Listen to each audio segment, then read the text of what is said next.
where do we find our parking space? Where do, like, where do our kids go to the kindergarten, right? This is the division. And Ukraine is now adopting to exactly this European topic. And Russia wants to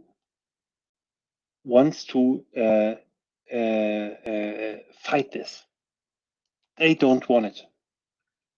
Just to understand it. Oh, Soren, I don't think this is a dry topic.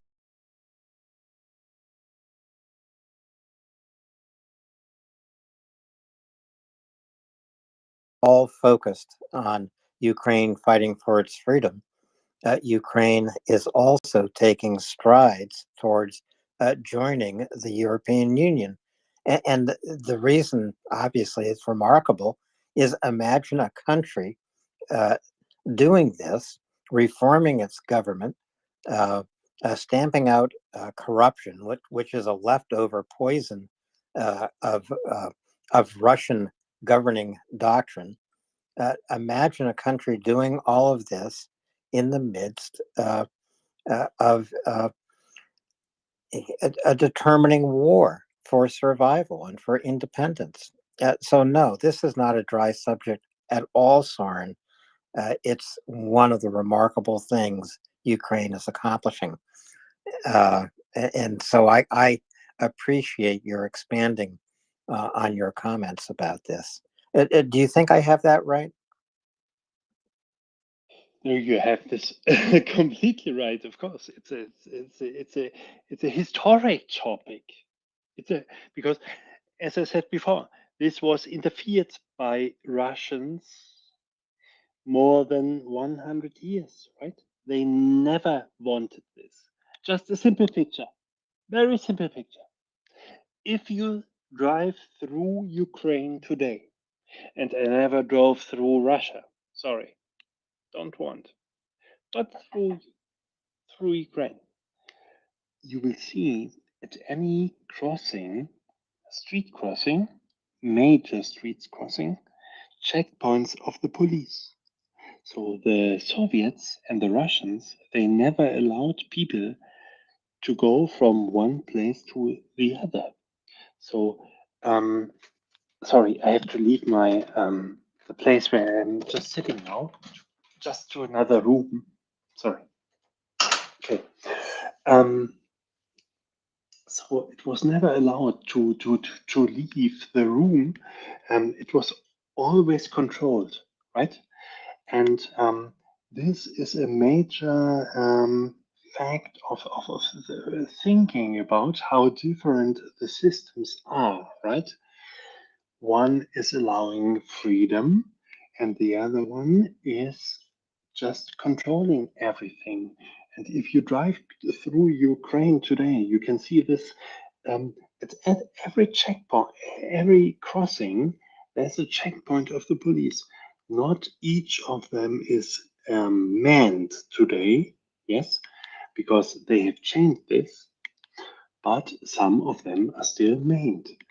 And this is a picture of how the state of the state is today, because it's still a little bit indifferent, right? You have, I would say, really a 99% commitment of fighting for victory and so on, but there are still many topics remaining in the society to be solved in the future, to be working on in the future.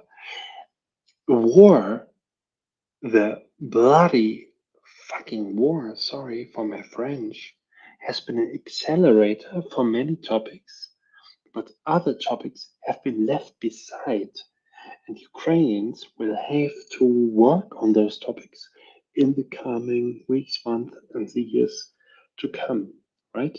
And we have to be the strong partners, and we, I mean, all the international communities of democracies, G7, G20, and so on, excluding Russia, of course, to support them in this goal.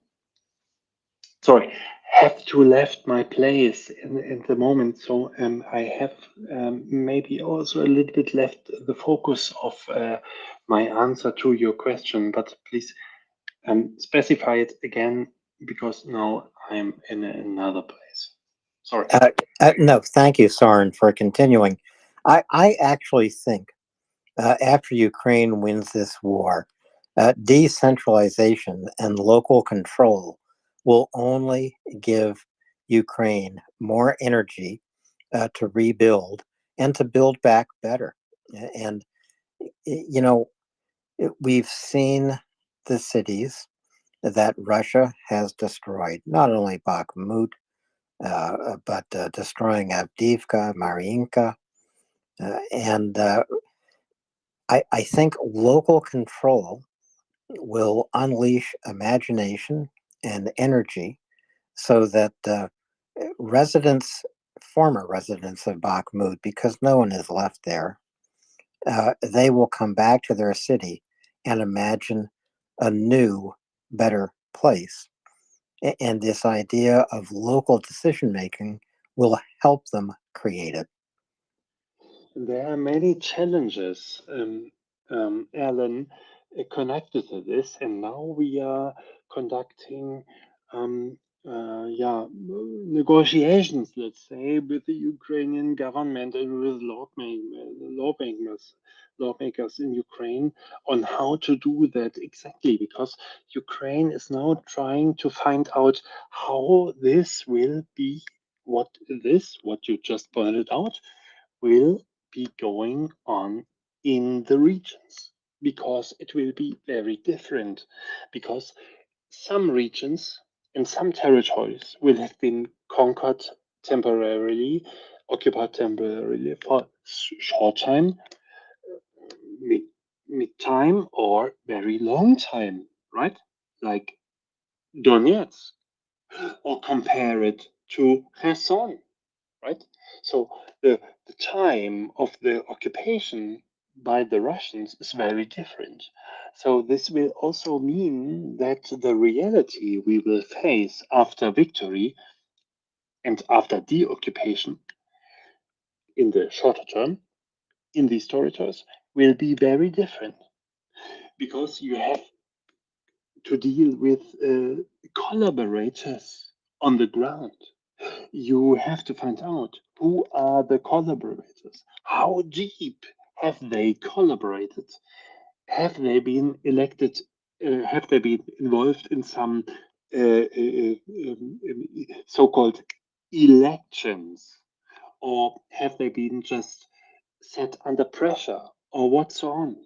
It's really complicated to find out to what extent have someone been collaborating. There's a difference between someone having a gun on his brain, right? Maybe, I don't know, never been in this situation, and someone who is just being asked, or not even being asked, but just on his own or her own initiative to help Russians there, right? That's the challenges Ukrainians are now facing. And this connected to a very different time span of territories to be temporarily occupied, like Donbas territories since 2014, and other territories like, let's say, Chernihiv since 2020, 21, 22, only for some months, right? Situations different.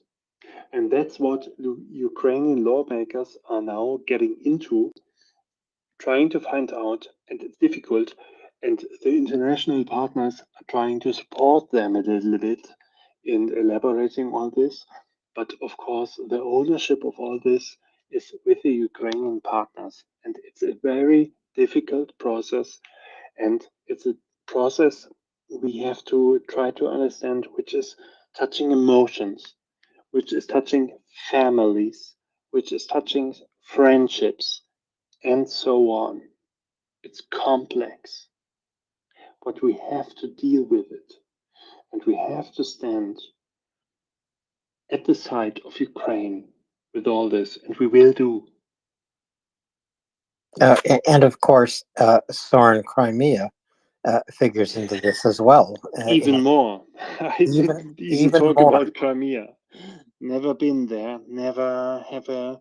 But this is even, I mean, I'm just talking about recently deoccupied territories of Ukraine, where I have been. I've never been to Crimea, unfortunately. No many fields there, but it's much more complicated there. And but for me, one thing is true: Crimea is Ukraine. Ukraine will regain Crimea, and we have discussed scenarios in this space in the recent weeks. Of course, yeah. How it's going? It it, it will be. It will be. I don't know about when and how, but it will be. Crimea is Ukraine, right? But if you may allow, my personal expectation is that the other thing, expect Crimea, will be happening first. Without going into any details, we don't like to discuss this here for obvious reasons, but I believe in the Leberwurst tactic, as we call it in Germany, right?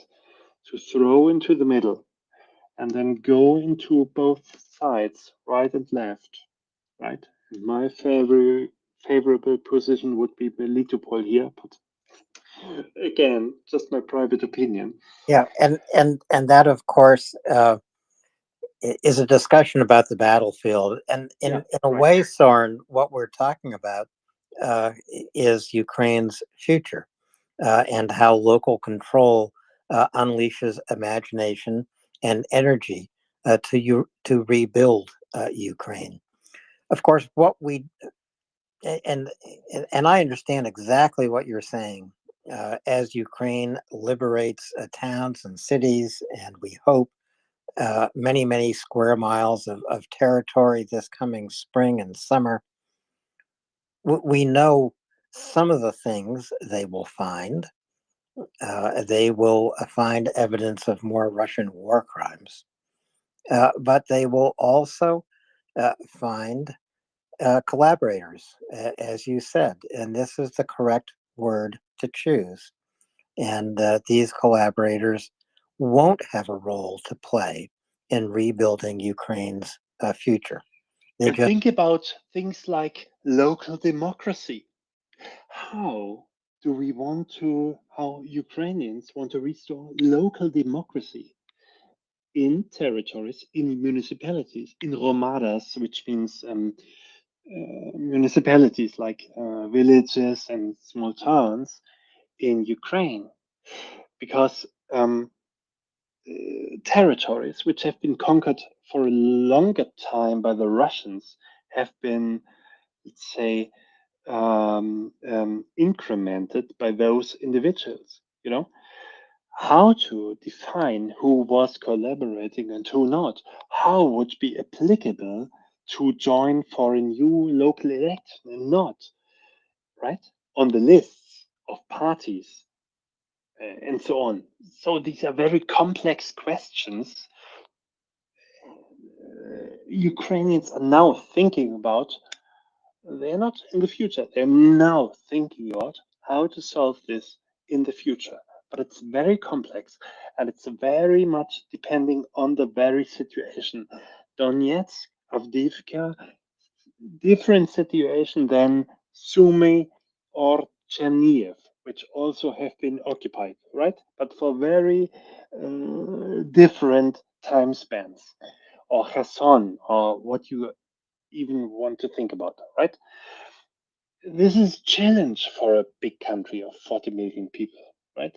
And that's what they're thinking about it. And we are trying to help them, but it's not easy. And we have not the final gold standard answers for this. no, we do not have the final answers for this. In fact, those answers won't come for many, many years. I mean, if you just look at Donetsk city, for example, this is a large city in Ukraine. It's been occupied by the Russians for years now, even though there are battles going on around the edges of Donetsk city. It's a major metropolitan area in Ukraine, and then of course we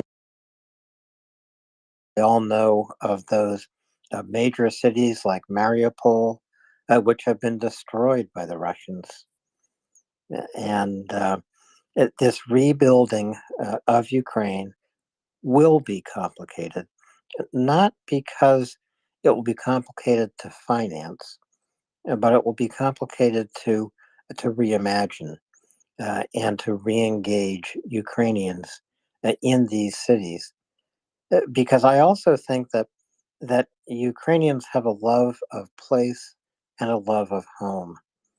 Uh, Survivors of Mariupol who managed to escape will want to return to Mariupol and remake it into a beautiful city because it was a beautiful city. Am I following along the lines that you're drawing here, Soren? Absolutely. Unfortunately, I've never been to Mariupol, but my company had an office there. At the moment, not um, for obvious reasons, but we are hoping for restoring all this, of course. And I'm very confident that we will do, right? To my personal mind, the indicators are pointing in the right direction, you know. And then if we're putting everything together, what we are discussing occasionally on this space and what we are discussing and what we are seeing on the battlefield in Ukraine, and what we're also seeing regarding the opinion of Ukrainians, which I a little bit earlier referred to in this space, like Easter things and resurrection and so on. I think personally, everything comes together at the moment in a more positive move, right? And I am really thinking that calls for major objectives regarding late spring or early and midsummer counter offensives are not unrealistic. There is a kind of kinetic movement at the moment taking place, and this will turn out in summer and late summer.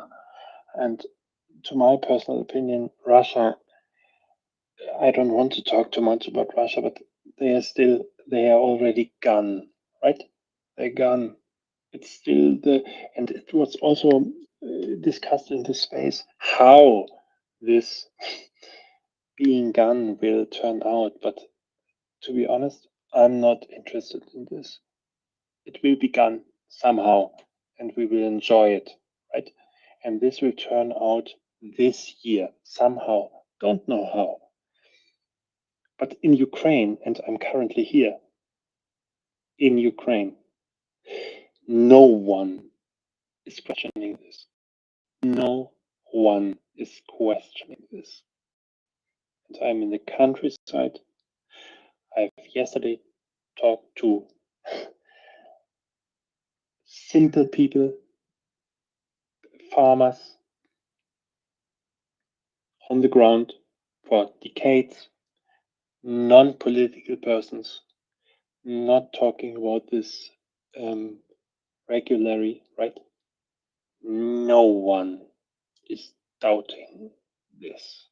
And no one is wanting anything than this. They are all standing behind this as a one.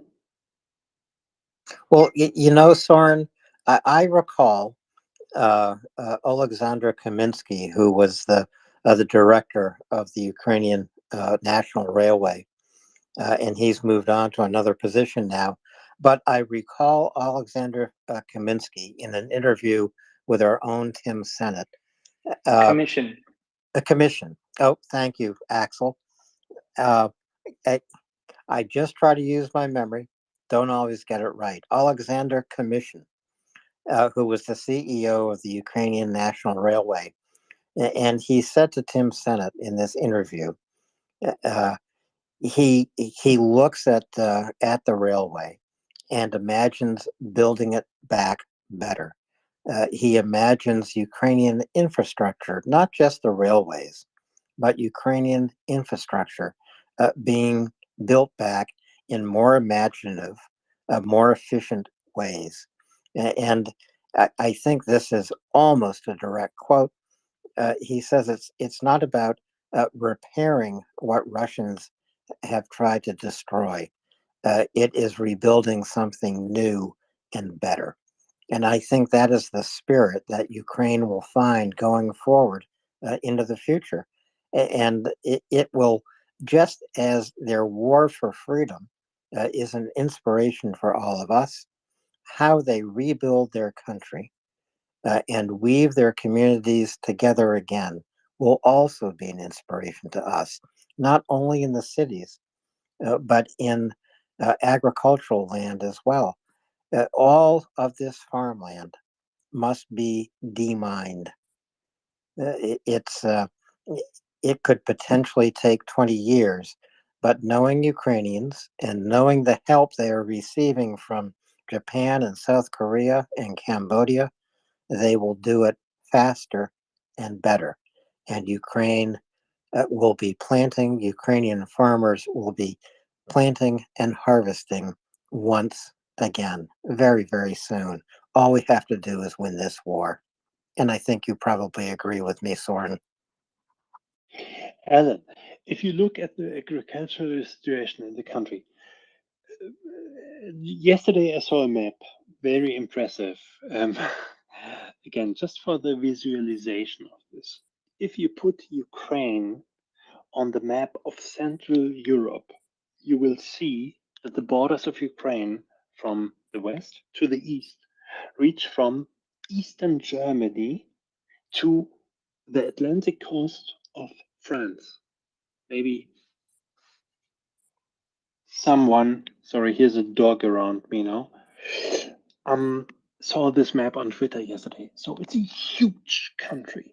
It's a huge country. Just imagine this. And the circumstances in this country are different to all extents, of course, right? Including agriculture, but also other circumstances. And Ellen, what was the certain topic you were just pointing at? Just repeat again, please, because I was simply saying that Alexander Commission, who is the former CEO of the Ukrainian National Railway, I know him. uh, Yes. yeah, well, he was saying the point of the Ukrainian future is not just to repair and replace. Okay. Sorry. Thank you very much. Sorry for my question. Right. It's not only about this. It's not only about the repair, right? And if you are traveling around the country now, you will see that repair is ongoing already now everywhere. Everywhere where the Russians are not actively interfering and shelling now, repair and reconstruction is all going is already ongoing. And you will see not only in the west, but also in the middle and the east of the country that critical infrastructure of the country is being repaired and already has been repaired. So if you travel around Kiev, by the way, right, you will see that the bridges that you know from pictures in the early and middle stages of the war of destroyed bridges for instance, connecting Kiev, a city, with suburbs like Irpin, Bucha, Borodianka, have already been repaired with European standards. I mean, not a tank bridge or something like this, not a pioneer bridge. They are being repaired with concrete, with like there's a normal street ongoing already over this river, like Irpin River, which has been the bridges. Don't know if you know, but the bridges crossing Irpin River have been destroyed in the early days of the Russian invasion, trying to conquering Kyiv. And this was a major factor of the not success of the Russians, that bridges over Irpin, and Irpin has been used as a natural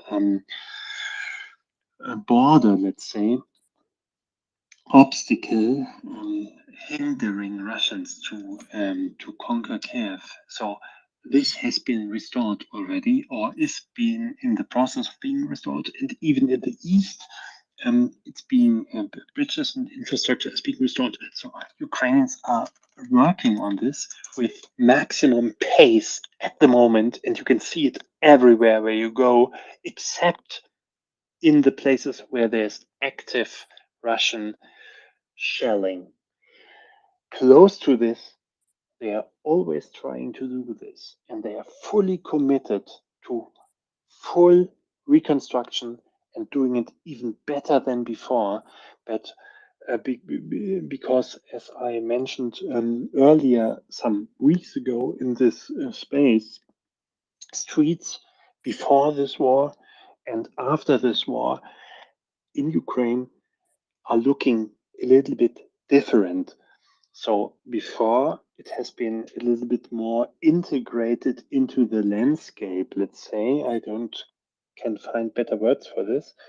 And now it's being like more European standards, like really having a line with sticks left and right, and and this planks in the middle, and so it's more modern, let's say. And this is going on everywhere, and they are fully committed to full not just recovery, but rebuilding the country, right? And they are now sending missions into countries also.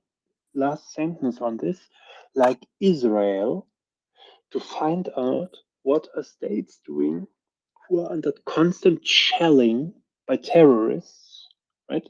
Like Gaza people. Yeah? And what are they doing with schools, kindergartens, and other critical infrastructure? And how can we implement this in Ukraine? And in 1 or 2 years, you will see Ukraine as the European state best prepared for this, and best prepared in terms of resilience of municipalities for attacks from a hostile state. And that's what we will see. Oh, Soren, I agree with you. And this ongoing repair in Ukraine right now is not only about reassuring Ukrainian citizens that they are only steps away from their future, and this comes after victory in the war, but it's also about inspiration. So there is the opportunity now, and I think Ukrainians are eager to do this, to rethink and rebuild.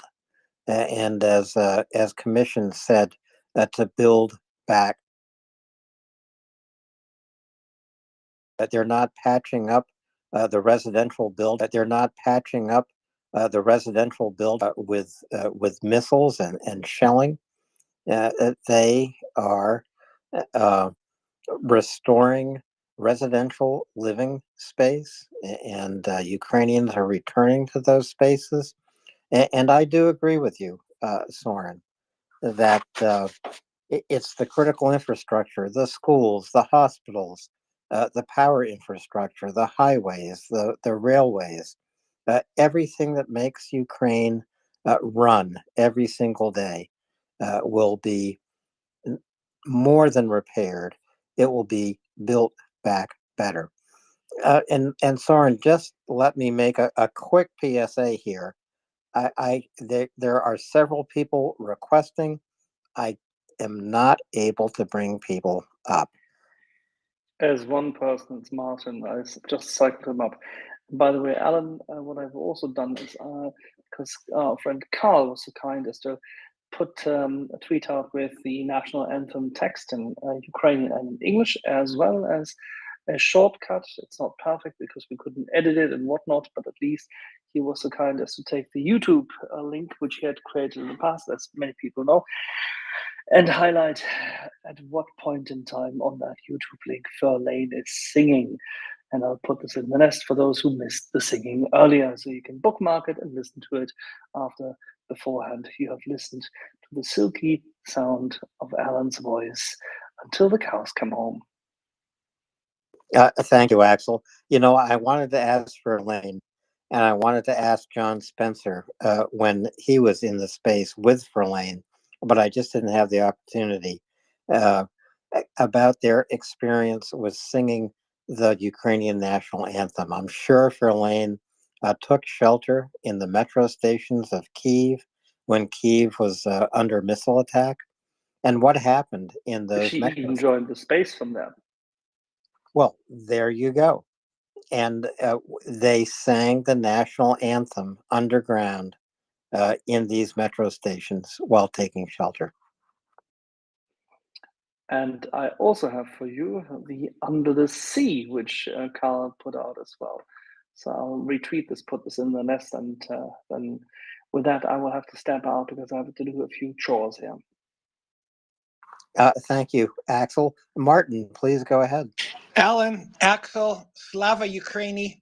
Fascinating. Heroyam Slava. Thank you, Alan, for saying that. And I say thank you because since the start of this illegal, unprovoked, genocidal war of aggression by Russia against Ukraine, I have felt it in my soul, in my heart, in the very fiber and essence of my being that I am a citizen of Ukraine too, because this is not only a fight for the liberation, the freedom, the independence, and the maintenance of democracy in Ukraine. And please pardon my florid prose. I apologize, and I mean that. But this is also our fight that Ukraine is conducting for us to defeat, as Axel always says, to defeat these barbarians from the East, quoting Axel, enough. Let me just say about the rebuilding, and thanks again for my pontificate, listening to my pontificating, Alan, and everyone else. I just saw a headline on the CBC News that the US and UK aim new sanctions at finance networks of Russian oligarchs, and that the World Bank will be helping finance Ukrainian energy infrastructure repairs. So yes, Ukraine is rebuilding and will rebuild better than before. It will be a real inspiration, I think, to the rest of the world, the rest of the democratic world, to see what Ukraine will become after they have fully defeated, which they will do, of course, and probably this summer, if not, well, probably this year sometime, the barbarian invaders from the east. So I just wanted to say that. And again, Axel and Alan, thank you for allowing me to speak. Please, everyone, retweet this invaluable space called MriyaReport, because it's the one indispensable source of 24-hour news, accurate, ongoing news about the war against Ukraine being committed by Russia. Thank you, Alan, and I will drop down to listener. Thank you very much, Martin. And as you know, I agree with you. altogether, totally. And I appreciate your coming up and speaking with us and sharing your time with us. And I want to reemphasize what Martin said. Retweet this space. MriyaReport is here 24 hours a day, 7 days a week. We have been here through 412 days of Russia's invasion of Ukraine. It's genocidal invasion of Ukraine. And in those 412 days, we have learned what a genocidal war looks like. And we must look it in the face and stand up to it. So, I've gone back a few days to an interview with Ian Gardner, Dr. Ian Gardner, who's author of a book called The Z Generation. And he's looking at the indoctrination and militarization of Russian youth. But I had this book on my nightstand. It is a book that Ian mentioned in the course of his interview. It's not his book. It's a book by Timothy Snyder on tyranny, 20 lessons from the 20th century. And I'll call it a book because it's bound like a book. It's short, and in the old days it would just be a pamphlet, but it is distilled clarity. And this goes to something that Soren and I were just talking about. And I want to read very briefly from Timothy Snyder's book on tyranny. This is a short chapter. All the chapters are short. I encourage everyone to get this a very short book. You can open it to any place and bring a thoughtful lesson into your day. Turn it over in your mind, and your day will be better. But in this chapter, Professor Snyder is writing about anticipatory obedience. And he just says, anticipatory obedience is a political tragedy. What is anticipatory obedience? We've probably seen it among the Russians invading Ukraine today. Here is an example Timothy Snyder gives us from history.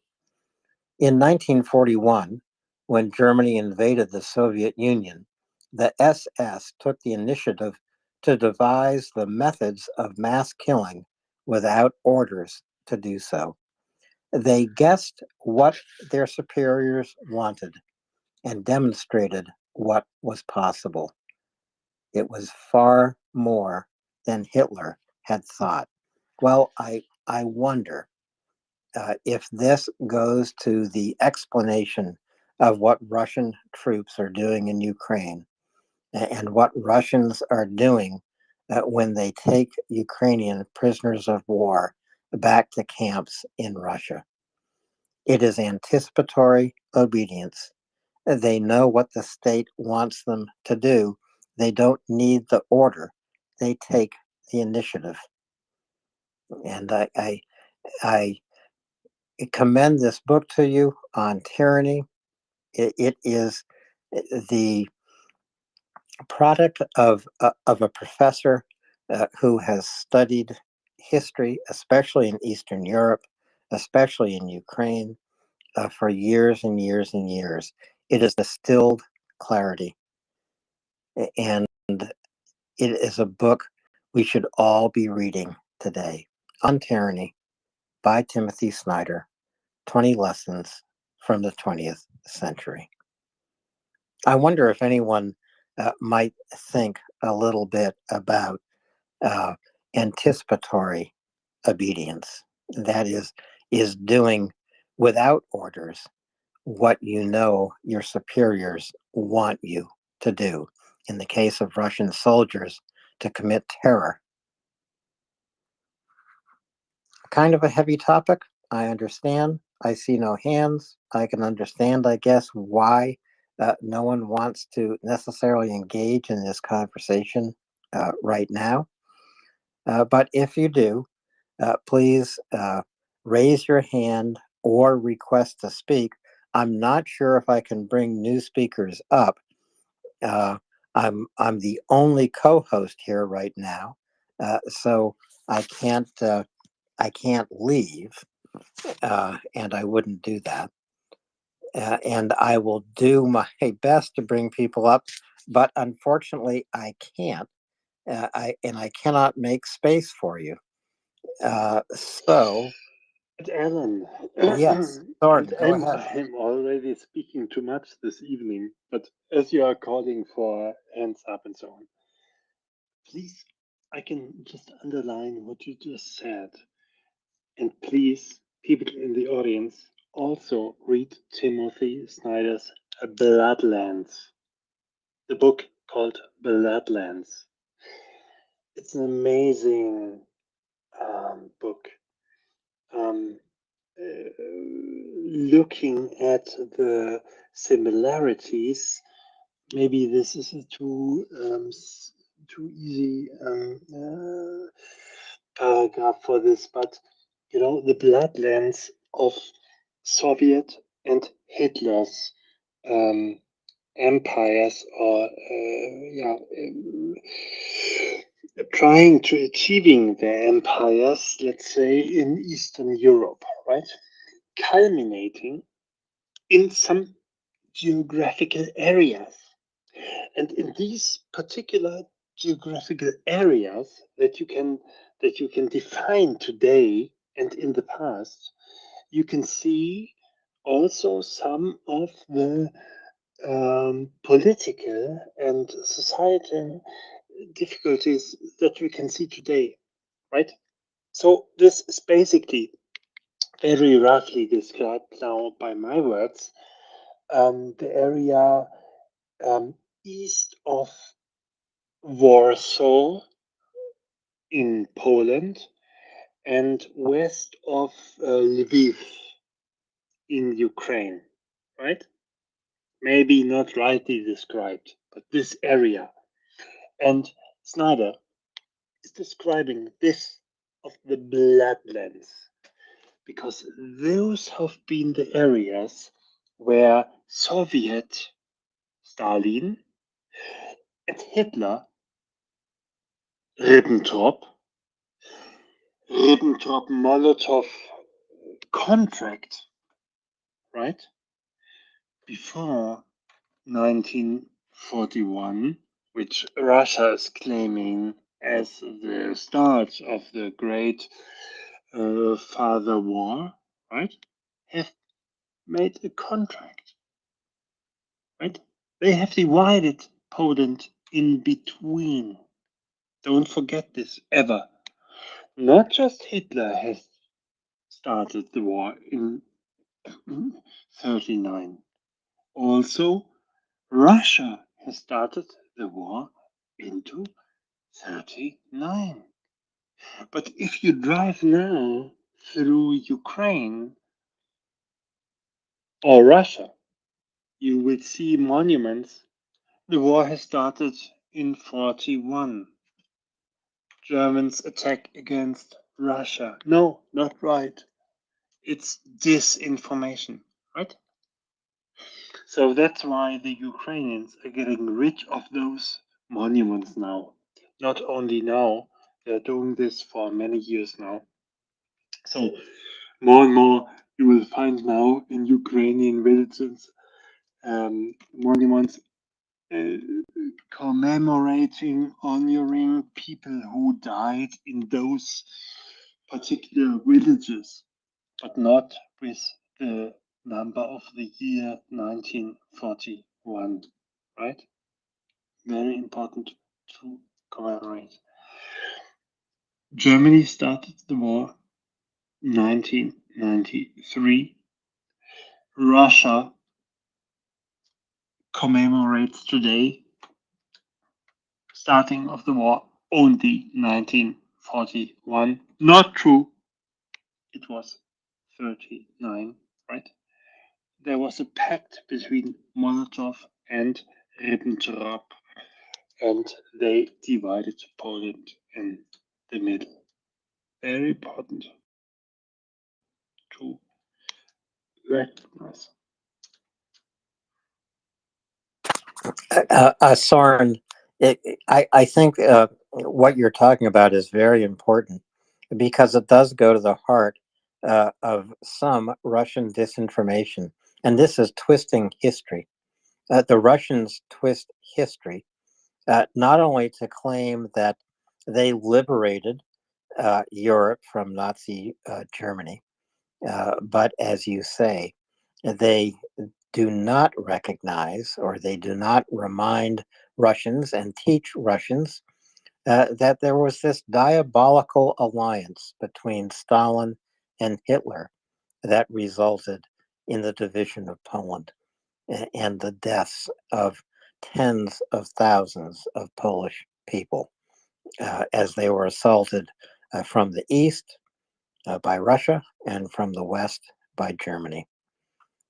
Uh, you know, what is a history lesson in Russia? What is a history lesson in Russian schools? It's partial truth. It's a distorted fact. And so, how is it used? It's used to raise Russia up as some kind of exceptional or heroic nation, which it is not. But the people are brainwashed to believe this. And the people are brainwashed to believe that what they are doing now, and there have been any number of explanations of this genocidal war against Ukraine, but one is denazification. Hard to denazify a nation with a Jewish president, and the view of Russians, of Ukrainians, of course, it is terribly prejudicial. They regard Ukrainians as a non-culture, a non-nation, a non-language, and at the very most as little brothers that they intend to bully. But it is not little brothers. Little brothers is a Russian narrative. And I know that you are using this just because of this, because you know this Russian narrative, right? I know. They are using this because of history, right? And we do not have to allow them to do it, right? And that's why we have to much deeper into look into Ukrainian history, right? And understanding what is going on there. And by doing so, repelling the Russian narrative, right? Because it's just a propaganda narrative. Ukraine isn't Russia. Mariupol isn't Russia. Mariupol isn't Russia. Zaporizhia isn't Russia. Donetsk isn't Russia. Lugansk isn't Russia. You know? We all have to fight for this rational. It's Ukraine, right? People who are living there are Ukrainians. They are not Russians. They have never voted to be so. People in Crimea have been forced with Ka-47s, with Kalashnikovs, with aftermath to vote for this, right? this was never a right election, right? No, so ever in Ukraine, in Donetsk or Lugansk Oblast, right? This is Ukraine. This is all a Russian propaganda, agenda, narrative going on. Let's stop it, right?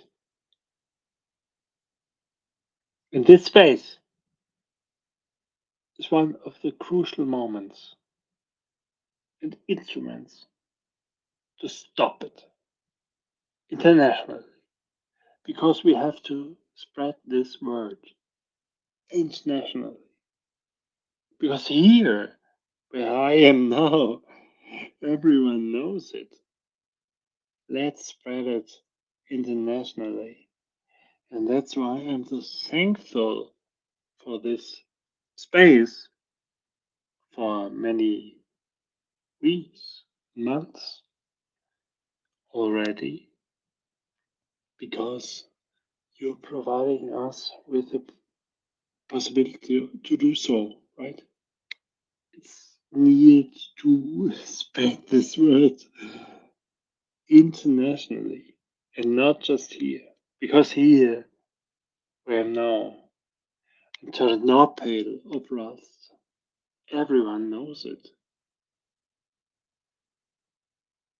Axel, are you here?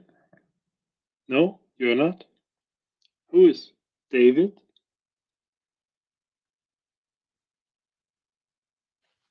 I'm here. Alan is, excuse me.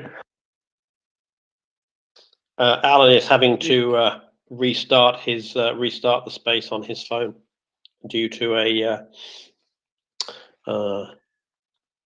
technical problem. So I'm minding the shop a little, like when the pilot has to leave the cockpit of an airliner these days. Someone from the cabin crew goes and sits in. So I'm keeping Alan's seat warm. I put his coffee in the microwave, and Alan was hoping that I would see some speaker requests to bring people up, but I'm not seeing any. So if you are currently requesting the microphone and it's you're not getting an answer, then give it a couple of minutes after Alan gets back, and after that, if you're still not hearing anything, then send a direct message. So yeah, Soren, you're absolutely right, and thank you for the kind words about the space. I'm not certain how well known we are in the Kremlin, or whether the FSB is undertaking serious attempts to close us down. But we like to think that we're doing our bit to help Ukraine. No, as no one has raised the hands, right? No one in Ukraine is doubting this. And I really would like to understand everyone in the space to understand this, right? There is no separation or like east or west or so.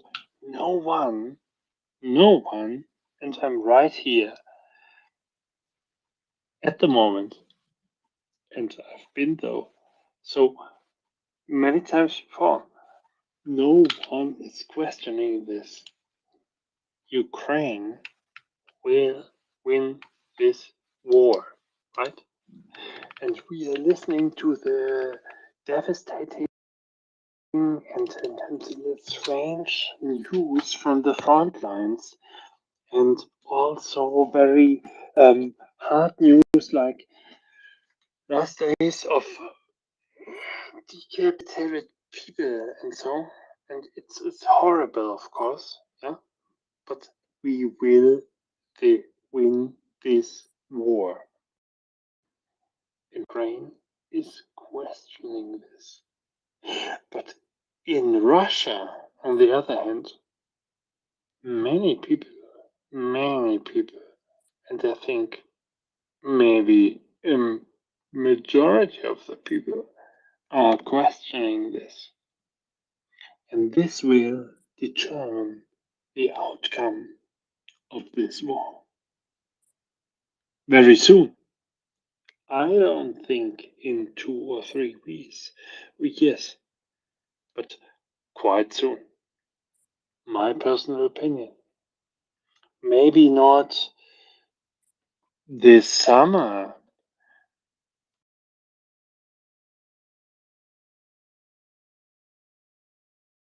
Autumn of this year. We'll see. Autumn of this year. We'll see. I'm dropping down. Thank you for your time, Soren. Really appreciate it. Great conversation. We have two hands up. It's lunchtime and Elizabeth. Did you manage to bring I presume you managed to see the requests for the speakers, Yes. Alan? I didn't see anything. Yes. Okay. I've brought up.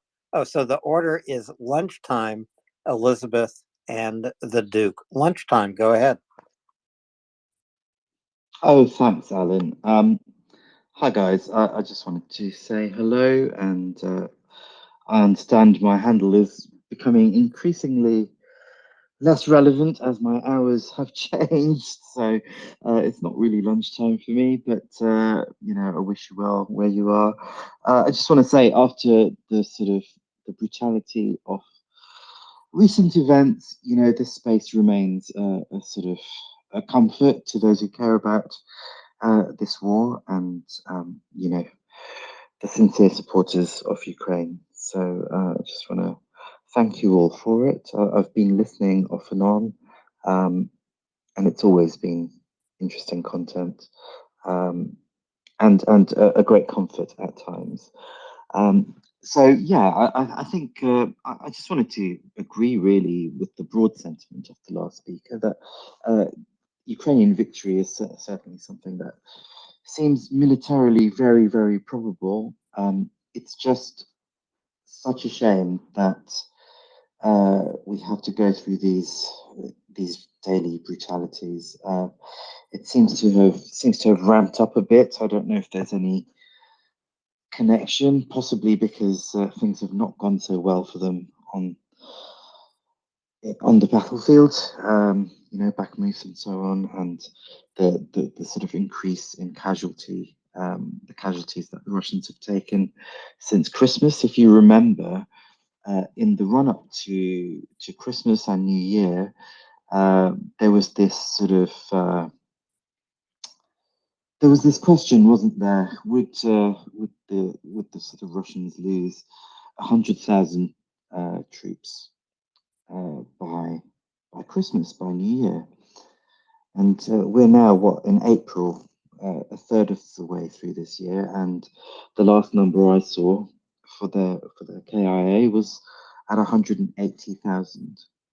So that in a third of a year, that's 80% of the sort of the troops they lost in the entirety of the first year. So yeah, I think that adds huge credence that militarily Russia is going to lose this war. But God, it's a hard way, a hard sort of path to get there. Anyway, that's just really what I wanted to say. Cheers. Thank you, lunchtime. And yes, the latest casualty figures for Russian killed in action is 180,000, and that is just an astonishing number. We should go to Elizabeth, then to the Duke. Elizabeth. Thank you, Alan. Again, I'm a super newbie to not only this space, but to Twitter in general. So I appreciate you all bearing with me. Can everybody hear me? Loud and clear. And also the birds. The what? Oh, you can hear the birds in the background. Great. It's a beautiful day here in Louisville, Kentucky. We had a horrible day yesterday, as you may have heard. And I'll leave that there. And I don't want to turn things to domestic situations, but Alan, I really appreciate your bringing up the topic of the anticipatory obedience, I think it was the term from Timothy Snyder. Correct me if I'm Yes, wrong. that's exactly right. And I have encouraged everyone to buy this very short book on tyranny by Timothy Snyder. Anticipatory obedience is the phrase he explains. And I think that's I think you're right. It's a very heavy topic. Sadly, I guess, and again, I don't want to turn things to domestic affairs, but I do think that we are seeing that occurring here in some political spheres. That the order does not have to expressly be given, or sometimes it's expressly given and people pretend it's not. So that very much so reminds me of, kind of the mafia things that have been said around January 6th and the like. Again, I don't want to turn it to our domestic situation, but I did want to bring up the interview last night with a particular interviewer that I'm not particularly fond with. And he was speaking to the former president, who was very, very pro-Putin, in my opinion. And I'm really concerned about that 1/3 of this nation believes that, and that they would follow that anticipatory whatever it is. So yeah, for obedience. And I'm just going to leave it with that. I made a heavy topic already heavier. So I'm going to listen to the birds and listen to you guys, and I'll drop down. Thank you. Thank you, Elizabeth. And you're not a newbie anymore. You've spoken here many times, and you're always welcome back up. And there's no need to leave such interviewers nameless. I think you are referring to Tucker Carlson and Donald Trump, which, if you listen to this interview, you will find it disturbing. If you buy Timothy Snyder's book on tyranny, you will find the parallels. Thank you, Elizabeth, for pointing that out. Other hands have dropped. So the Duke, go ahead. Good evening to you all. Glad to be here again. Good evening, Ellen, Nick, and everybody who's listening. It was a weird day yesterday, and I saw some disturbing messages in the nest about the Russians' interference. And I think I was right yesterday evening, Ellen, when I sent you the message. And I think I spotted another one a few days ago. Yeah, there are people trying to interfere on all kinds of ways. But I want to start with, I'm having a book in front of me. It's called Michael Strogoff, The Courier of the Tsar. And what's so funny is, it started with a guy called Harry Blount and Alcide Jolivet. Who are those guys? No Russians, they are reporters. And that's where the story starts. It starts with the reporting, what's happening, they hear something, they go investigate, and the whole story of deception, treason unfolds in the book, but it starts with the reporting. So I think we have a great power amongst ourselves, and I believe in the power of tribes, and we can do a lot. I used to believe that we have to be a tribe as consumers for our rights, for having fair prices and etc. But I think we have now to form a tribe for humanity and dignity. And I'm glad everybody is here doing his part. And I thank you, everybody, for doing this. And slava Ukraini. Heroyam Slava, Duke, and thank you also for being here. So a few new speakers have come up. JRAN, Old W, and I can't complete your entire handle because on my phone screen I can only see a few letters of your Twitter handle. But Nick, maybe you can see who they are. Old W is old woman's chair in the 1% feudal world, which is, I didn't realize you could have a handle that long. I'm in Ottawa, Ontario, Canada. Hi. I'm in the land, I call it the land of have-a-lots with a lot of have-nots. I'm a writer. I'm an old woman. I just had my 70th birthday. And my children don't understand where I'm at with world and just admitted me to the psychiatric unit, which I just left. And I have to disconnect from this worldview.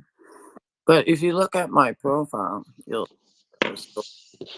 there are 1,200 trillionaires. They go back 1,000 years to Thomas d'Aquino days. I am a researcher extraordinaire. I am a technologist. I am a historian. I am a genealogist. I am 6th generation Canadian immigrant. Irish were the first slaves. My family is mixed, multinational. I'm escaping to a First Nation res. I'm a lucky woman, and I'm planting seeds. I came out of my psychosis, they say. It was like being in jail, and I'm. Is there? Sorry to interrupt. Is there a Ukrainian-related point that we're getting to here? Because we need to organize as a world, people. There are 8 billion people hurting. The water, the lakes are drying up. There are big waves, ocean storms coming. The ocean. Yes, not to Ukraine, though. But Ukraine as well. They're sitting on the poisonous Black Sea, and it's now a disaster zone. Yes. Do you have a point about the war? Well, Nick, so many speakers are still having troubles connecting. We had a tremendous problem last night, and it's still affecting many of the folks who come up. Lunchtime, go ahead. Yes. I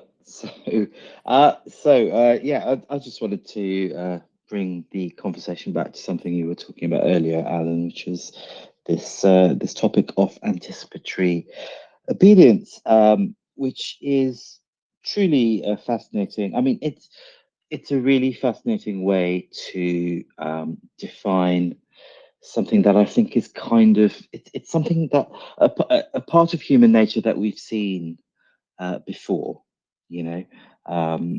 and I don't know if I haven't read the book. I haven't read Timothy Snyder's book, but I just wondered if you could perhaps expand a little bit about what he says in that book on this topic. The thing that sort of rung a bell for me was reports of the occupation of Paris, like Irene Nemirovsky's book about that, and how people started to treat the Jews differently under German occupation, and people that she thought were just neighbors or friends or whatever suddenly drawing away to perhaps preserve themselves, or perhaps to unleash an aspect of their personality that chimed with the new regime. What does Timothy Snyder say about this phenomenon? Would you mind expanding a little? Oh, absolutely. But I really commend this book on tyranny to you, Lunchtime. One of the ways Timothy Snyder expands on this idea of anticipatory obedience is by by telling us about a famous experiment which was held at Yale University in 1961. And so I'll just read one more paragraph. This is what Timothy Snyder writes. At the very beginning, anticipatory obedience means adapting instinctively without reflecting to a new situation. Do only Germans do such things? Of course, he asks that question in the historical context about Nazi Germany. The Yale psychologist Stanley Milgram, contemplating Nazi atrocities, wanted to show that there was a particular authoritarian personality that explained why Germans behaved as they had. He devised an experiment to test the proposition, but failed to get permission to carry it out in Germany. So he undertook it instead in a Yale University building in 1961, at around the same time that Adolf Eichmann was being tried in Jerusalem for his part in the Nazi Holocaust of the Jews. I'll just go on here because it requires a couple of more paragraphs. Milgram told his subjects, some Yale students, some New Haven residents, that they would be applying an electrical shock to other participants in an experiment about learning. In fact, the people attached to the wires on the other side of a window were in on the scheme with Milgram and only pretended to be shocked. As the subjects thought they shocked the people they thought they were, participants in a learning experience, they saw a horrible sight. People whom they did not know and against whom they had no grievance seemed to be suffering greatly, pounding the glass and complaining of heart pain. Even so, most subjects followed Milgram's instructions and continued to apply what they thought were ever greater shocks until the victims appeared to die. Even those who did not proceed all the way to the apparent killing of their fellow human beings left without inquiring about the health of the other participants. Well, this is a very graphic way to talk about anticipatory obedience. That is following orders of a superior without reflecting. And this is the point that Timothy Snyder is making. And if you look at Russia in terms of anticipatory obedience, you will see this is what Russian citizens are doing. And this is how Russian soldiers in Ukraine are behaving. They are anticipating what their superiors want them to do, but what Russian military doctrine allows them to do, and requests that they do. And this is why, one of the reasons why Russian soldiers commit atrocities. Is that helpful, Lunchtime? That's really, really interesting. I mean, I would say, I mean, first of all, it's quite a revelation, isn't it? Because I'm sure we're all surrounded by, well, in London anyway, I'm surrounded, I feel sometime. I should qualify this. God, stop saying things without thinking, Lunchtime. All right, so sometimes I do feel like our lives are occasionally, governed by people with minor authority that really, really enjoy wielding it. And thankfully, there are real constraints to the power these people have and the influence that they can garner in most cases, right?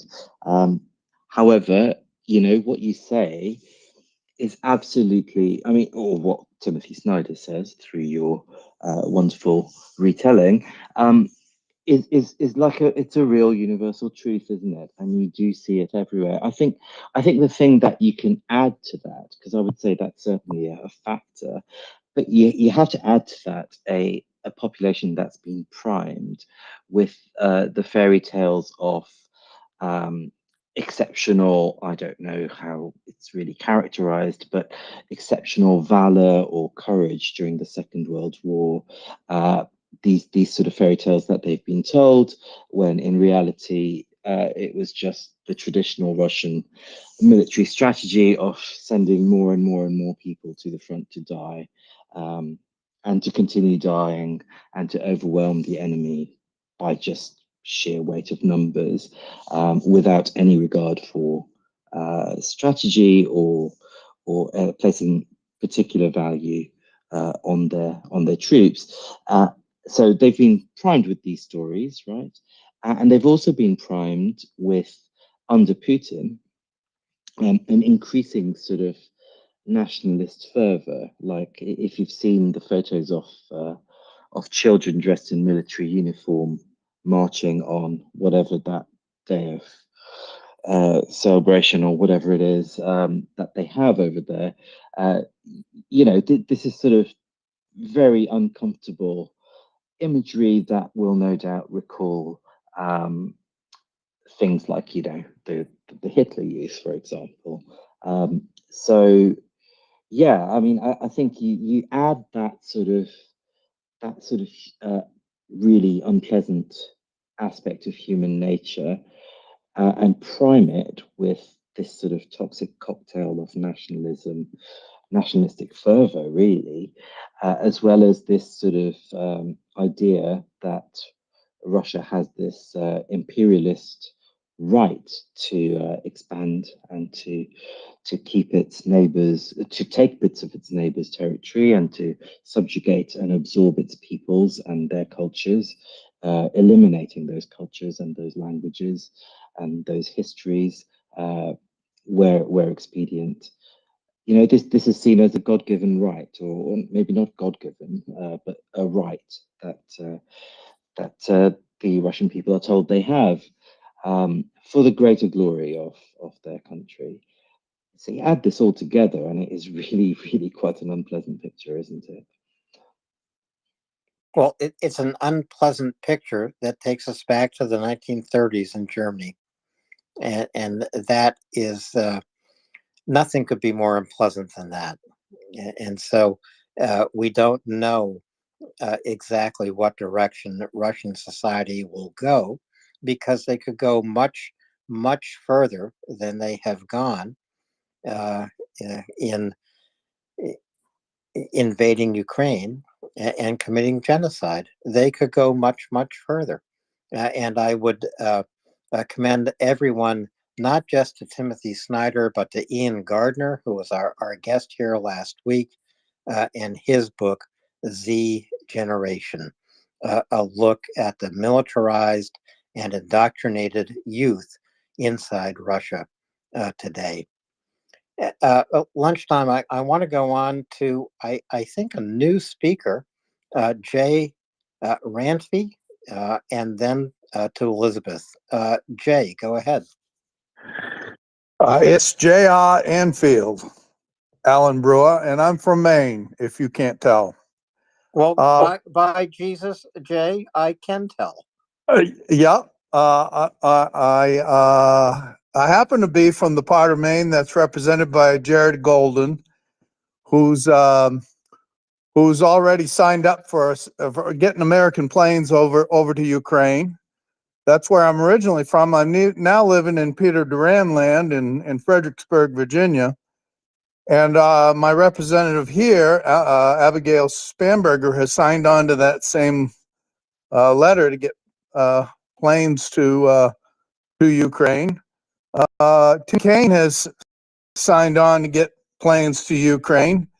The only other officials I've got to speak to try and encourage are Mark Warner and the president.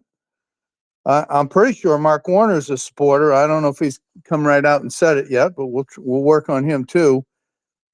Who else can we reach out to if our own chain of command or line up in the government happens to all be already on board? Is there another way I can convince these idiots to get moving on this. Well, Jay, thank you for bringing this topic up. Just let me give a little backstory here, and I will put a tweet up in the nest about just exactly how everyone listening here tonight can help F-16s from the United States or F-16s from anywhere in the world get to Ukraine. So what Jay is talking about is this. A member of Congress, Jared Golden, who happens to be from the 2nd District of Maine, initiated a letter that other colleagues in the House signed. And this letter urges the Biden administration to send F-16s to Ukraine ASAP. There are now 17 members of Congress, that is, members of the House of Representatives, who have signed on to this letter. It really needs 100 signatures, or more than 100 signatures, to get legislation moving in the House that would deliver F-16s to Ukraine. On the Senate side, Jay mentioned Tim Kaine, who's a senator from Virginia. Tim Kaine signed on to a letter that was initiated by Mark Kelly, a senator from Arizona. Mark Kelly is actually in Kyiv today in a bipartisan delegation visiting President Zelensky and visiting Ukraine. So these two initiatives together in the US Congress can put pressure on the Biden administration to release F-16s for Ukraine. Why does Ukraine need F-16s?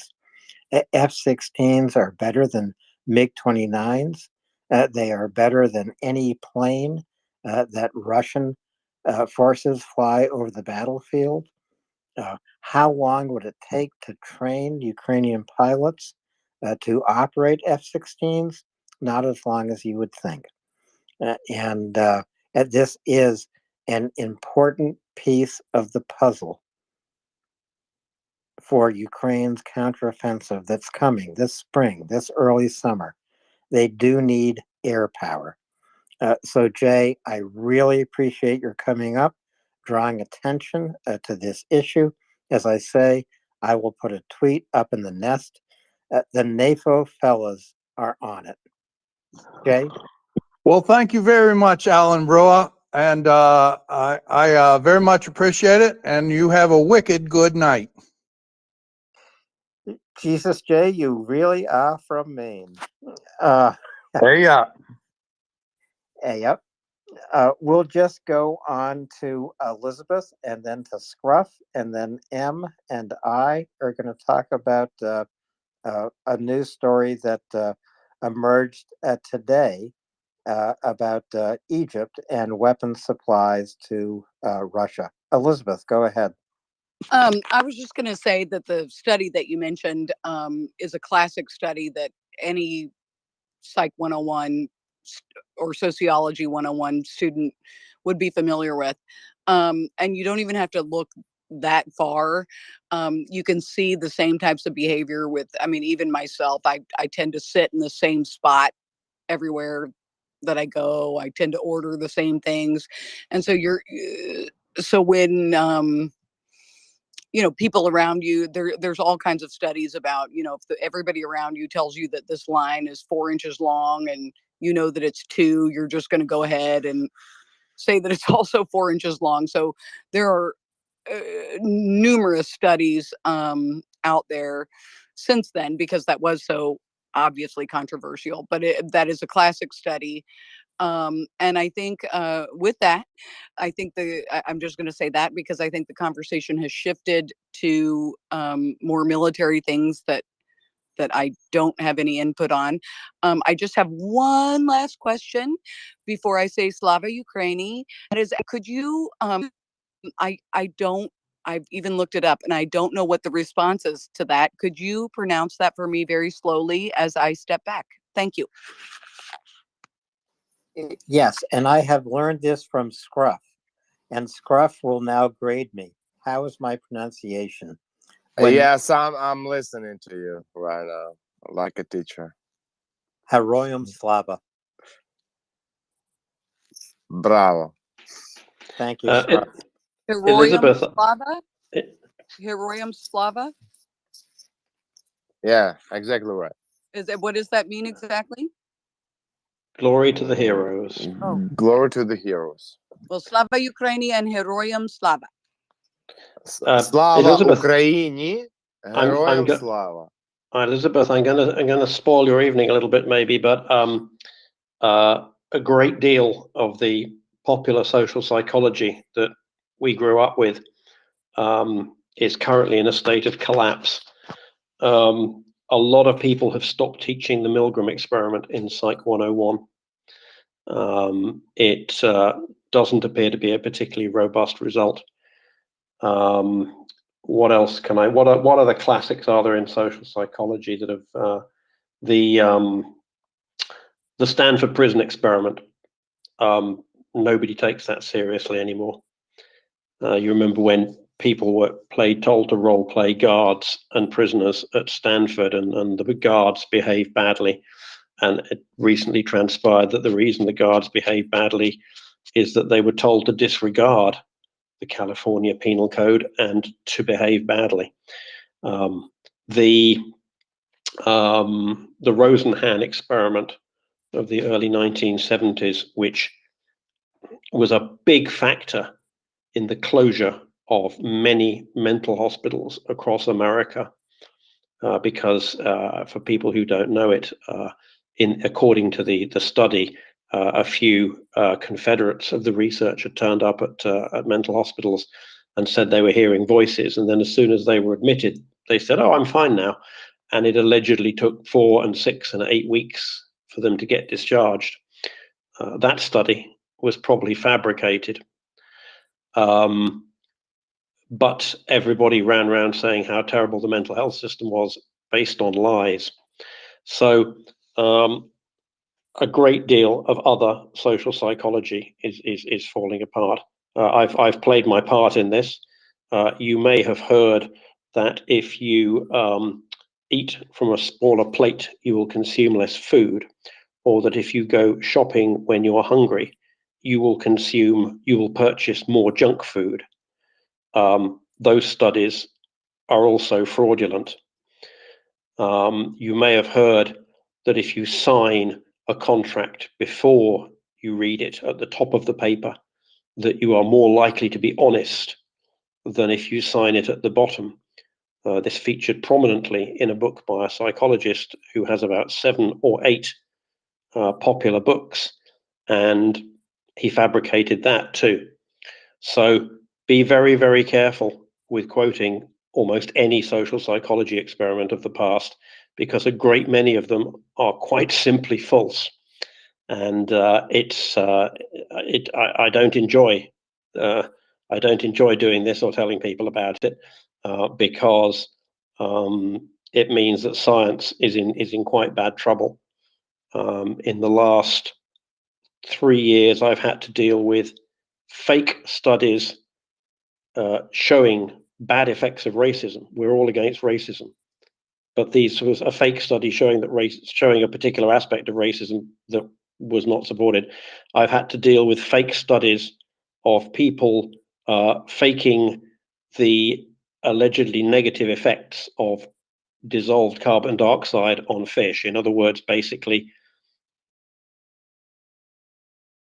when people fake their research, when people fake all climate research is fake. So there is a huge problem of fraud in science at the moment, and psychology is getting to grips with it. And unfortunately, a lot of this stuff cannot be relied upon. And it's Nick, I wonder if you and I can take up the issue in a few minutes about inhumanity to humans, and what experiments demonstrate that, and what experiments don't. I don't think it's something that we will ever be able to demonstrate experimentally, because as Milgram himself reported, he couldn't get ethical permission to do it in Germany. We would never get ethical permission to do that. I think Hannah Arendt has us pretty much covered. I don't think this is something that requires experimental psychology to demonstrate. Well, Nick, this is a topic that I think we should take up in just a few more minutes. I first want to go to Scruff and then to M, who is donating his time tonight to talk about an emerging story. But I wonder, Scruff, what are you bringing to us? And the reason I went to Scruff is because he's in Ukraine, but Scruff, if you don't have a connection right now, we'll come back to you. And in this instance, I do have. Oh, go ahead, Scruff. Go ahead for what? Whatever is on your mind, whatever you want to give us. I just was told that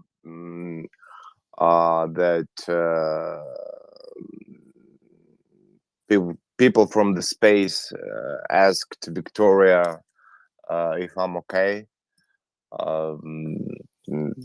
So listening my voice means that the answer is yes. Scruff, I can vouch for you. The answer is yes.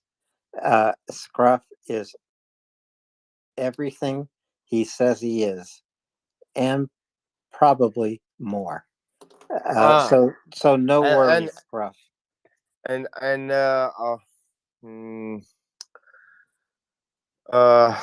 regarding how far Russian society will go,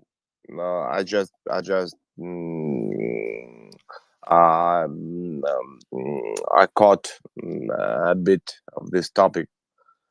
How far will Russian society go?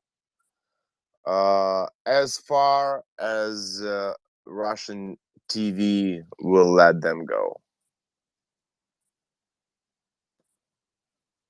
As far as Russian society will let them go.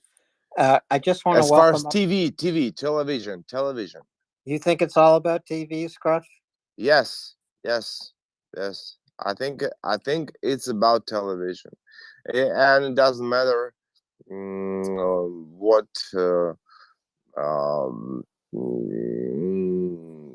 If it's just regular television on the wall, or laptop on your table, doesn't matter. They watch the same thing. They watch the same, and a friend of mine, he's Russian,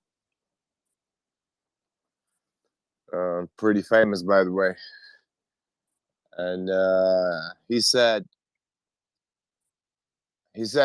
two things which impressed me. Not really impressed. Didn't impress, but I just two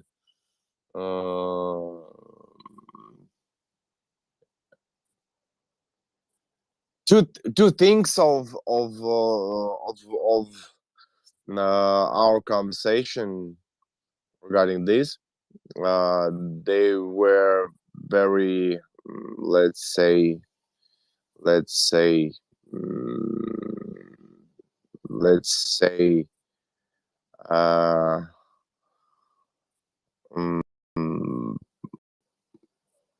loudly speaking.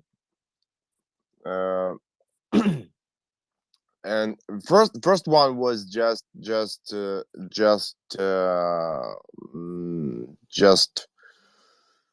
I'm sorry, I'm just very tired.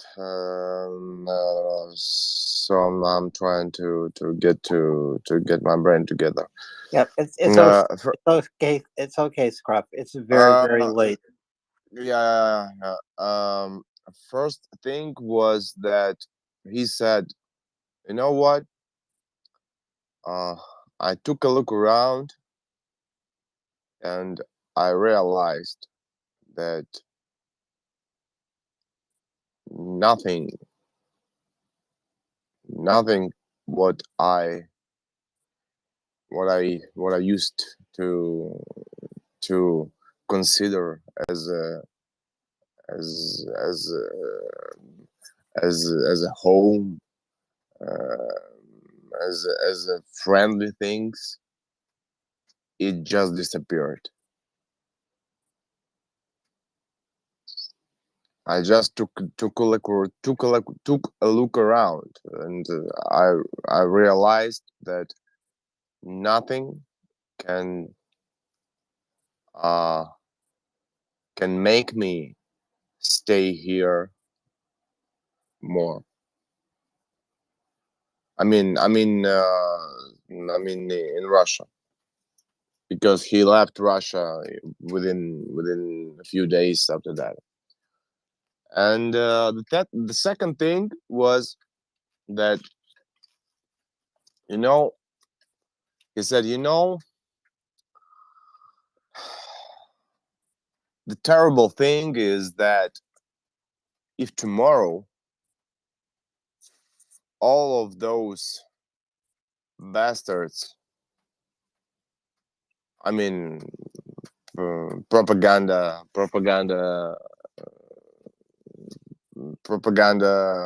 machine wheels, I mean, all those people who are working about this,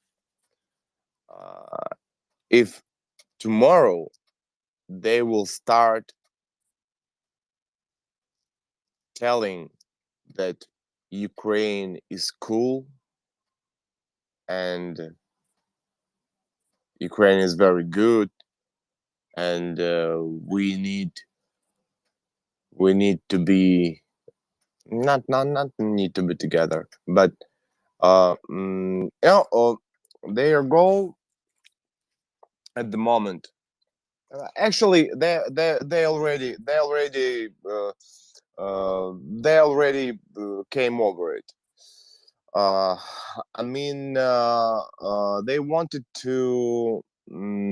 They wanted Russian to think that Ukraine is an enemy, and it is now.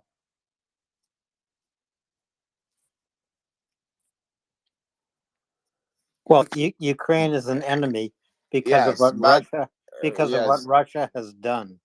But Russia also wanted Russian people to believe they were really fighting NATO nations, Europe, and the United no, States. I mean, uh, their goal. The goal of propaganda, Russian propaganda, is to make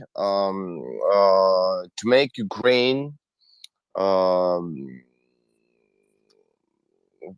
to make every Russian consider Ukraine as an enemy. But if tomorrow the same people will start saying that Russians need to consider Ukraine as a best friend, they will.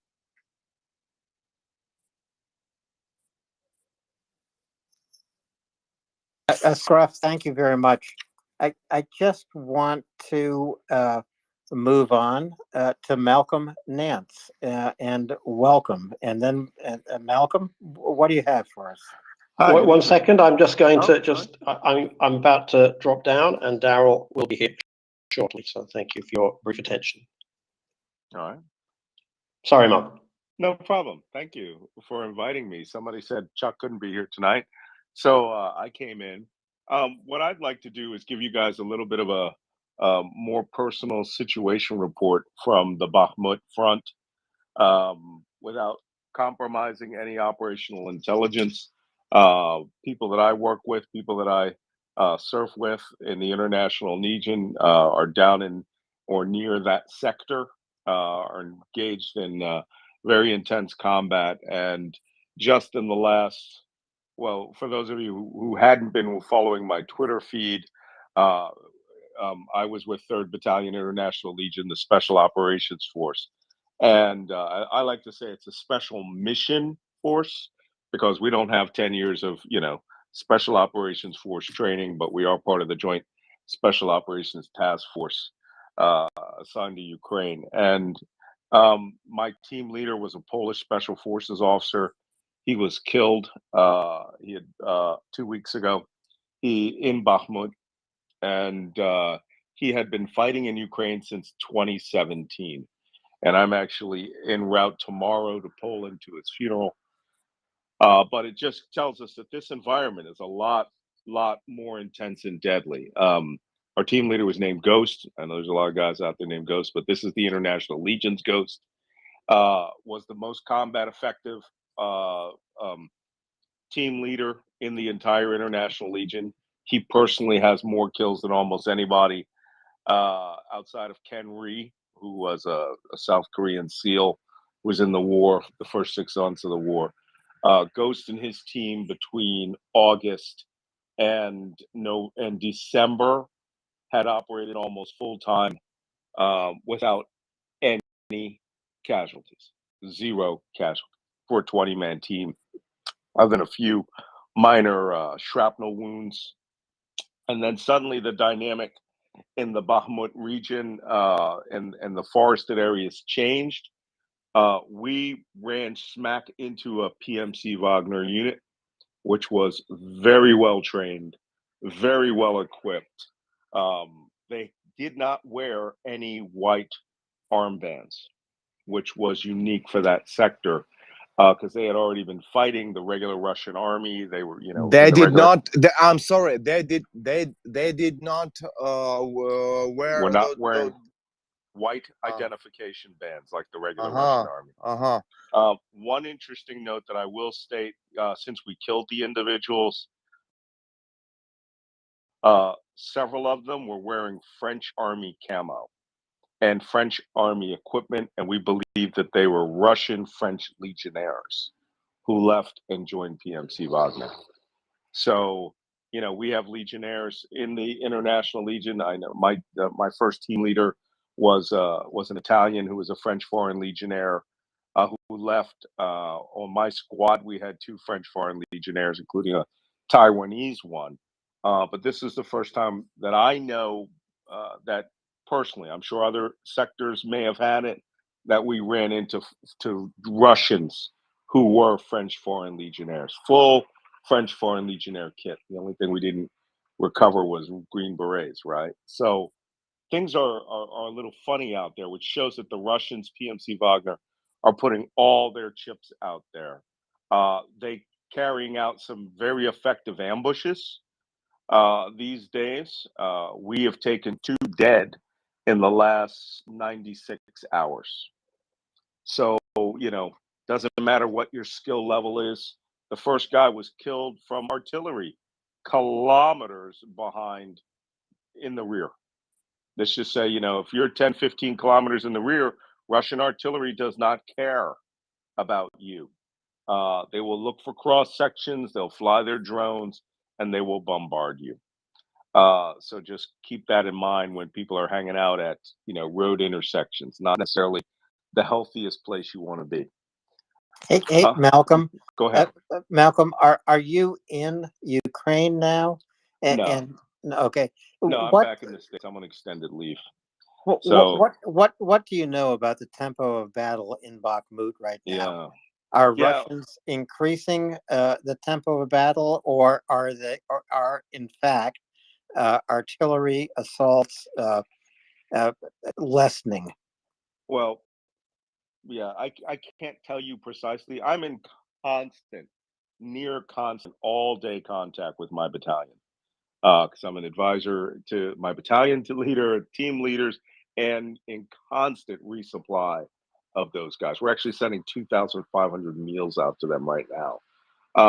And so the op tempo of the battlefield depends on which sector you're in. As you know, that there's There's the downtown of Bakhmut. The Ukrainians have fallen to a defensive line across the western side of the city.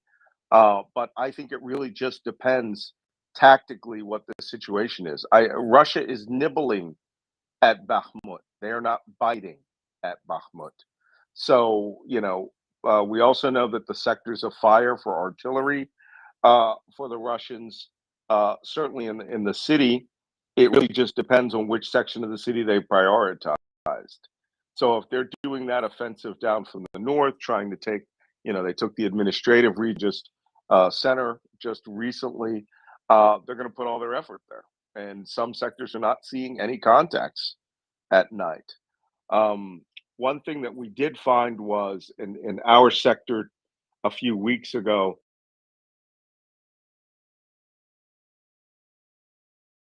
it had to be 80 to 90 Russians in three. It had to be 80 to 90 Russians in three separate platoons who were coming up on an OP that was not well manned by the regular Ukrainian army unit, and our sweep spoiled it. It cost 3 of us dead, and 2 guys wounded.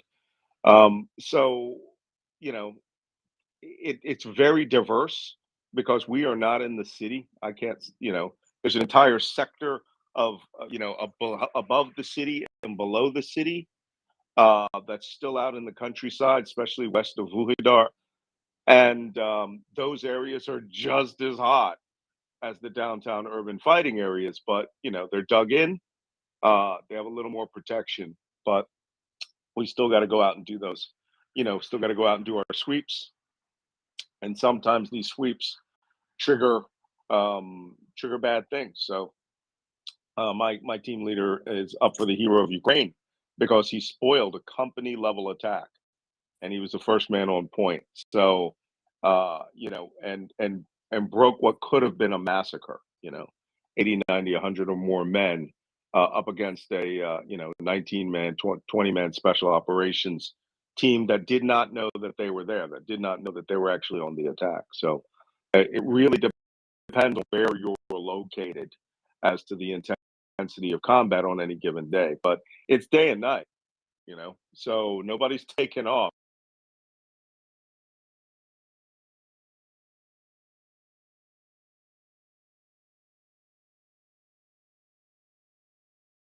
Effort in Bakhmut. Hey, So you're getting national effort. Just want to go to Axel and then to my co-host.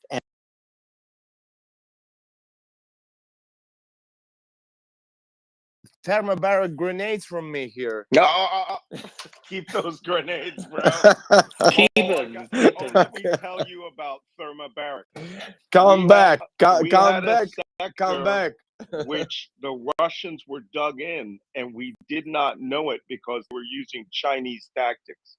They were sending 5-man digging teams into these forest sections at night so that the drones would only see 5 guys spread out.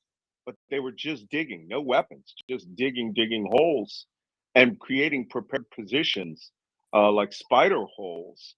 And when the contact happened, one of my best friends, who was former Sergeant Major of 1st Battalion Legion, he said if he literally took the tracers off his M14 and was shooting into the dry wood to try to start a fire.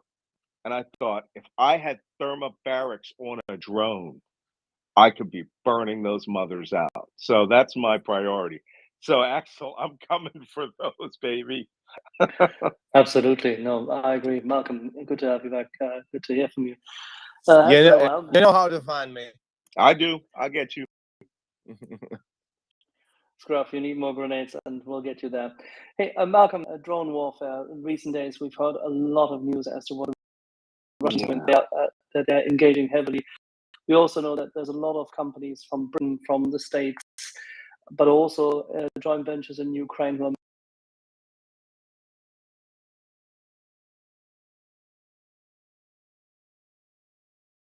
a bit about what we have to expect from both corporations as well as the government in regard to support for Ukrainian drones. Yeah, well, there's 2 factors here that we're talking about when we mention the word drone.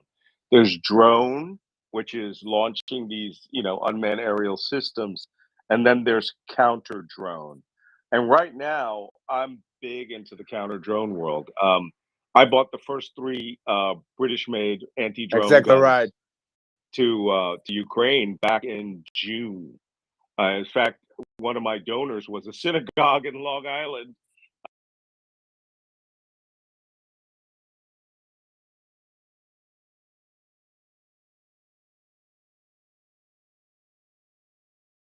And they bought these three guns for us. They paid the invoice, and we had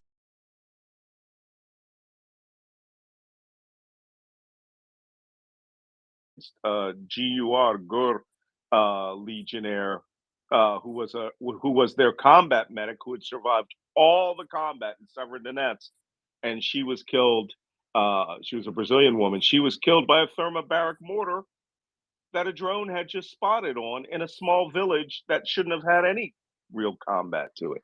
So we bought the drone guns out and we started knocking drones down left and right.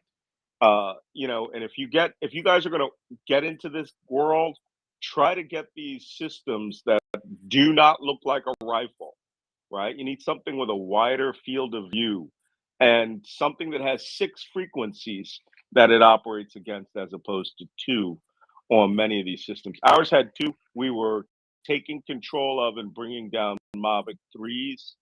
But some of these other ones, we could at least break the signal. And we had 4-kilometer range. We had, so we could scan the sky in front of us, even if we couldn't see drones, and break the signal and interfere with the operator. And hopefully the drone didn't have a go home capability programmed into it. For you guys who don't know my background, I was a cryptologist in the Navy. You guys, Chuck Farr and I discuss this all the time. There is a thing such as called special operations cryptology, where we go and do spooky things in spooky places. And so one of the things that we were pioneers of was early anti-drone capability and using drones. In fact, I was a target identifier for the Pioneer drone that was being launched off aircraft carriers in Desert Storm. So I would look at the video feed and I'd say, hey, that's a T-62, that's a T-55. Blow that up, don't blow that up.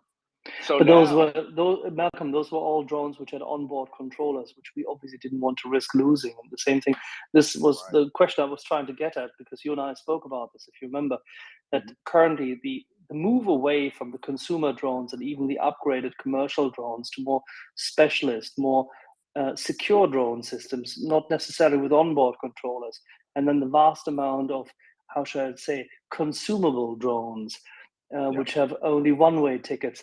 That seems to be one massive effort of the Ukrainian side to find a way to countermand the Russian profligate space with drones, because they have a lot of Right. drones Well, themselves. Can you speak to that topic a little bit? yeah, the biggest problem, let me talk about Russian drones, because I've either seen them or we've seen units that have recovered them. I was on the big manhunt for an Orlan 10. I was told to recover an entire Orlan 10 system, which is a very simple drone, but it was integral to Russian artillery fire control. As a matter of fact, they said on any battalion front, they would have 2 Orlan 10s as forward controllers in real time at any given time. The Ukrainians have done a brilliant job of shooting those things down, even though they're cheap ass drones. But I think somebody correct me, but I think the count is somewhere in the 600 range of not just handheld drones. These are real battlefield drones. Now they're nothing like the U.S. Army drones. They're nothing like the ones the U.S. Navy use with encrypted data links and things like that. And when the link is broken, the drone will go into an autonomous mode. Things like that. No, the Russians aren't really using those. That if they are, well, they're not having any real effect, because the real key, and this I learned in blood, the real key to stopping Russian drones is to kill the drone operator or kill the artillery that's associated with it. We had one mission, during the Kharkiv offensive or just after the Kharkiv offensive, and I insisted that my guys who were we have a Delta Alpha Bravo Charlie Delta team. The Delta team is mortars, drones, counter drones, and heavy machine gun ammo, the mules, right? And I kept insisting, you must carry this counter drone gun because the Russian increasing use of Mavic commercial drones, it just boomed in October. It's like somebody got a shipment in, and they were all over us. And we were so far behind their lines that our operational doctrine was, we don't care whose drone it is. If it's in front of us, it's getting jammed, right? If it's behind us, it's ours. If we don't actually see it move from west to east, we just jam the hell out of it, and it also, they would let them know that something was out there, but they didn't know where. So I still think that the commercial drone capability is good. However, what you're probably hearing is that the Russians may have gotten their act together in the Bakhmut sector in counter drone, CIE, CUAS. So that's true-ish. And I think that the Chinese must be assisting them because the commercial drone loss rate is very high right now. Also, there's a tendency from guys who don't know anything about signals, electronic warfare, to not take operational steps not to lose your drone. I'll give you guys a technique that I used, for decades, that we now used on our small handheld drones, which was you bring drones into the operational area very low. Most people go very high and they want to see and get that God's eye view. No, follow a route that's very low, that you can maneuver through the trees. Then when you get to the enemy sector, don't pop up and just start looking for things. Come up 10 meters and wait. Come up another 10 meters and wait. Come up 10 meters and wait. And by the time you get 40, 50 meters, you'll know whether there's electronic warfare out there. You'll start your signal will start fuzzing. And at the first sign of signal fuzzing, mark the height and drop the drone back to 10 meters. Then move forward a few hundred meters and then step up again and feel where the signal jamming is coming from. If you have two drones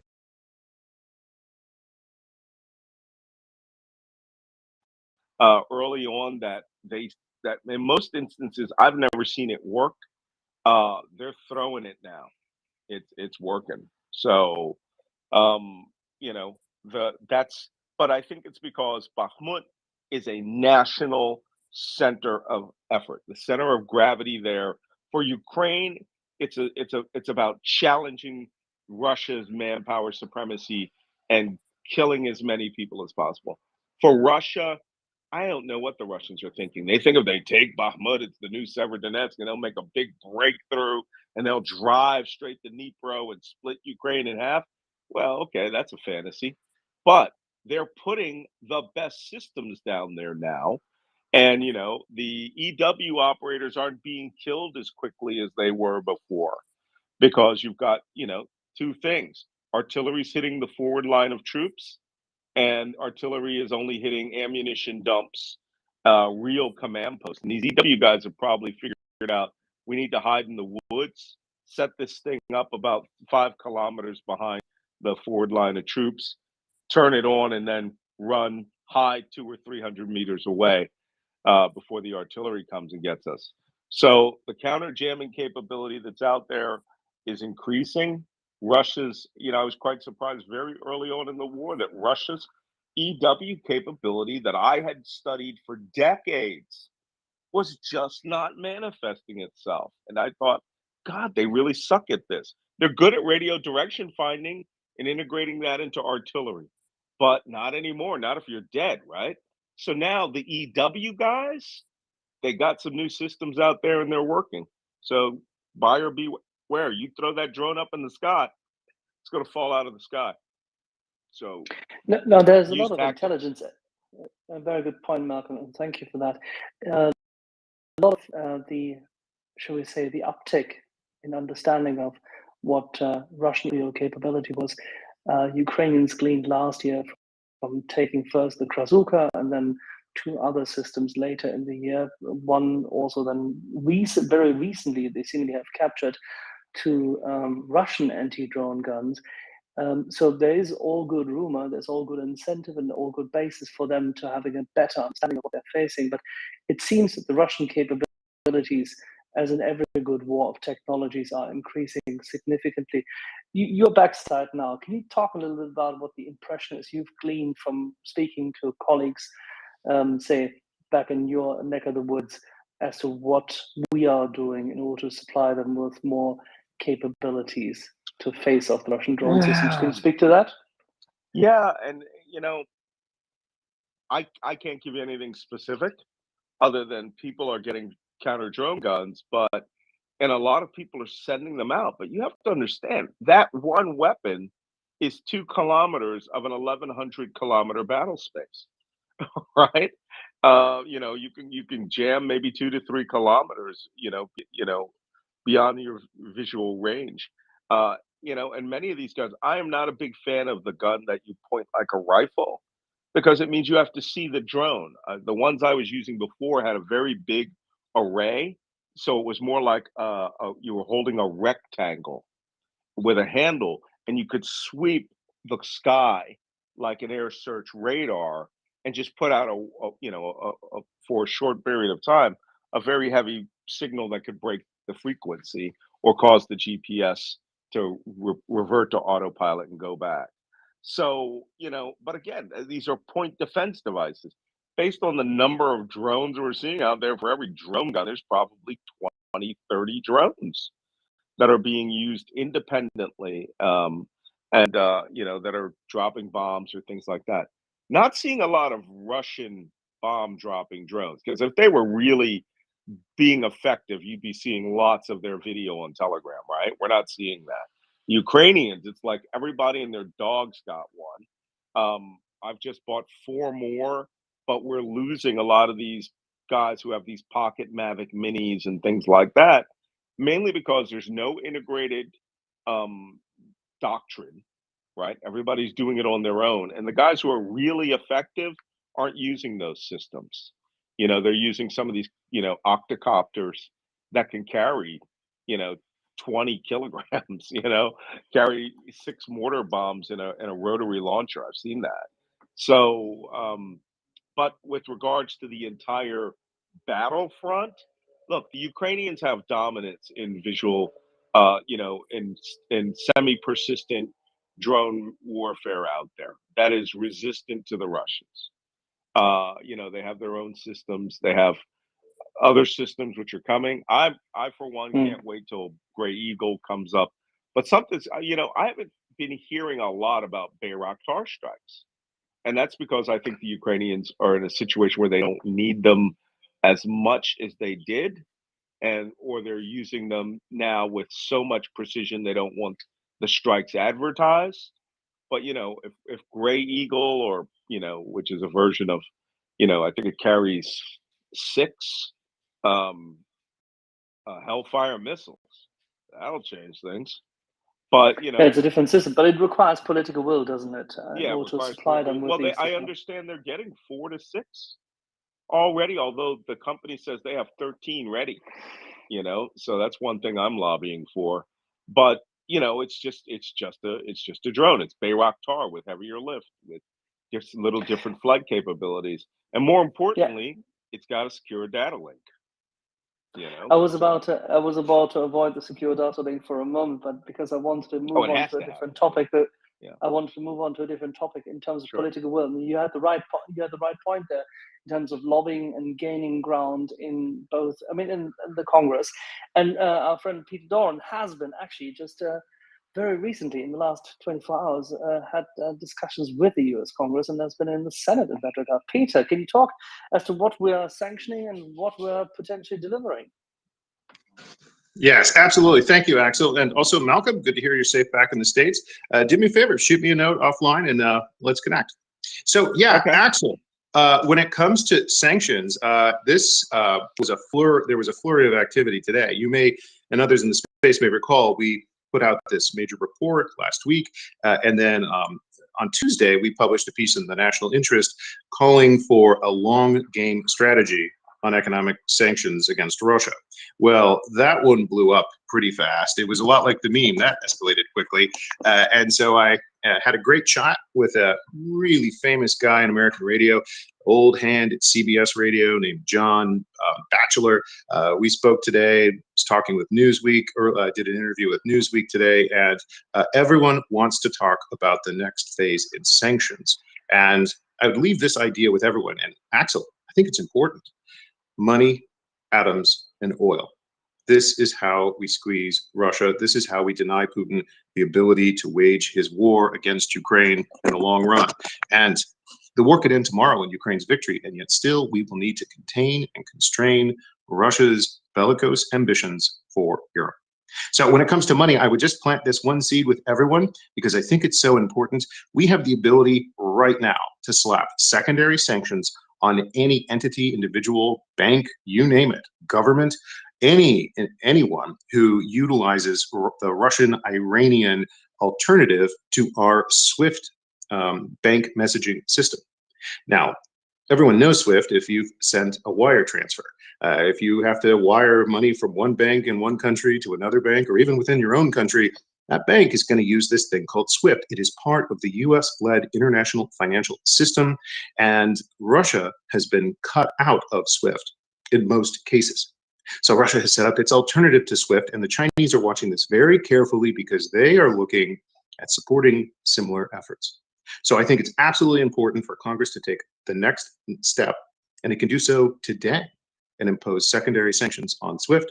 There's also the longer term effort of getting countries and companies out of the pocket of Rosatom. They no longer need to be reliant on Russian nuclear technology in order to run their nuclear reactors. And of course, we have to push the oil price cap under the G7 lower. Right now, it's becoming ludicrous. It's way out of step with where the market is, and the G7 promised they would update it, and they have not yet done so. So there are 3 steps: money, atoms, and oil that we can take in order to deny Russia its ability to wage war. And this now is escalating the public debate because the US government is taking some steps, but not enough, to put the squeeze on Moscow. That's a very good point. Let's talk briefly about those 3 items, because 2 of them are very dear to my heart, as you know. As to money in that regard, within the SWIFT banking system, most people who are not part and parcel of the financial services environment are not aware of this, but there is no correspondent banking between the various trade financing institutions and financial institutions engaged all across the regions, dealing still with Russia today. There's no correspondent banking function and no reconciliation between banks if there's no message typing, meaning if there is no confirmation of a letter of credit, if there is no bank guarantee being routed in order to collateralize a trade, and if there is no confirmation of a, say, payment which shall be routed between 2 banks across another correspondent banking network. So if you want to hit Russian banking with their current trade partners still evading sanctions, this is where you do it. And this is something which is extremely important. And this could have been done a long time ago. We discussed, Peter, I think, SWIFT last year in April, did we not? We did. And we had even predicted that there would come a time in which we would need to utilize secondary sanctions and other tools in the economic warfare toolkit to slam the door on these kinds of initiatives. And now is the time. One of the things that I learned is just how straightforward it could be for Congress to add some very simple language. It would be about a paragraph long to existing statutes, and it would inform the president, you need to apply secondary sanctions to Russia's alternative to SWIFT. So that's something we can do right away. Now, Peter, we both love dogs. You have a Hungarian Vizsla. That dog should not be tarnished by Orban Peter and his likes. But the Rosatom sanctioning, if it pulls through, that would impact Paj. That would impact what our friends in Hungary have just signed yesterday in Moscow. How can we deal with Hungary in that regard if they're still building and ongoing with their deliveries for the existing nuclear power plant? How can we help them out of the mess if they don't get deliveries? They need a runway. Everybody needs a runway. When we're dealing with nuclear power, when we're dealing with any issue related to things nuclear, obviously it's going to be complicated, and you have to move very carefully and very slowly. That's understandable. So that's why I frame this in terms of things we can do right now and things that we must do over the long term. Weaning countries off of Rosatom is one of those long-term things, but the bigger issue is, how did Hungary get into this mess in the first place? It made these choices. Hungary had choices, and it chose Russia. So now Hungary has to deal with the consequences of getting in bed with a war criminal state. All right, so let's help Hungary. Let's give them a long runway, give them a way in which they can get out of this mess, diversify away from their dependence on Rosatom, on Russia. There are alternatives. There are good alternatives. Let's give Hungary those options and give them time in order to make that change. What we should not accept is feet dragging, excuses, all sorts of ways to wiggle out of this one. This is an important one. This is a choice, and it is important that Hungary choose its friends and allies and not the enemies of freedom and the enemies of the West. Now, how do we then deal with governments such as we have, fortunately, and we prepared this, we wanted to have a little segment on this, as you know, our friend, our man in Cairo, M. How do we deal with governments who have been traditionally partners of the United States government and who now are essentially twisting and turning and going to actually execute pre-planned military aid to Russia? In this case, Egypt, of all parties in the Middle East. How can the United States government at this time, in this environment, after the Abraham Accords, how can the US government deal with that? I mean, can we still stop it? Can we still influence Sisi?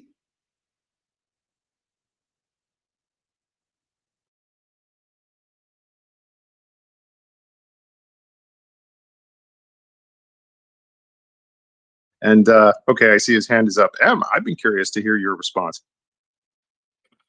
Good morning, everyone.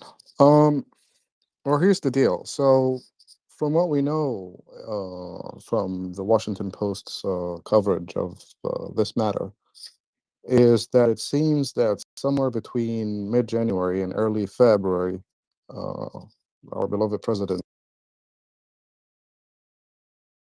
considered sending a consignment of gunpowder, artillery shells, and approximately 40,122 millimeter Sakr Falcon missiles, which are compatible with the Russian multiple launch rocket systems.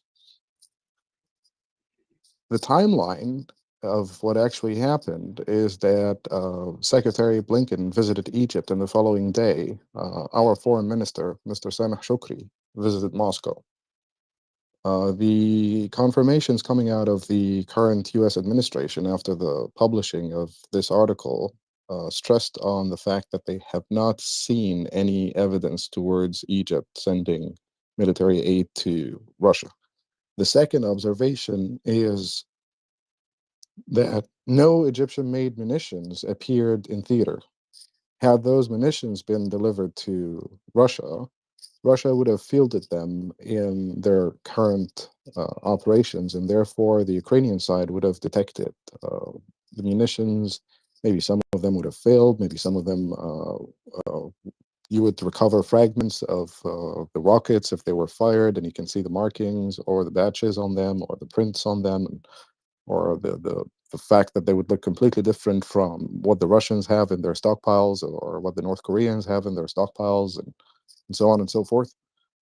But my personal analysis and my personal belief is that this was a deal that was going to be conducted outside the system of justice, and sorry to use a cliche. So it was not something that the government of Egypt was doing out of necessity in order to try and fill its coffers with foreign money coming from Russia, given the current economic condition. I am leaning more towards this being a stupid adventure, being advised by stupid advisors to our beloved president. And that maybe Secretary Blinken, when he visited the Middle East, he stopped in Cairo and he spoke to his counterpart, and maybe he relayed a message that the U.S. government is aware of such a proposition, and that strong actions will be pursued or taken if that deal had proceeded. Why or how anyone would do it, again, to use another cliche, probably someone would have drawn from the current stockpiles of the Egyptian armed forces and prepared a consignment that could be hurriedly shipped to Russia, maybe used 2 or 3 ports along the way to fudge the manifest of the shipment, hide it in other exports that leave Egypt normally during this time of the year to other ports in the Indian Ocean before they end up in Russia, and that it was to be conducted through shell companies and local businessmen and foreign businessmen rather than a government-to-government interaction that would be announced within the government budget or the state bodies, or appear even on the actual statistic of Egypt's annual defense exports. There is a precedent here that in August 2017, a ship that was about to traverse the Suez Canal carrying a shipment of iron ore was stopped in the Red Sea before it entered the port of Suez, after Cairo received information from Washington that that ship was carrying illegal North Korean arms. In this specific case, it was carrying 24,000 RPGs and the components to assemble another 6,000 RPG rounds. And it was arranged by an Egyptian businessman. It was worth $23 million, and it was destined to Tartus in Syria. I would assume that this is the working of a very small circle that currently enjoys official positions within the government of Egypt, that is not really representative of the position of the career employees of the government of Egypt. In this specific case, the career diplomats who support the Ukrainian cause and voted for Ukraine in the UN General Assembly. Mind you, it could be a balancing act where the government of Egypt is trying to support Ukraine in its struggle for freedom and maintaining its sovereignty and territorial integrity as main concepts that any sane government would stand by, while also not angering the Russians too much due to several factors, the most important of which is the long-standing relationships with Russia as the successor of the Soviet Union. And the history is there. Everyone knows how that story unfolded over the decades.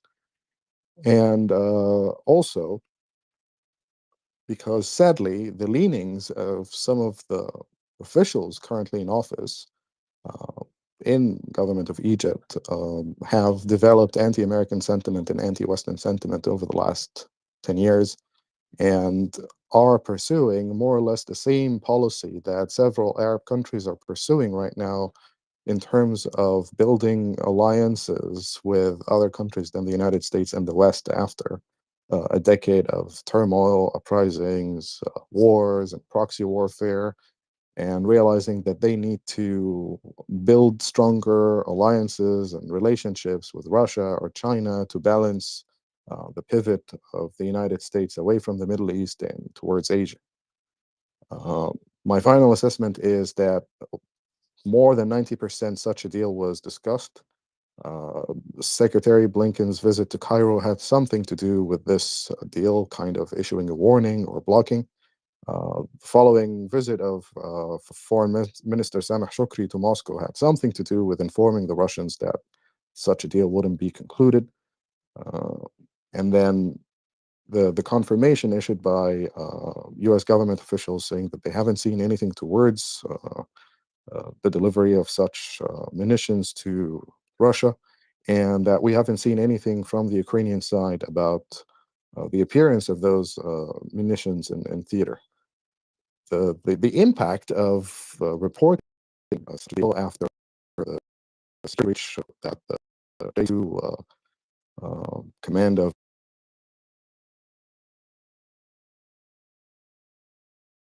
most economic investors and economic stakeholders and international financial institutions will look very closely at the government of Egypt for denial, for assertions that they will shoulder their responsibilities according to international law, that they will not supply Russia with weapons that then they can use against the Ukrainian armed forces and Ukrainian civilians in their illegal invasion of Ukraine. And the most important aspect of this is that Egypt is currently awaiting an IMF review of the conditions that governed the bailout agreement that was signed last December, which extended, I think, a $3 billion bridge loan facility to the government of Egypt to save it from its current foreign currency crunch that resulted from the long-term effects of the coronavirus pandemic, and then followed by the Russian invasion of Ukraine, both led to a drastic decrease in the numbers of Russian and Ukrainian tourists arriving in the country, as well as a massive increase in wheat prices internationally. And as most people know, the government of Egypt is probably anywhere between the 4th or the 6th largest importer of wheat in the world. So financial institutions and IMF partners and Egypt's partners will be wary of investing in Egypt after due to the political risk of such risky miscalculations or adventures or covert support for Russia during this critical time in modern history. Granted, since the beginning of the year, the current foreign direct investment inflows into Egypt stand at $5 billion, but that can change quickly because most of those investments are what we call hot money. They are investments in treasury bonds issued both in US dollars and euros, as well as in Egyptian pounds. So, as tendered by the central bank and purchased by the local banks operating it within the country, and then offered to foreign investors to buy in dollars. So, yep. So, does the timing of publicity hurt Egypt's prospects, both vis-a-vis the IMF as well as the pressure, which is evidently already still bearing upon it due to its changed, say, the terms of trade? You just said that the tourism trade brings less foreign currency and less revenue into the country on the one hand, and inflation is imported by means of higher prices for wheat as well as other products, which are say, food products going into the country. So essentially, they are in quite a tight spot. They can't afford their own programs at this point in time. Where is the money going to come from, if not from the IMF? There is none. The IMF only offered $3 billion. Egypt has a funding gap of $18 billion expected for this year. And the IMF partners are not playing ball. For instance, one of the programs that are on the table right now is the sale of state assets. One of those assets is called the United Bank, Al-Masraf Al-Muttahid. It's 99% owned by the Central Bank of Egypt. It has more than 30 billion Egyptian pounds worth of assets that it holds and manages, and it's quite lucrative and profitable. And yet no one is buying it for the mere price of 5 billion Egyptian pounds. So go figure. People are not willing to invest within this political uncertainty regarding the ideology driving government decisions, as well as the centralized financial policies that have been suffocating the private sector. The Egyptian non-petroleum private sector has been contracting for more than 6 years. Yeah. And the reason why I'm asking is, where would the money come from in the short term then? Is actually the discussion with Russia just, say, a money grab in order to bridge, the way to hell is paved with bridges? No, I don't think so, because I don't think that this deal was organized in a fashion that it was going to appear on state finances, public state finances, or I think it was a deal for a small circle to try to enrich itself out of a miserable situation.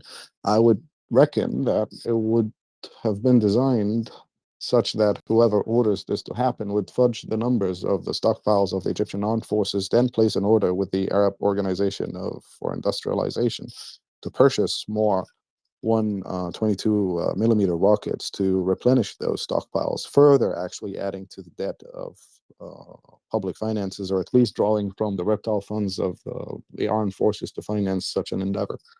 So I don't think it was kosher at all, and I don't think it was a shot for money that could then be injected into the Egyptian economy. I think it was rather a shot to enrich a small circle of people. And this all at the same time as Egypt is still suffering from massive inflation. I mean, the United States is currently dropping below 5%. There's a likelihood that essentially the measures that have been taken with higher interest rates are actually about to contain the inflation a tad. Let's see how this works out. Maybe there may be another spike, depending on how the Fed hitting hard in Egypt. Almost 40%. I live with a dog, so I can tell you about the items I have to spend money on between 4 a.m. and 9 a.m. in the morning, and it's not going well. Just water, coffee, eggs, butter, dog food, and personal hygiene. Everything has gone up by anywhere between 100% to 200%. I'm not talking about fuel, which is still going up. I'm not talking about car spare parts or buying a new suit for the office or a nice tie or sports shoes or what have you. And this is someone who can actually surf this. The right now, it's estimated anywhere between 40 to 60 million Egyptians have been pushed down the line of poverty. So go figure. That's the point. And I'm trying to bring this home to our American audience. Now, people, if you are currently looking at gas prices still, or food prices, this, that, and the other, think about the following. Egypt monthly core inflation rate has dropped. It has just dropped by 40%. 1.86. No, it has just dropped by 1.86% in the last month, but it has dropped to 39.51. Yep. And that's the announced number. The real inflation is actually much higher than that. See, that's my point, because the core inflation rate, as measured there, is unfortunately not geared to the level of poverty which is prevalent in the country, and therefore the disposable incomes and the basket, I mean, people are purchasing and where inflation is most felt, is overweighted on those items of daily use, exactly what Em just said. So those who are poor are getting poorer and have less disposable income availability and have less purchasing power, whilst those who have a little bit more are few and they can surf exactly this wave. Egypt is robbing its own population blind by not taking the right steps. At the same time, they're playing a very, very dangerous game with Russia to enrich those who are in power a little bit more. That's beautiful, isn't it?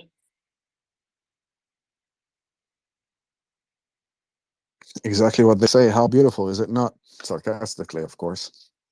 Yeah, that's exactly it. Now, and this at a point in time when Egypt should actually, as a nation, come together and overcome its past, say, lost decade and a half, and look forward to incorporating a highly motivated, young population with lots and lots of capabilities and generally an openness towards learning. It's astonishing how many opportunities are being wasted just in order to create more of what we once called the Lumpenproletariat. And with that, Alan, I shall say goodbye again because it has turned out to be 3 o'clock in the morning here, and it is absolutely delightful to speak to you, but there are tasks awaiting me in 5 hours. So thank you, both of you. Much appreciated. Thank you, Axel, for keeping your eyes open. Much appreciated. Em, I'm wondering, is there a backstory to Russia's approach to Egypt for missiles? A backstory to leaked documents online?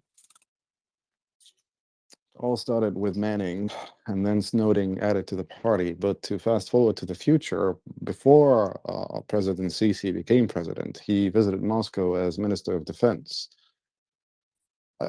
During that visit, some sort of help was extended to secure his presidency. On his way out, we saw Putin gifting him the jacket of the Russian armed forces with a big red star insignia on the right shoulder. Everyone here knew what to expect and what to come. Following the annexation of Crimea and the sanctions regime that was put in place back then, Egypt purchased the French Mistrals that were destined to be delivered to Russia, reorganized its navy into two fleets, two blue water fleets, the Mediterranean fleet and the Red Sea fleet. The reasoning announced was that the Mediterranean fleet will be tasked with securing critical gas infrastructure in the Mediterranean, and the Red Sea Fleet will be joining the International Task Force against privacy around the Horn of Africa, Somalia, Yemen, and to conduct anti-piracy operations, as well as stop Iranian smuggling of weapons and munitions to Yemen after the Saudi operation kick-started. To cut a very long story short, Egypt is going down the same path that Russia went down when Putin rose to power. It's a social engineering program that is depending on creating a new class of nepotistic kleptocrats to ensure the continuation of the current administration in power and isolate the elites of previous years, like they like to call them. Also, after the shutdown, not the shutdown, after blowing up the Russian commercial airliner that was flying out of Sharm el-Sheikh and returning to Russia, it was blown up over the Sinai after it had reached cruising altitude. Apparently, Islamic State operatives managed to smuggle a small plastic charge on one of the catering carts, and that was enough to blow up a hole in the cabin that depressurized the entire plane and caused it to break into pieces over the skies over Sinai. No survivors, of course, and Russia started pressuring the government of Egypt by stopping all flights into Egypt, and that reduced Russian tourism drastically into the country, and therefore deprived Egypt of a very much needed source of foreign currency. Not to mention the fact that apparently the current thinking within the circles of the current Egyptian administration more or less follow the same lines of thought in Dubai and Riyadh right now, which is the hope for a multipolar world, the need for a strong Russia and a strong China to counter the weight and the strength of the United States and the European Union and the United Kingdom, and rising anti-American sentiment after the American disengagement from the Middle East starting 2011, and the pivot to Asia, basically ending the Great War on Terrorism, withdrawal from Iraq, withdrawal from Afghanistan, not to mention the intervention in Libya, and now Libya being a complete failed state. That was a source of headache for the government of Egypt, specifically since most of the plastic explosives purchased by Qaddafi from Eastern European countries as a form of bribing officials and politicians there made their way across the western border into Egypt and were used heavily by Islamist terrorists in IED and bombing attacks against several critical government positions and high-ranking officials.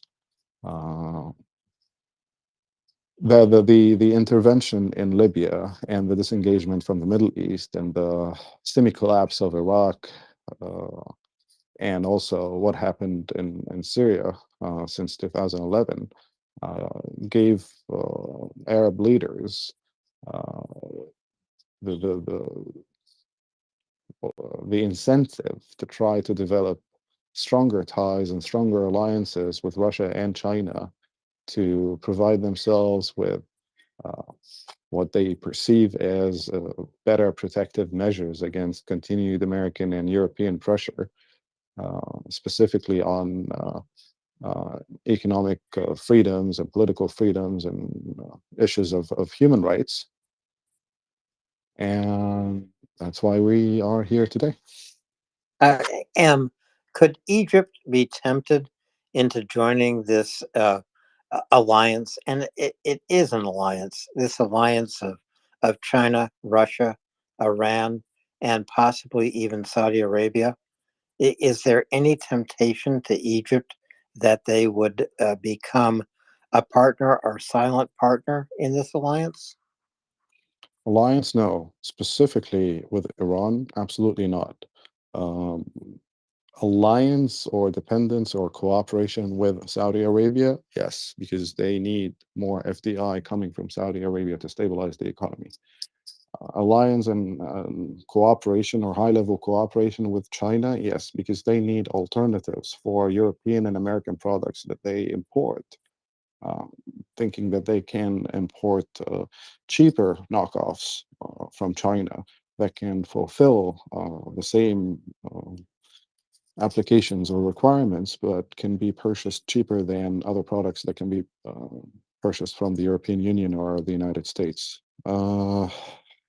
As for Russia, it's complicated because sadly, after the 1952 revolution, the academic and the cultural sphere in Egypt has more or less been dominated by leftists, has more or less been dominated by Nasserists. So President Nasser is more or less famous for Nasserism, which is basically an Egyptianized version of Stalinism.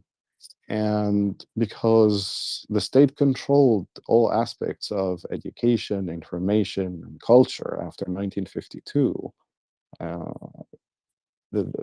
anyone who wanted to operate within those spheres had to pay homage to Nasserism, embrace Nasserism. We're actually dealing with true believers who believe that true Nasserism and true socialism and true state socialism, and with its set of obsolete and outdated principles, have never received a fair shot at delivering their much touted economic and social experiment.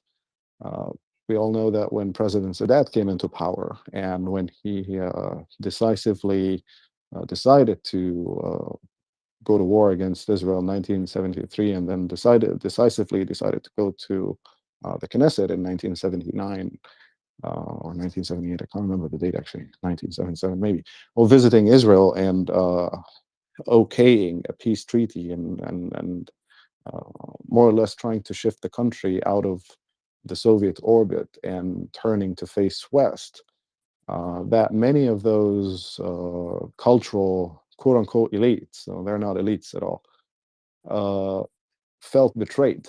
And for more than 30 years, former President Mubarak was always under attack for continuing with the policies of President Sadat, mainly maintaining the peace treaty with Israel, dealing with the economy in an incremental way of allowing more freedoms and allowing more openness and allowing more reforms, reducing the size of the public sector, starting the privatization program, reforming the banking sector, which led to huge growth between the years of 2001 and 2011.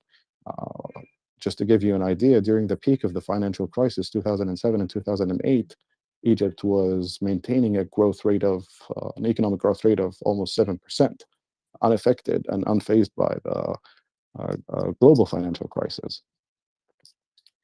This is the ideology that is currently ruling over the academic and journalistic and cultural spheres in Egypt right now, and it influences a lot of the people in power and a lot of the people in office. And sadly, they are using it to control the population first and foremost, and then drafting creative narratives, why they are doing this today and where they want to go, and stalking grievances of the past. And this falls very well within a path of rapprochement with Russia. After the atypical coup of 2013, the Obama administration decided to freeze some parts of the foreign military funding program with Egypt, which blocked the sale and delivery of much needed spare parts for our Apache helicopters that were Can you explain used. why?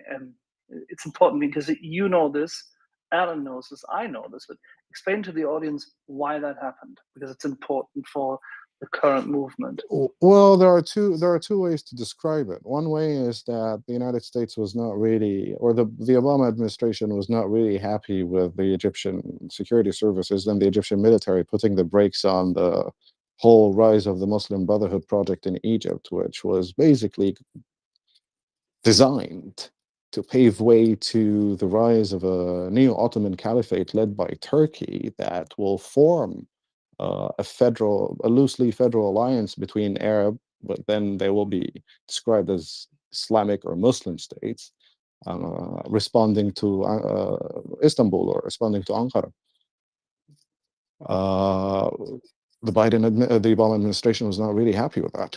And also because it was an atypical coup. Basically, the Egyptian security services and the Egyptian military applied exactly what happened in 2011 by the Muslim Brotherhood against the Mubarak administration, applied the same playbook against the Muslim Brotherhood. Some people would go to say that the Egyptian army has always been the Trojan horse from day one, that they were the ones who opened the door in 2011, and this was nothing but a play that followed the playbook of 1952 and 1954, again, to make sure that they remain in power after removing someone they considered a threat to the control of the continued control of the army of the country.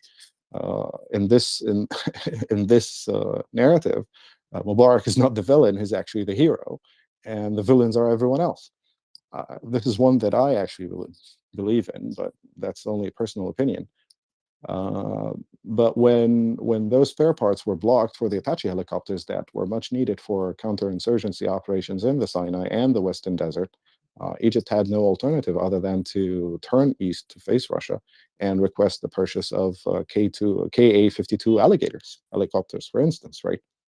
And Egypt has always pursued a policy of diversification of weapons procurements. We buy from everyone, we love everyone, we hate everyone.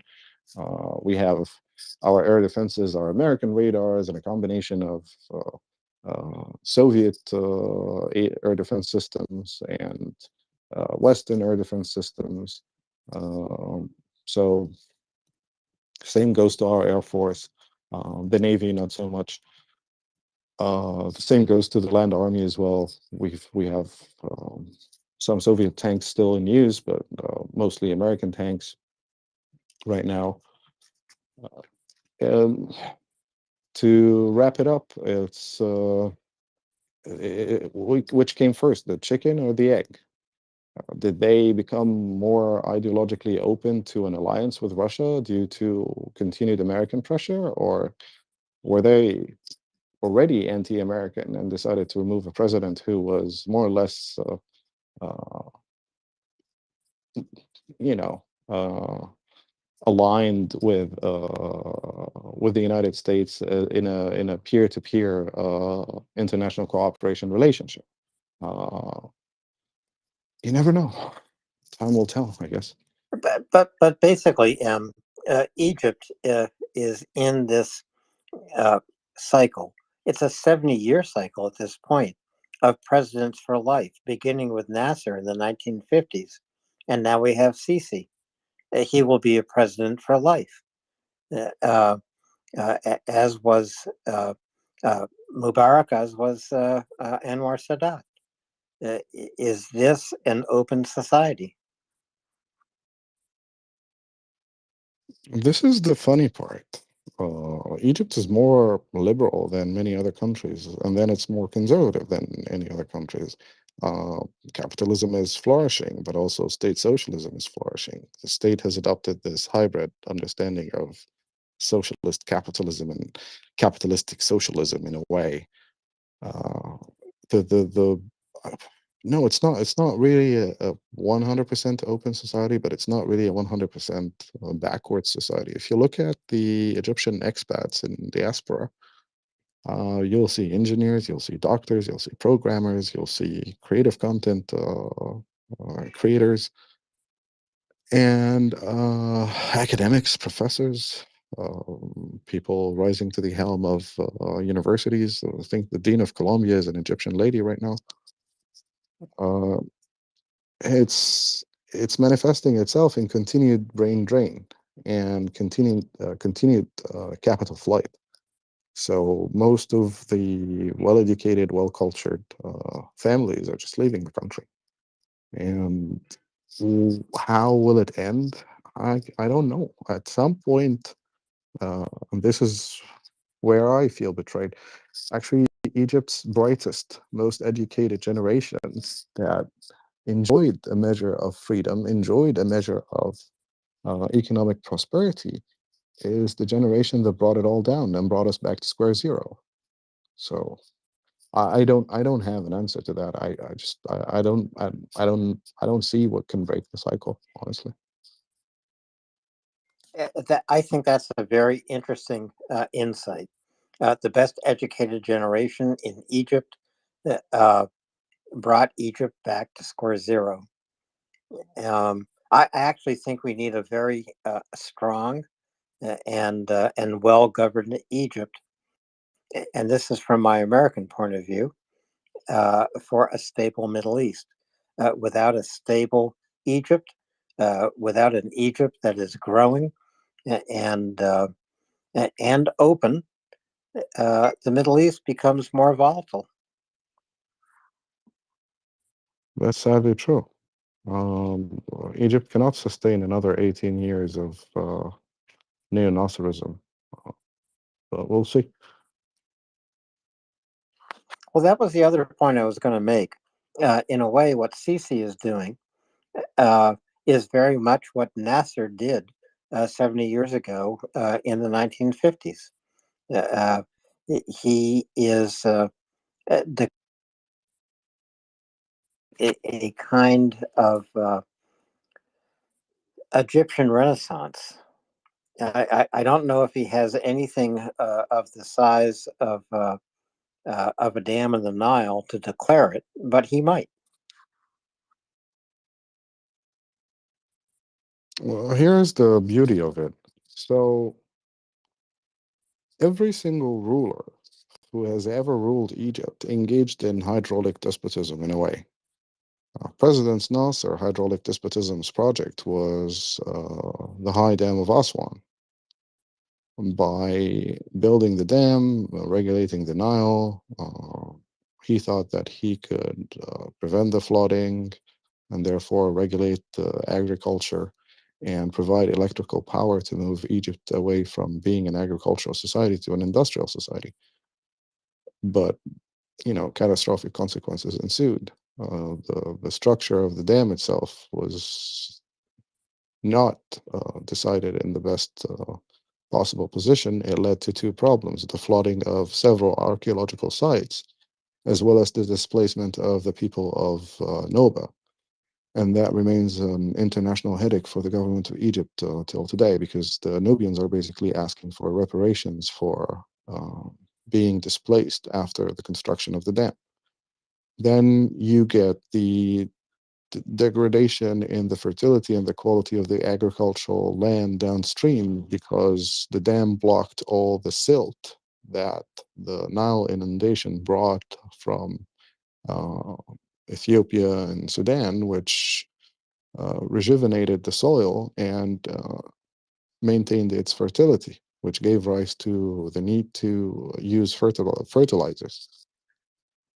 And last but not least, the amount of electricity produced by the high dam was not really enough to power up the ambitious industrialist project back then.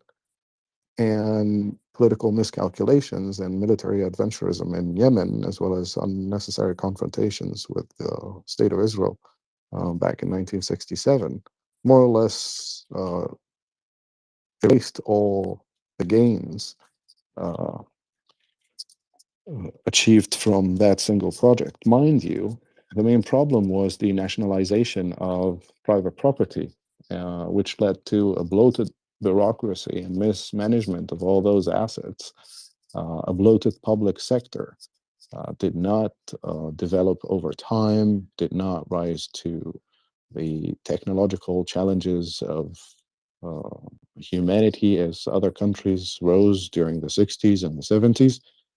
And by the time President Sadat was done with the war with Israel and signed the peace treaty, he had the mission to rebuild completely collapsing infrastructure and to deal with a bloated public sector. He was assassinated by the Islamists, and then President Mubarak became president, and he had to go through that challenge. He had to fight the war for developing Egypt, basically. And by the time he was done, 20 years later, 2001, that's when Egypt really started to take off.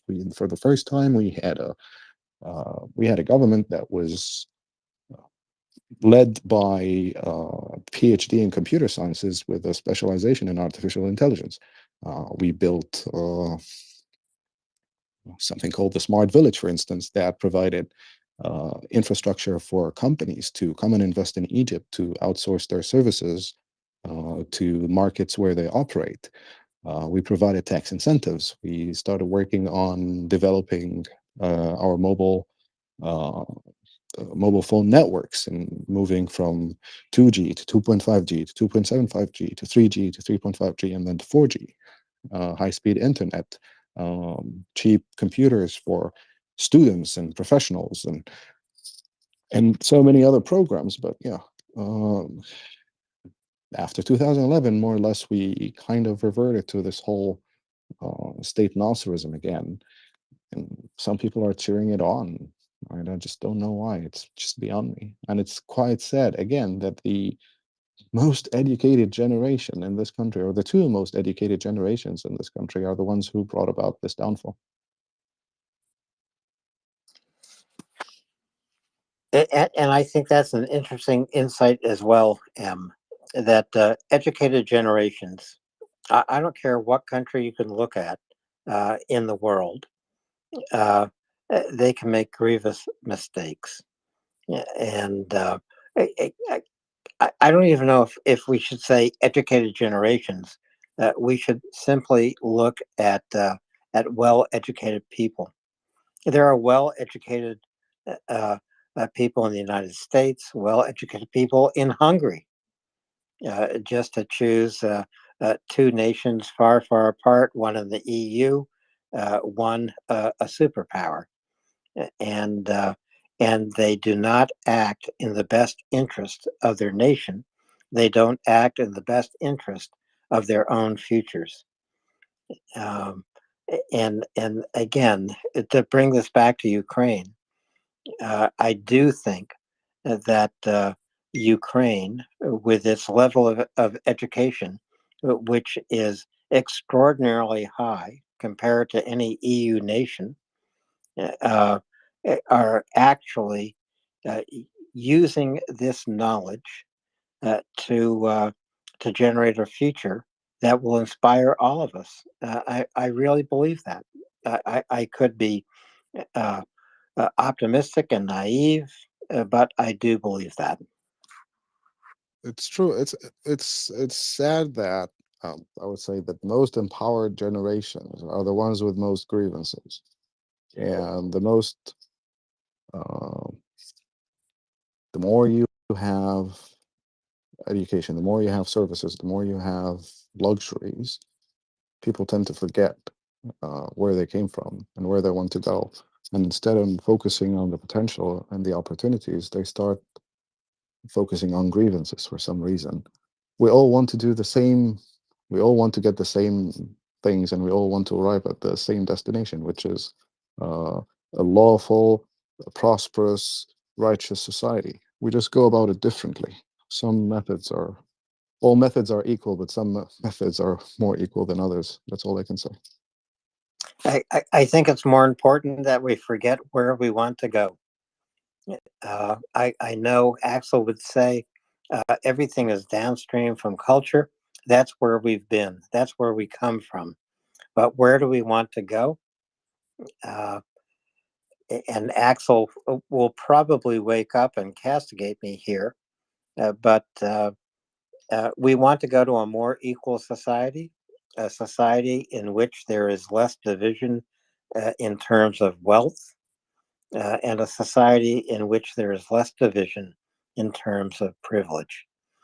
And every single nation on the globe has to work towards this ideal.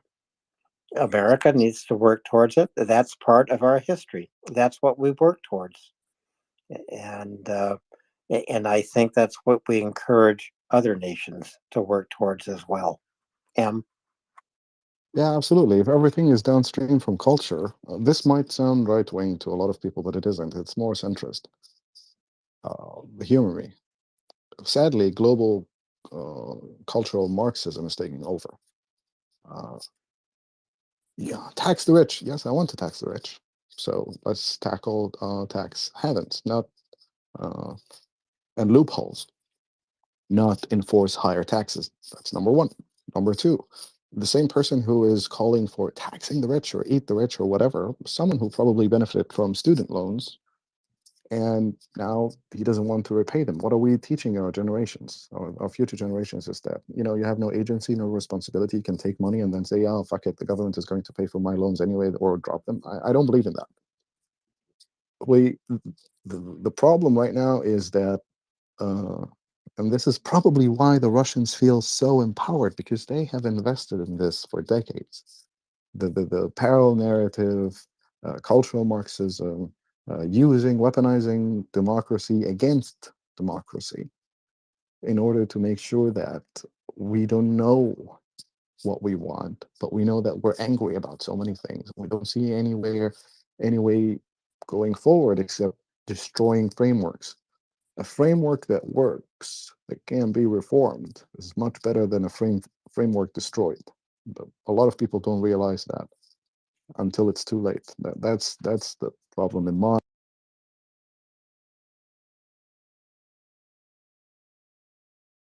All over the world, and I agree with you, M. You know, there are just to think about the United States, which is a country I more or less understand, although it's dramatically different than what I thought it would be when I was growing up here in the 1960s.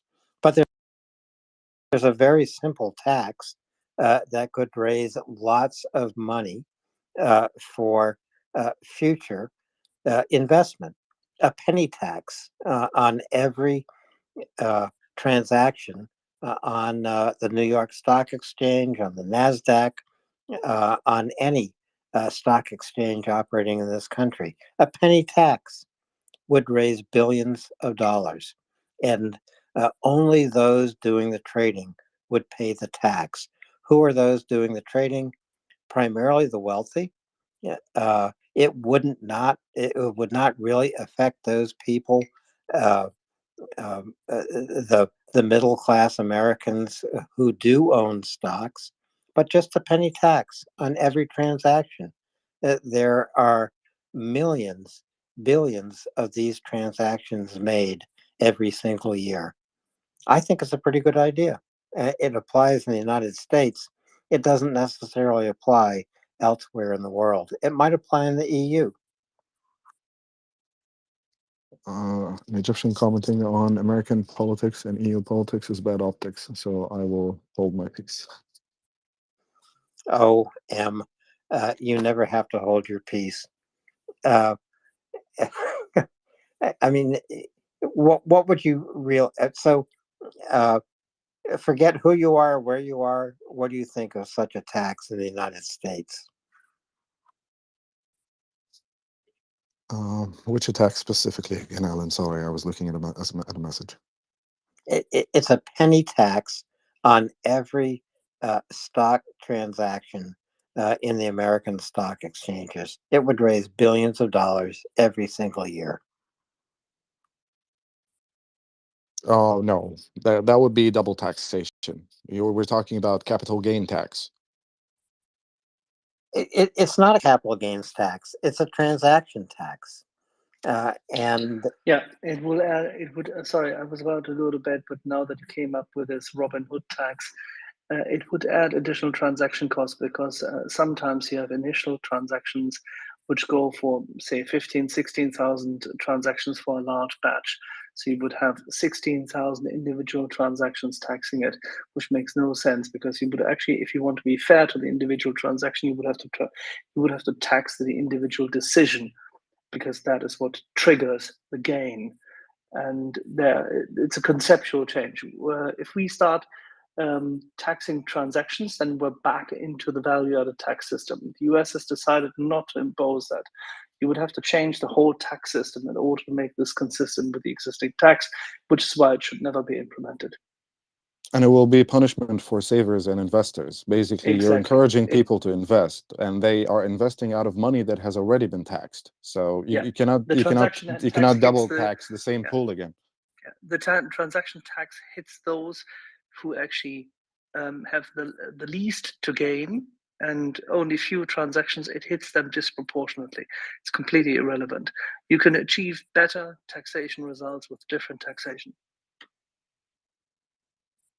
Well, I'm not going to turn this into a taxation discussion, but I'd That's love fine. to. I studied tax law. We can discuss this until the cows come home. The cows have probably already come home and they're ready to milk. I was about to say it is 3:41. I was really trying to go to bed, and then you come with taxation. Well, sorry, Axel, I love you to bits. I'm sorry. I'm going. I'm leaving. Bye bye. Good night, Axel. And that's on you. If I say taxation and you wake up, that's on you. You can always DM me. Jay, go ahead, please. Now, Alan Brewer, what are you talking about? More taxes. This is supposed to be about Ukraine, and you shall stop talking about more taxes. That's all I got to say. I can't believe Amanda is talking about that. Okay. Thank you, Jay. You're right. We'll bring it back to Ukraine. Why am I talking about more taxes? But this is a discussion that will probably take place in 2026. But Jay, thanks for your reprimand. You are completely right. So Jay, you have a hot mic. I know you know how to mute it. Well, this is my first time using this gadget, and I shall mute it right now. Well, I got to say, Jay, you talk like a real Mainer, and it brings a smile to my face. I can't believe you're living in the South. I can tell you a story about that, and I might DM it to you, but I'm not going to tell it right now. But to get us back to Ukraine, and Jay is completely right. There are things that are happening in Ukraine tonight. For example, in Sevastopol, in Crimea, they've canceled the Victory Day parade. This is the day on May 9 that Russia celebrates a victory in World War II. So there will be no parade in Sevastopol. There'll also be no parade in Belgorod or Kursk. Whether or not they'll hold a parade in Moscow, we'll wait and see. There has been a challenge issued to drone operators to land a drone in the middle of Red Square on May 9. In other news, Spain is transferring its Leopard tanks to Ukraine, and they are sending more, and those additional tanks will be delivered in this month of April. That's more or less all the news I have from Ukraine at the moment. I'll look for more. There is a news blackout all along the line of engagement, and we can understand why. Um, I can only tell you that that fighting in Bakhmut remains intense, and Russians have probably made advances through the center of the city. They might control about 80% of Bakhmut. Ukrainians control about 20% of Bakhmut. This is almost a meaningless ratio because Ukrainians can continue to wear down Russian forces. Yes, Ukrainians are also taking casualties, but Ukraine remains in a strong position in Bakhmut. Some folks have come up to speak. Scruff is also with us, but Scruff, you haven't raised your hand lately. So Scruff is not with us. Let's go to A. A, Should do you I? request?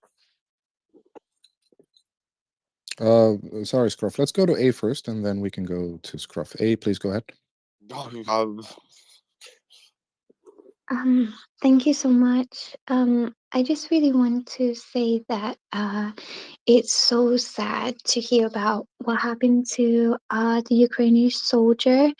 I just think, like, how could anyone harm another human being like that? And it's just so inhumane. And I just really want to say, like, it would mean a lot, like, if people just took 1 minute of silence tomorrow and just think about, our heroes who are on the front line fighting for our freedom and for fair democracy, and also the ones we've lost along the way. And I think it's a reminder to everyone, like, how important everyone who's donating and why it's serving a very good purpose, like to protect not just our frontliners but Ukraine as a whole. So I just really want to put it out there that please donate as little or as much as you can, because it's very valuable. Thank you.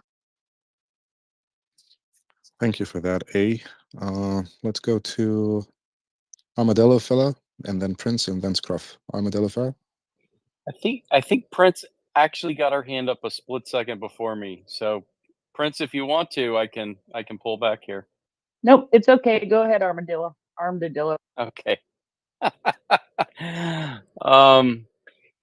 Well, thank you. I guess the previous speaker was A. Is that right? Affirmative, yes. Okay. And she brings up a really good point there. It's when I think about this conflict, and I was on with Alan quite a while Saturday afternoon, or Saturday, I guess, depending on where you are in the world. It was Saturday afternoon in the U.S., and we were coming up on Easter, and we got into a very philosophical and spiritual discussion. But the key points were Russia and their leadership. It's pure evil. What they're doing right now. Pure evil. It is Mordor for Russia, and versus Middle Earth. It is evil versus good. And if you're on the side of Ukraine, you're on the right side. And unfortunately, and Alan alluded to this as well. I mean, people in places of power sometimes they get it wrong, even in the West, and or they're misled, misinformed, and even at other times they well, the Pope tried to do something that was completely the wrong optics. I guess I shouldn't rehash that. I think Alan will beat me over the head if I bring that whole topic up, so I won't do that. But yeah, I mean, absolutely, what MriyaReport, MriyaAid, what both of these organizations are doing to raise funds to go to the support of Ukraine, it's one of the most important things we can do. Question: Have we heard from Angry Ants in the past couple of days? Because I'm wondering if we've had any updates from Angry Ants on his efforts to continue support with our leadership in Washington to continue the support for Ukraine. And so we can touch on that. And I'm also curious about the weather, if you guys have any updates there. Thanks. Yeah, Armadillo, Angry Ants was with us earlier today and yesterday, and Angry Ants is working hard on Capitol Hill and generating lots of support for giving F-16s to Ukraine. So, and I'm sure Angry Ants will be with us again tomorrow, later in the week. He will certainly be here on Saturday afternoon for tank ruts, or trank ruts, as I just attempted to say. But yeah, Angry Ants knows what he's talking about. And just briefly, and it's support on both sides of the aisle. Am I right? Yes, it is bipartisan support, but it's bipartisan support in the United States. We have to build. There are only 17 signatures on the letter in the House of Representatives. These are both Republicans and Democrats. There's a companion letter circulating in the Senate, and there might be a half dozen signatures on that letter. And these are letters that urge the administration to supply F-16s to Ukraine. Do these letters make a difference? Yeah, they do, actually. When you have 100 signatures in the House, you're going to end up with legislation. When you have 40 signatures in the Senate, you're going to end up with legislation.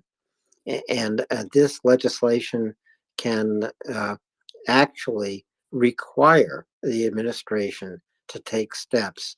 It might be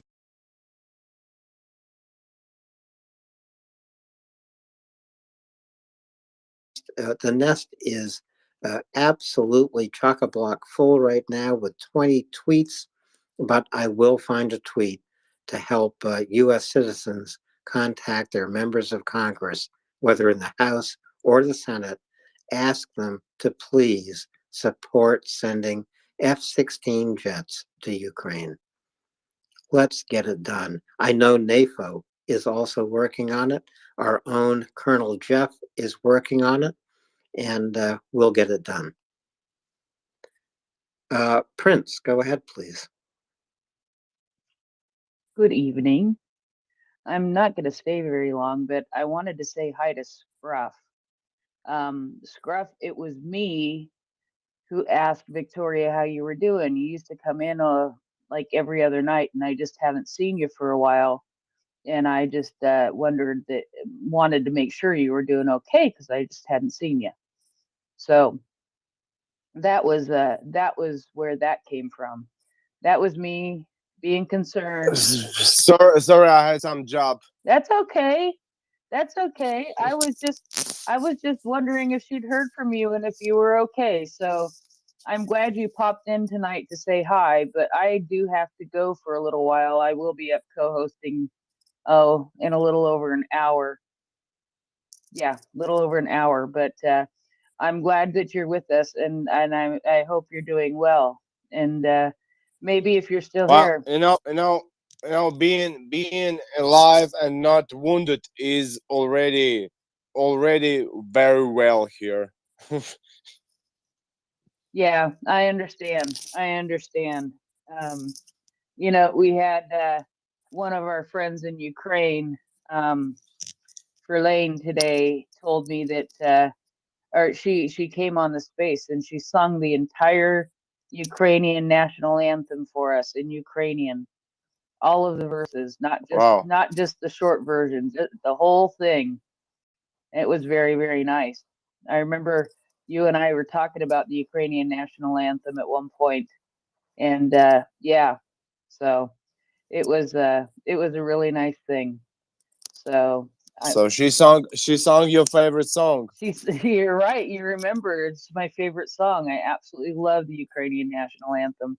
So I just wanted to say hi in case you're gone when I come back. But it was me who asked Victoria how you were doing, and I'm glad you came to check in with us. And maybe Alan or Armadillo or somebody has a question for you. And I'm glad you're doing okay. We'll talk to you later, okay, Scruff? Okay. Hey, Okay. thanks, man. Alan doesn't miss me. You just gotta you remember to mute your mic when you're done talking, and it's somebody else's turn to talk, and it goes a whole lot better. So thank you, Scruff. I'll see you later. See ya. Scruff, I do miss you, and because of you, I speak the two phrases of Ukrainian I know better than ever. So just remember that I do miss you, and you're teaching me Ukrainian. So you miss our lessons. Yes, I do miss our lessons. As a matter of fact, uh,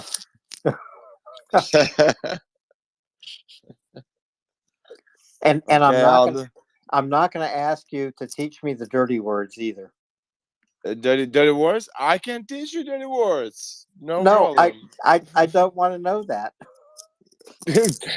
Oh, believe me, this is just the new world. You can teach me the dirty words offline. Yeah, offline, no problem, offline. You will if you're gonna visit Ukraine someday, you will not be able to express some of your feelings without dirty words.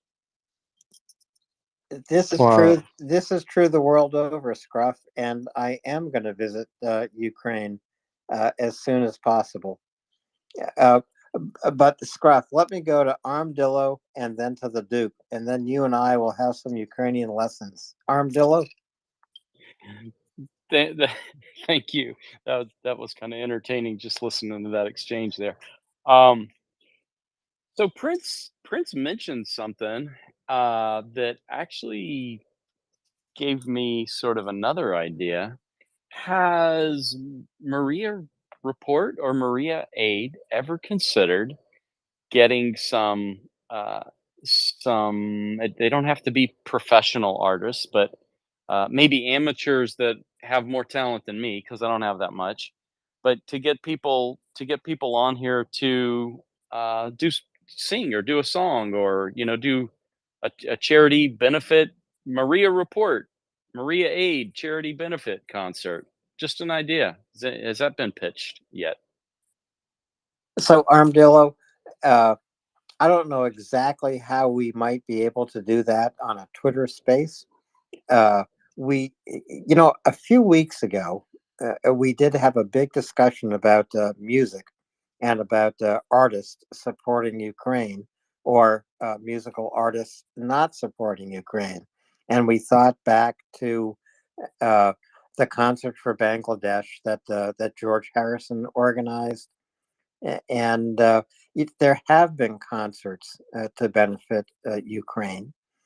We think that it would be a great idea to bring together Ukrainian musical artists and worldwide artists to support Ukraine in a concert somewhere. It would be great if it could be held in Ukraine. It probably couldn't at the moment, but it will be someday. And so, yeah, we have talked about that.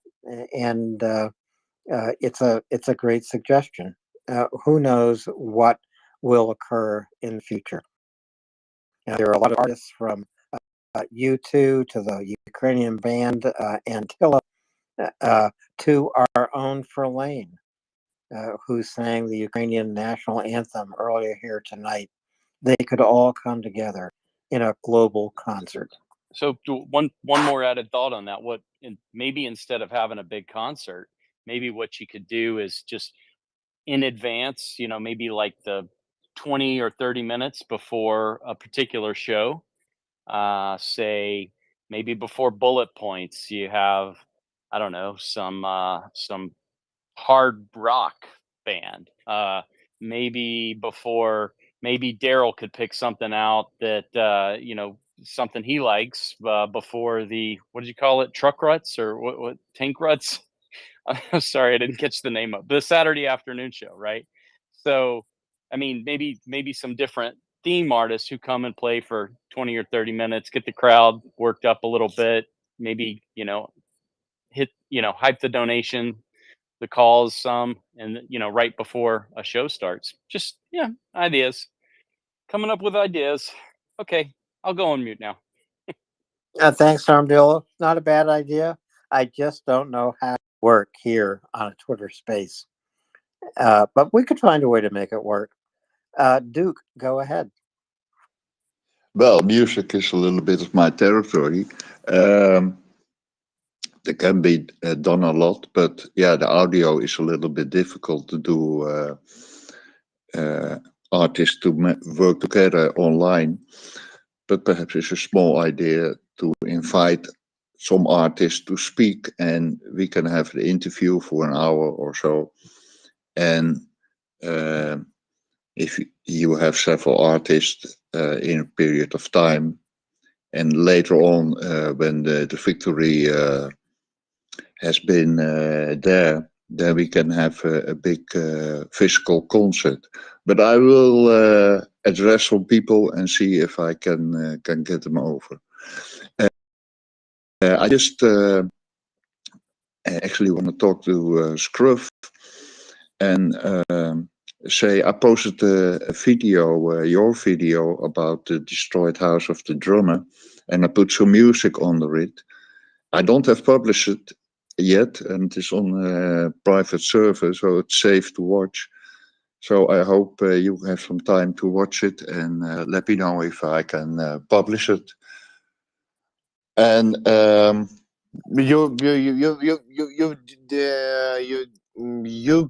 put the music on the video of Destroyed House. Yes. Of Destroyed House of Musician. Yeah, of the drummer, and I put it in the nest. You can just click it, the link, and you can watch the video. And I told, just DM me.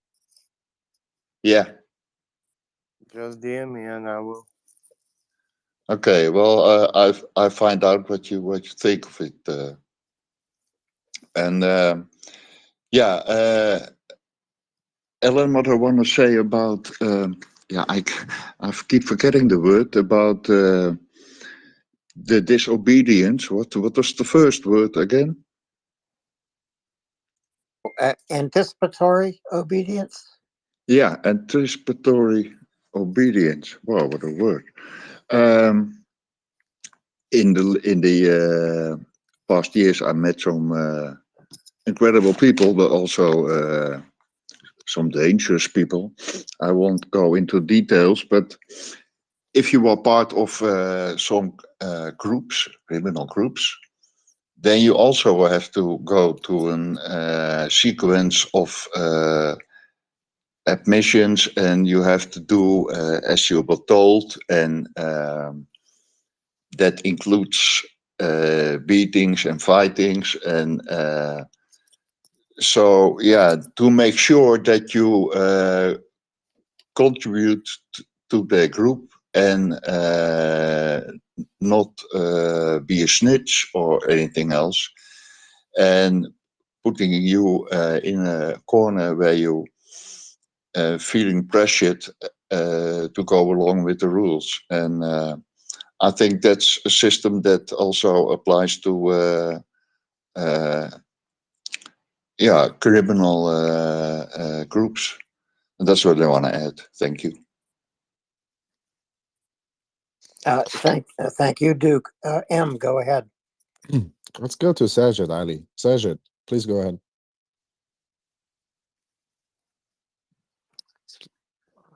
Hope everything is fine.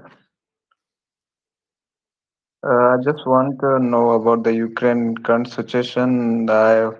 Yesterday, during using social media, I saw the post that Ukraine authorities has released the soldiers of Russians.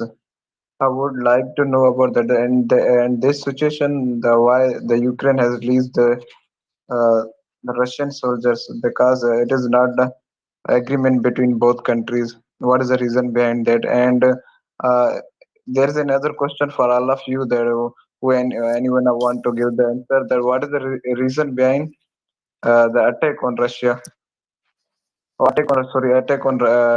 Ukraine by Russia? You want to discuss the Ukrainian constitution and the Russian attack on Ukraine, Sajid?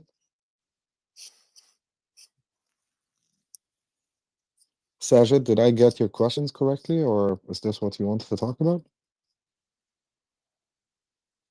Yeah. Yeah, we talk about it all the time. Ukrainian constitution is there. You can read it. Russia invaded Ukraine, and now it's being fought back. Well, what is there to be said about this? I don't know about more Ukraine because I know it about that when the Russian attack on that. I didn't know about. I don't know about Ukraine constitution and many more background of Ukraine. I just want to talk about that because the peace is everything in the world. The why the everyone not mostly Russia every attackers who destroying the peace of world. What is the reason of behind that the Ukraine, like as Palestine and other countries, now China is going to attack somewhere where No. else in the Yeah. country? Yeah, well, no, this is a very expansive topic. Ukraine has a constitution that you can read online. Russia invaded Ukraine and currently it's being repelled. Why is Russia doing this? Because it's evil, and any other country who would like to invade any other country is equally evil. Thank you so much for that, Sajid. Let's go to Matt. Thank you. Matt, you have your hand up. Please go ahead. Oh, hi. Yeah, you guys were talking about music. I remember I was driving a minute ago, and actually like 3 or 4 hours ago, and someone was asking about music in Ukraine. I was wondering if I could talk a little bit about that.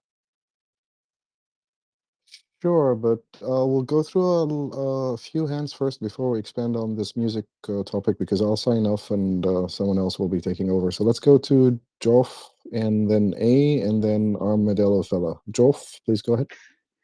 Alan, what do you think of the idea of having a Ukrainian word of the day and publish it up in the nest, so maybe we can develop some semblance of vocabulary in Ukrainian. Anyway, thank you, and I appreciate all the efforts you all make. Thank you, Juf. Well, I can tell you, I intend to learn the Ukrainian national anthem by heart, so I can sing it on the beach in Crimea when we celebrate Ukraine's victory. And if you really need the best Ukrainian language teacher, he's with us. It's Scruff. Well, what about posting it each day? Thank you, student. A new word each day, and that way we can learn consecutive days. That's actually a very good idea, just like Duolingo. We will look into it. That's a very good idea, Joff. We can come up with a word of the day and post it as a card on the MriyaReport account, and then post that tweet to the nest, keep it in the nest so that our listeners can check it out. Maybe with a link to how you can pronounce it using Google services or something like that. We will take it with the IT guys and see what we can come up with. But this is a brilliant idea, Joe. Thank you so much for this. Thank you, and it was really be educational. Thank you, sir. Brilliant idea. A, please go ahead. Thank you.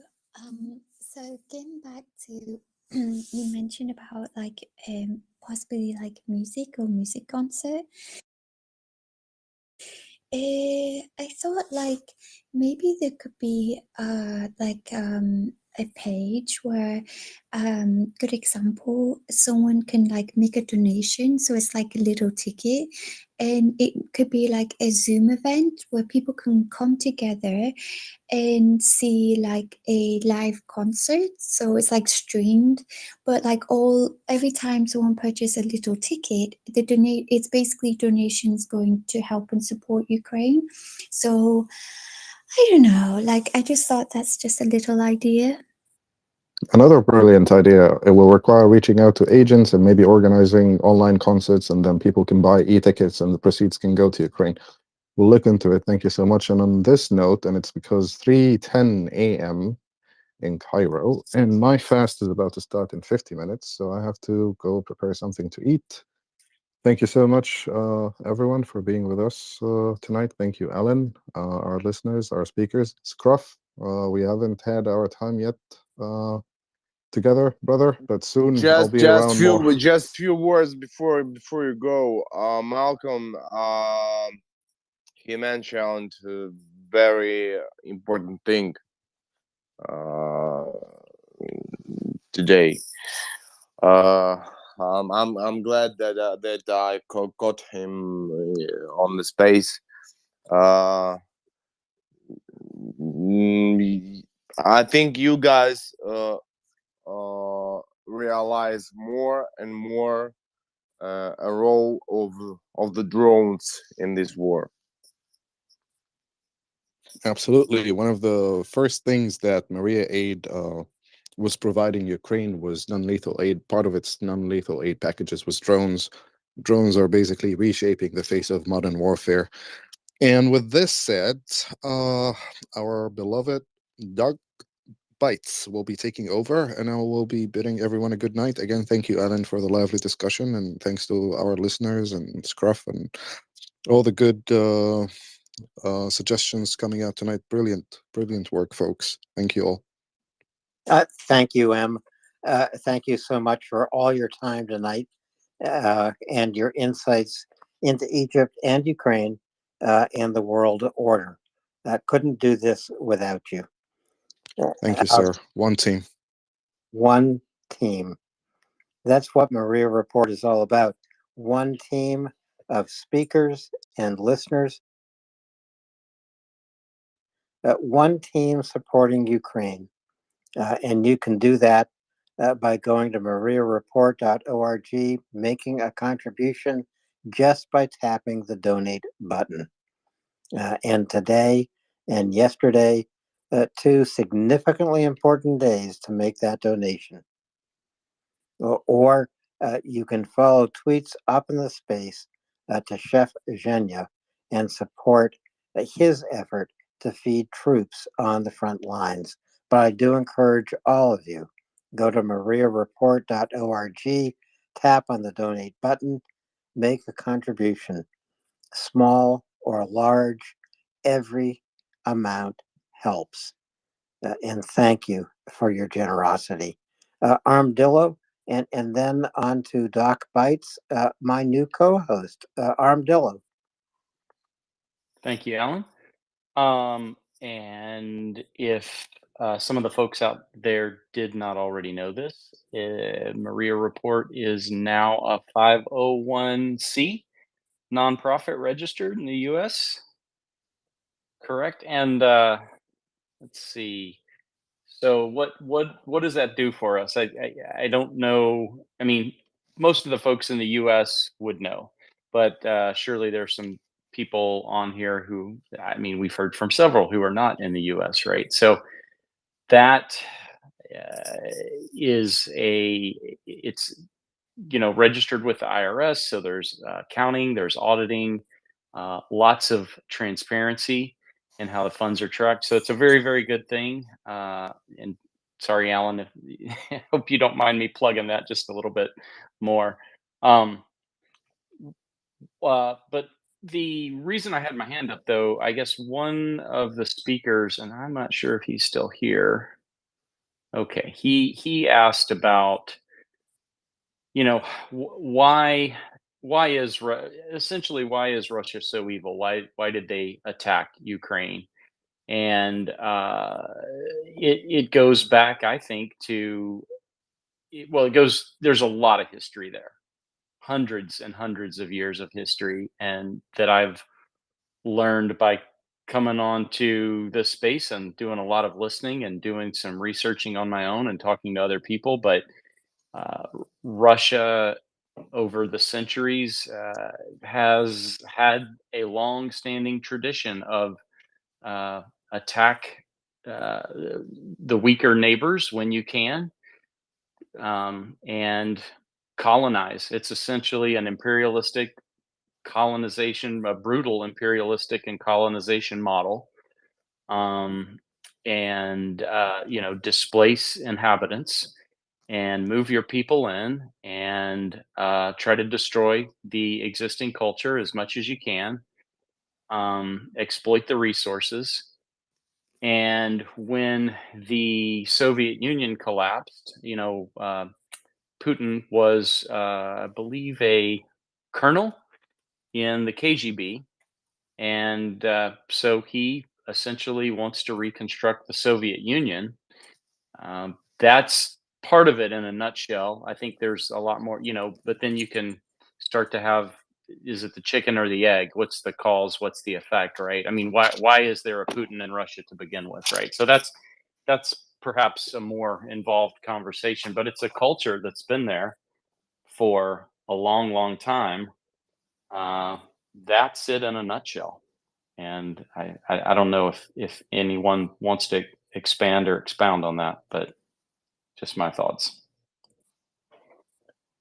Thank you. Well, so why do we have a Putin? Putin was only a KGB officer in Germany, and this is a long, long time ago. Armadillo, as you know, Boris Yeltsin became president. There was an opportunity with a lot of Western support for Russia to adopt democracy and a new kind of liberal society in Russia. And this did not happen. It didn't happen for a number of reasons, which would take us hours to get through. But can I say then the reason number one? Yes, Scruff, go ahead. The reason number one, mentality. Yeah, Russian mentality. You're exactly right. Can you tell us a little bit more about your thoughts of this Russian mentality that that stopped Russia from becoming a democracy, liberal society? Because Ukraine is doing it. Oh God, I'm not going to sleep today. Okay, I'll try to be brief. The mentality.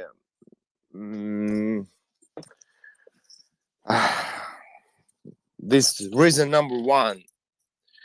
They always want, like they say, the strong hand.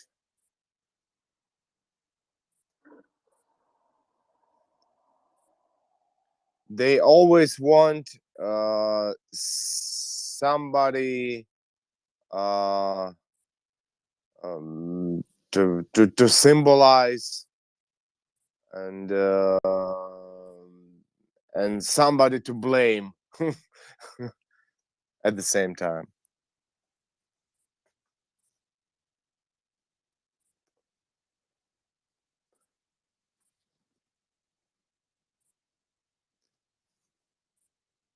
Are you with me? Yeah, I hear you, Scruff. That's exactly. Yeah. I could tell you more, but this is actually this is long story. But in two words, you know, Eastern Ukraine, which actually conflict started from back in 14th. It was uh, mentally it was close. It was closer to Russia, not because of border. After genocide of Ukrainians by starving, which called Goldomor in 1932, 1933, these territories, they were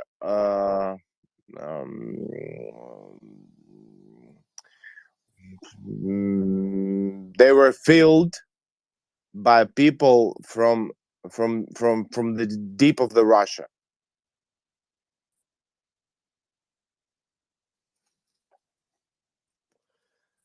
And many of them, by the way, were ex-prisoners.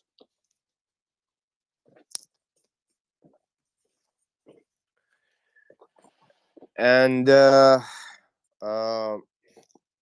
one of the key things,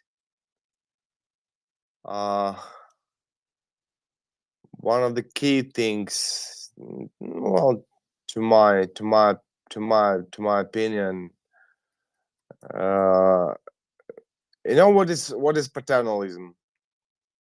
Yes, I do. It's it's suggesting you're taking care of someone when you're not really taking care of someone. Yeah. So you just don't like responsibility.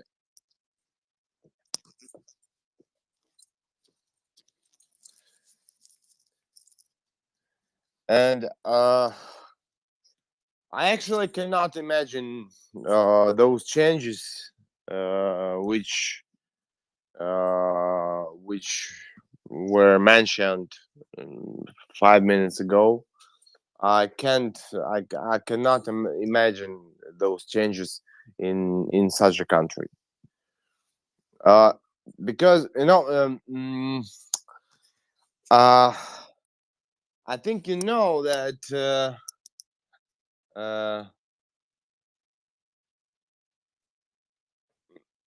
according to Bible, not Bible, this called in other words, okay, Moses, he was walking with Jews within 40 years. And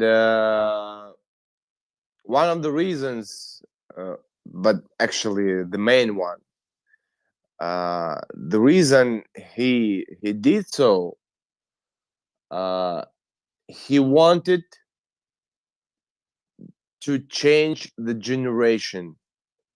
He wanted to he wanted to refresh it.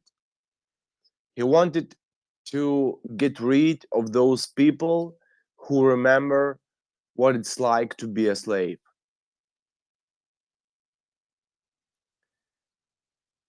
Russia never had it.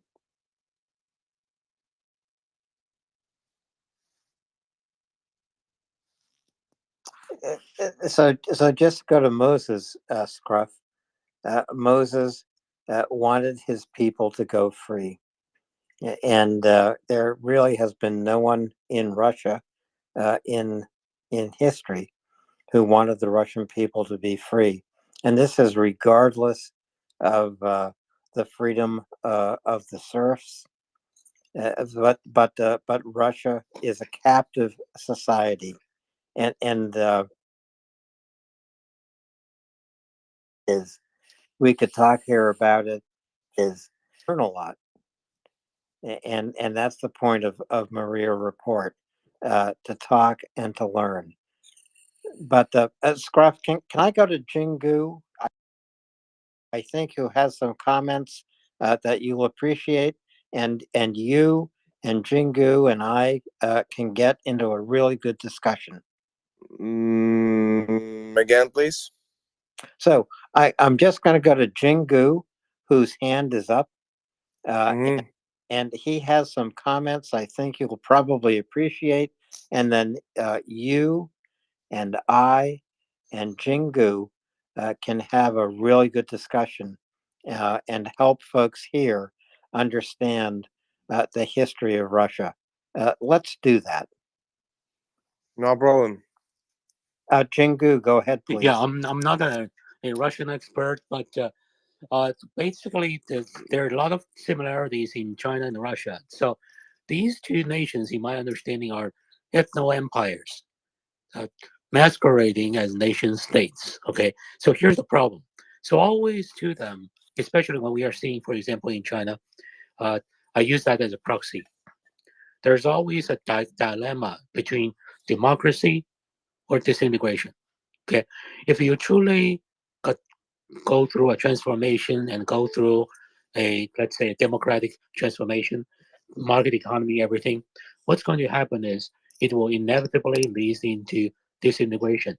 We see that today, this time in the Ukrainian war, right? Many people who fought on the Russian side are Asians, are not Caucasian Russians. Okay, that's how they keep things together, right? They are Chechens. The same with China. If you start to see, China is going to take advantage and really grow its economy. The moment that train is leaving the station, China is on its way to disintegration. Why? Very simple. Because different regions are they're very different. That's number one. Number two, it's always better for each region to establish legal contractual relationship treaties with the external world, then establish it through their central government. Why? It's much more dependable. So, for example, it's much better for Shanghai to establish a contractual relationship with the outside world than sign it under Beijing, because its protection will be so much better. So, the moment you start to give people agency and let the transformation start, the whole thing starts to fall apart. So that's what we're seeing in the Soviet Union, right? So based on limited reading I have, the post-Soviet Union went through tremendous chaos, inevitable. So now you have an ugly choice. Do you establish the rule of law region by region, meaning every place will be by themselves, therefore will go independent eventually? Or do you mean the whole place will be going back to Soviet Union? That's basically, you have two choices. You cannot have a middle ground. That's my point. That's what I meant. That's what I meant when I said about Moses, which were walking within desert with the whole Jewish people for 40 years, because we will be having a problem of this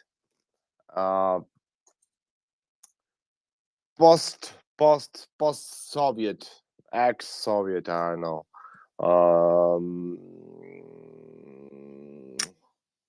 I'm sorry, I don't have a word which is not dirty. We will be dealing with it as long as people who lived in Soviet Union and who were young in Soviet Union, who fell in love in Soviet Union, For example, in one of the cities, when according to the new law of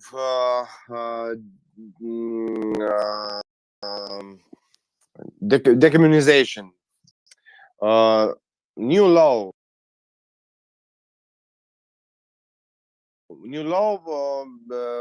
parliament released a new law, and according to this law, all the monuments of Soviet leaders should be removed. So on the east, in one of the city of the east, the lady, like, I don't know, maybe 70 years old or so, she didn't let to remove monument of Lenin, with the reason, I had a first kiss under this monument.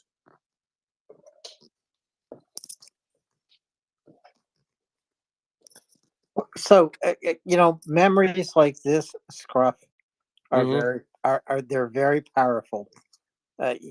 So an old woman, and 70 is not that old, but an older woman who remembers that has an emotional attachment to the place, and part of the place is this statue. But you know, eh, the problem with the statue of Lenin is the oppression it represents. Her kiss was personal. The statue of Lenin is impersonal in the way that that people look at it and regard it for the oppression that that history reminds us of. Do you get my point here? Not sure. So the history of Lenin is a history of oppression, and most people can see that, and most people actually have a personal history of that. Just an individual who had their first kiss at this statue under Lenin's outstretched hands, because I've seen these Lenin statues. I know what No, they were everywhere.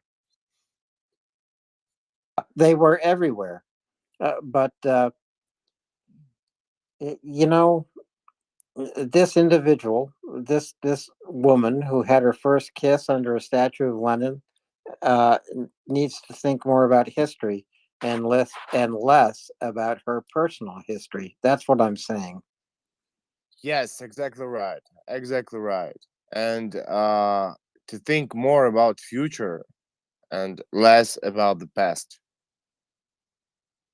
Exactly right, Scruff.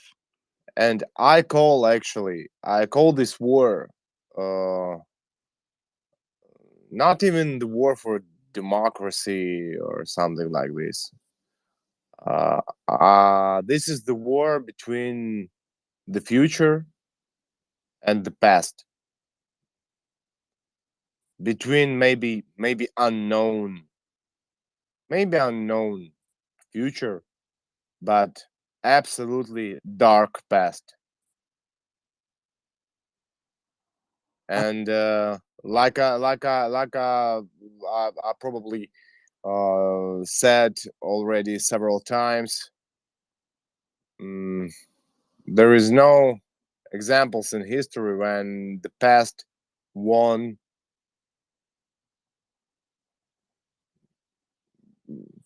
overcame the future. But that's what Russia is attempting to do.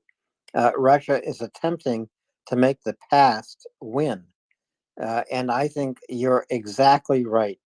This war This war for Ukraine is a war for the future of Ukraine. And Russia continues to try to impose the past and its own very twisted idea of what the past is. Hey, Alan, I just posted a photo up in the nest of one of the world's most famous kisses around the war. And that was the VJ Day kiss in Times Square of the sailor and the nurse. So when we start talking about that, this is immediately what comes to my mind. Well, there you go. That was a kiss on Victory Day in Times Square in New York Ah, City. there is the Nelly guy. Yeah. Mhm. Hoo-yah, brother. Hoo-yah. I know this shot. I know this shot. Well, Jingu, go ahead. Then we'll go back to Scruff, then to Doc, and then to Raver. Jingu, please go ahead. Yeah. After that, I need to leave. So, just several things. The first is that do not assume that everybody living in such a under such a regime feels oppressed. Okay. So yes, if you are creative, you are innovative, you are an entrepreneur, you are someone with a lot of thoughts. Yes, it's a very, very oppressive. But if let's say you are just a person who would like to lead a life of 9 5, going to an office, do whatever you are told to do. There's no initiative. You just need a safe life. It's actually not that oppressive because you don't need to have thoughts. The system reward people who don't have initiative, who don't have their own thoughts. So therefore, it's not a surprise to hear many people in the Soviet system, in the old Chinese system, they actually miss what's in, let's say, in the mouse time. Okay, these people are not competitive by themselves. They cannot really stand out. However, such a system give them an identity, give them something they feel special. There are hundreds of millions of such people. That's number one. So let's not assume to everybody it's a dark memory. To many people, it is not. Okay, those people who are entrepreneurs who are making a difference represents and yet anywhere a small percentage of the society. That's number one. Number two, it does not take a whole lot for people who are driving the changes to realize it's better to break away. So therefore, Ukraine is breaking away from the old Soviet system. There's no way it will go back. There are other people in the current Russian system. They're thinking about that. I bet you those people who evaded the conscription, the mobilization cause, if they are given the opportunity, you put them into the democratic transformation, they're not going to be opposed. They eventually will be sympathetic to the idea of breaking away. Now, to the first group of people who are content with a system that rewards mediocrity and so-called stability, they probably don't like that. Because in the current system, I'm somebody, right? I'm probably higher up in the Russian or Soviet system. I'm somebody. I hold a position. In the new system, I'm completely useless. I'm completely nobody. I cannot compete on the market. I would thrive in an environment where there's no competition, where it kills competition, right? So all of a sudden, those people who are pushed out, they're thriving. And I myself, I'm losing. You're not talking about one or two people. You're talking about hundreds of millions of people who will feel this way or the other. So therefore, do not underestimate the support these oppressive systems are gathering among its own people. And usually that's not from the most productive sector of your society. That's my point. A very good point, Jingu. Thank you. And I think you're completely right, especially about Russia and maybe about China too, but particularly about Russia because individuals in Russia in the hierarchy have been granted their position of power. They are granted this position of power by those above them, by their superiors. And they will do everything they can in order to keep their superiors looking on them kindly. I guess that's the easiest way to say that. But it also means that they are participating in a society of oppression. Uh, these are the individuals who follow orders, who follow the rules. And Jingu is right. They have no future without these rules. They only hope that by following these rules, that their advance is guaranteed. That's what I Jingu, meant. Sorry for interruption. That's what I meant when I said that Russians always needed the strong hand, someone's strong hand. That's what I meant.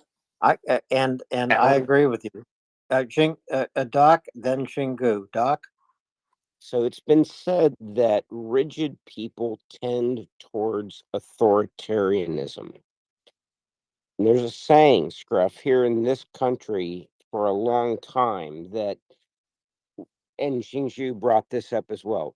We used to say here, vote Republican, it's easier than thinking. And Xingzhu brought up that point as well. And in this country, the Republicans tend to lean more, especially today's Republicans, towards authoritarianism. We see that in the support that we have for Trump in this country and others that I find shocking, right?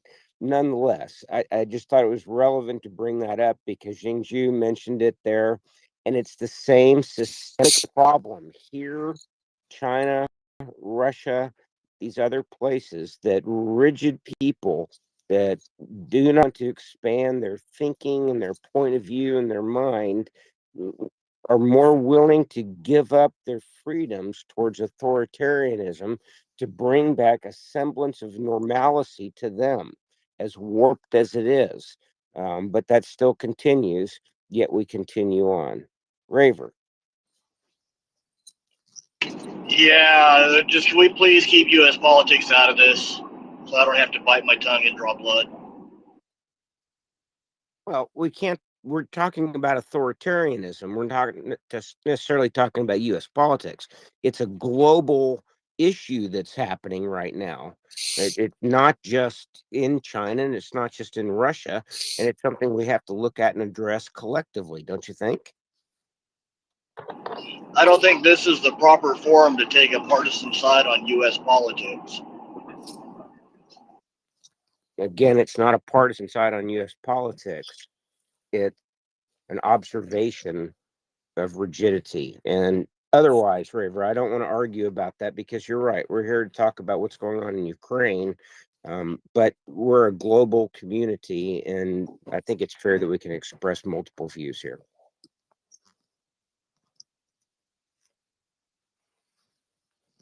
Jingu, go ahead, please. Yeah. So what we're seeing is that people who are productive, more creative, they're actually much more open to assume a new identity. Okay. One good example is, 30 years ago, 20 or 30 years ago, many Hong Kongese, many Taiwanese, they would identify themselves as also Chinese because whatever that's in the culture, in the history, for thousands of years, they were conditioned to think, I'm Chinese. But as time goes by, they see more and more opportunities. They are much more emphatic. I'm not Chinese. Well, yeah, I'm Taiwanese, I'm Hong Kongese, but that's different from Chinese. Same to Chinese. I assume the same is in Russia. So if we look at, for example, in today's war, right? The Ukrainian commander-in-chief, the second in command, General Syrskyi, he's the guy who actually was born in Russia, grew up in Russia. He's right now a Ukrainian hero. And we see many productive Russians, they want to move out to other countries.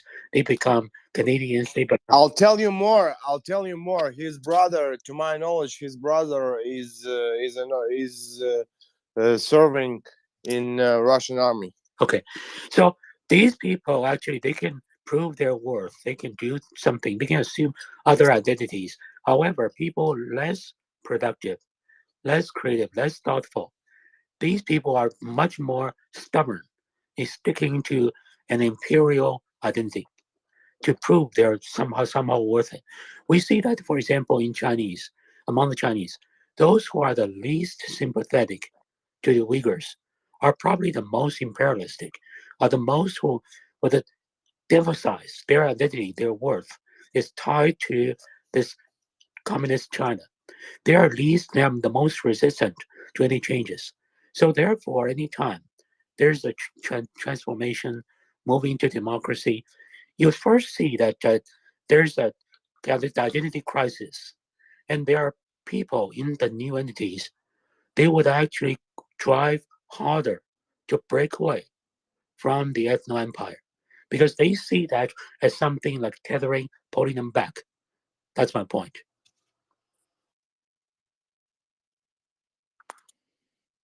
Raver, go ahead, please. Yeah, so something I'd like to add to the conversation is nationalism. You know, one of the byproduct or children of the Westphalian system and the rise of Napoleon was the birth of nationalism. And it can take different forms. And like Russia, the nationalism is tied to the throne. It's a very imperial outlook. Whereas in Ukraine, Germany, France, the U.S., the idea is tied more to the land. There's a border, and everything inside of this border is us. And I've yet to, and I'm pretty good at history, think of a single colony that developed that type of nationalism, the idea of themselves as a people and a state that has ever been successfully recolonized. Haiti threw the French out, Vietnam won its independence.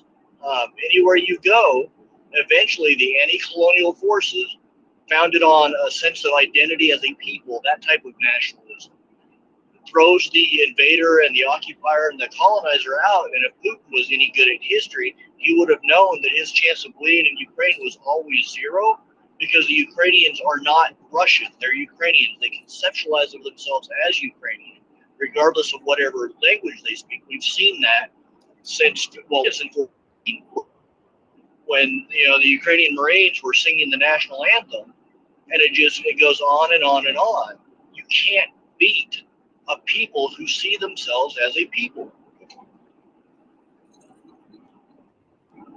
I agree with you, Raver. You cannot beat people who see themselves as a people and are united. The other thing I'd say about Ukraine is it is building up its institutions, and its institutions defend the unity of the people. And so they are throwing out corruption from national institutions. This corruption is a holdover. It's a kind of Russian poison that infected Ukrainian institutions. And I would also suggest that the professionalization of the Ukrainian army, first and foremost, demonstrates the power of institutions in a free country. Raver, go ahead. Hey, Scruffy, I got a question for you about the Ukrainian military that goes to my statement on nationalism. When Ukraine, does conscription or forms a new unit, are they territorial based? Like everybody from Lviv is formed into a Lviv brigade, or are they mixed where you've got people from Kharkiv and Odessa and little villages from all over Ukraine mixed together and then gelling as a unit? No, not at all. No, absolutely no. In one unit, you can meet people from from any area, from any region of Ukraine. If we are talking about territorial defense units, they are made of locals.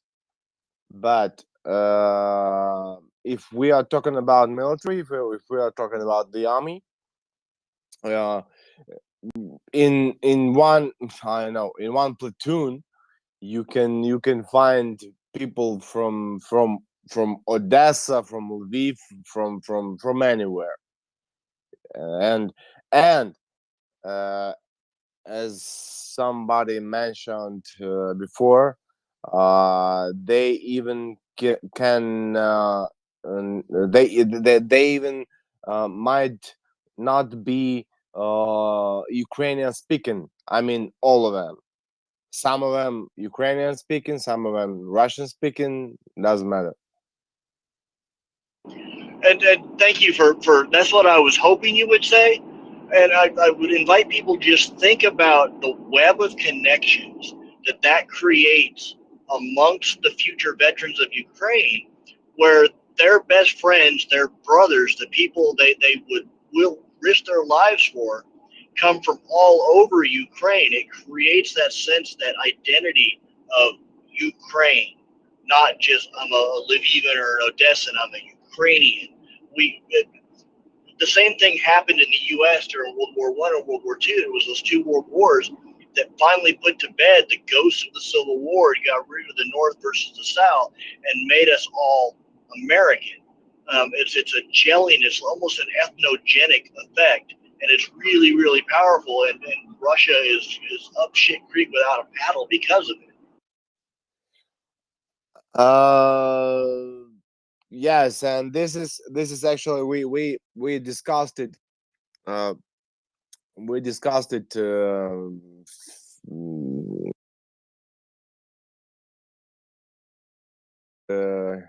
He, he, do I want to make a movie about this war? And I said that I would gladly make the movie, but it will not get the license in Ukrainian cinemas because according to Ukrainian laws, everything in cinema must be shown in Ukrainian, and it wouldn't be true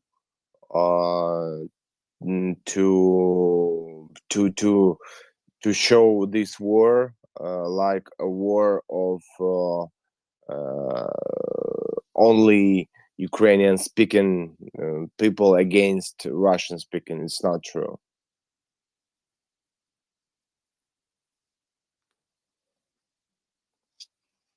Thanks, Scruff. Thanks, Raver. Doc, I just want to go back to you for a moment. Can you take it? I absolutely can. Absolutely can. So, Thanks. Go Scruff, can I questions at you, Scruff, just to help our audience understand and know you a little bit better? Is that okay with you? Yeah, no problem. All right. So, because a lot of the audience tonight is from America, and personally myself, I grew up during the Cold War, so I have a particular vision. I have a German family that was trapped in East Germany. My family's lands were taken and by Russians during World War II. So I have a particular way of thinking about things, and the way I look at it is based on my perspective, where I was raised, where I grew up, and what I'm interested in is from your perspective. And to do that, I want the audience to understand a bit more about you. Do you understand where I'm going with that? Is that okay? Not yet. Go on. Okay. How old are you, Scruff? I usually answer in person when people ask me in person. I answer, I'm older than you think. That's great. Okay. The reason I'm asking that is, did you grow up in Ukraine before 1991? I saw 1991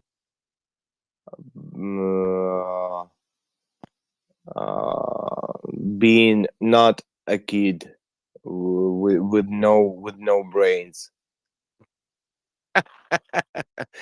This isn't going as well as I was hoping it would.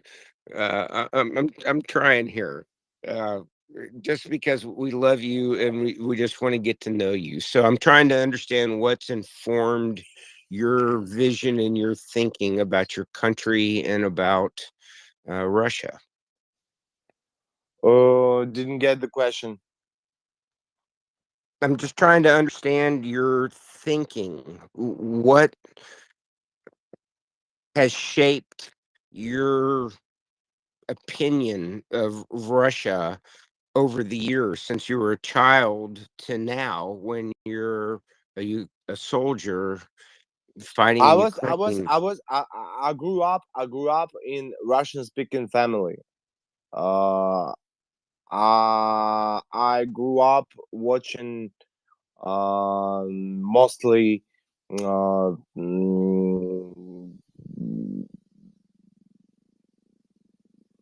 mostly Soviet cartoons and movies. But my opinion, the reason of my opinion is very easy. I think it's very easy to understand. To understand, I think I just realized that I've been in Russia. By the way, I've been in Russia, and it was not once. And I saw that people there, they are,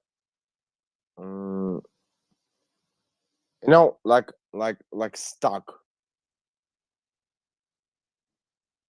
They even their closings, they were goddamn Soviet. And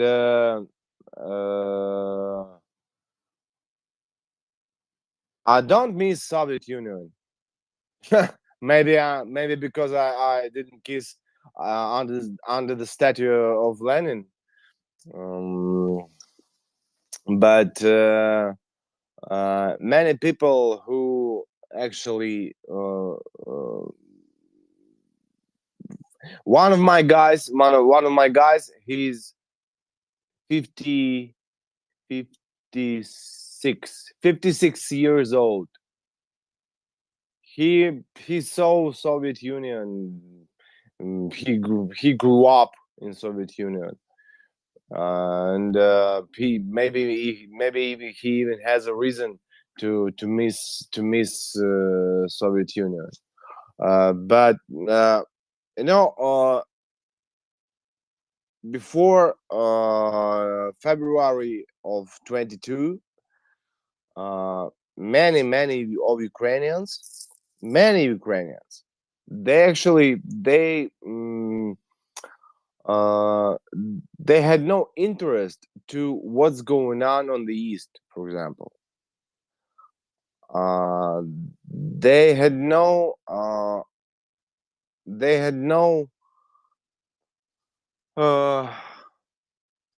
anything against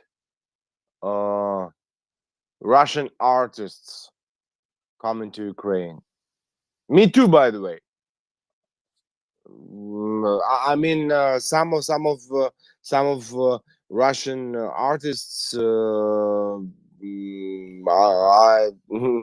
I I don't blame myself that I saw it. let's call it like this. But so the question is, why my opinion changed, or what? It didn't change. Good. All right. Thank you. I appreciate that very much.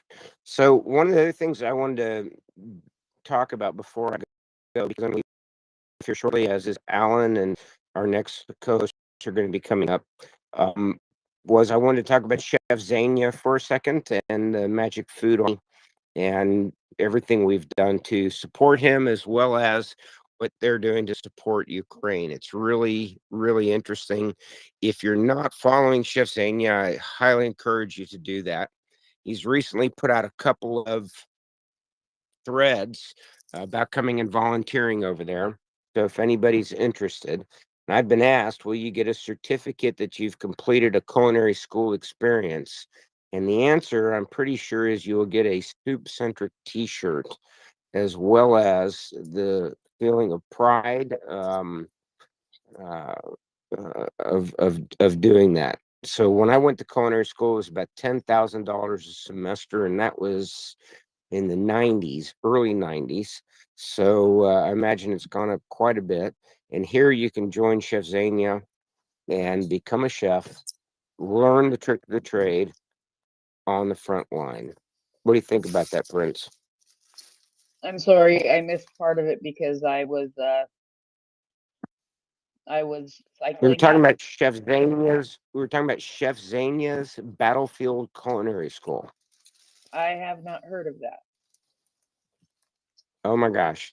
So he's in Zaporizhia, and he's giving everybody very clear expectations about what would happen if they came down there.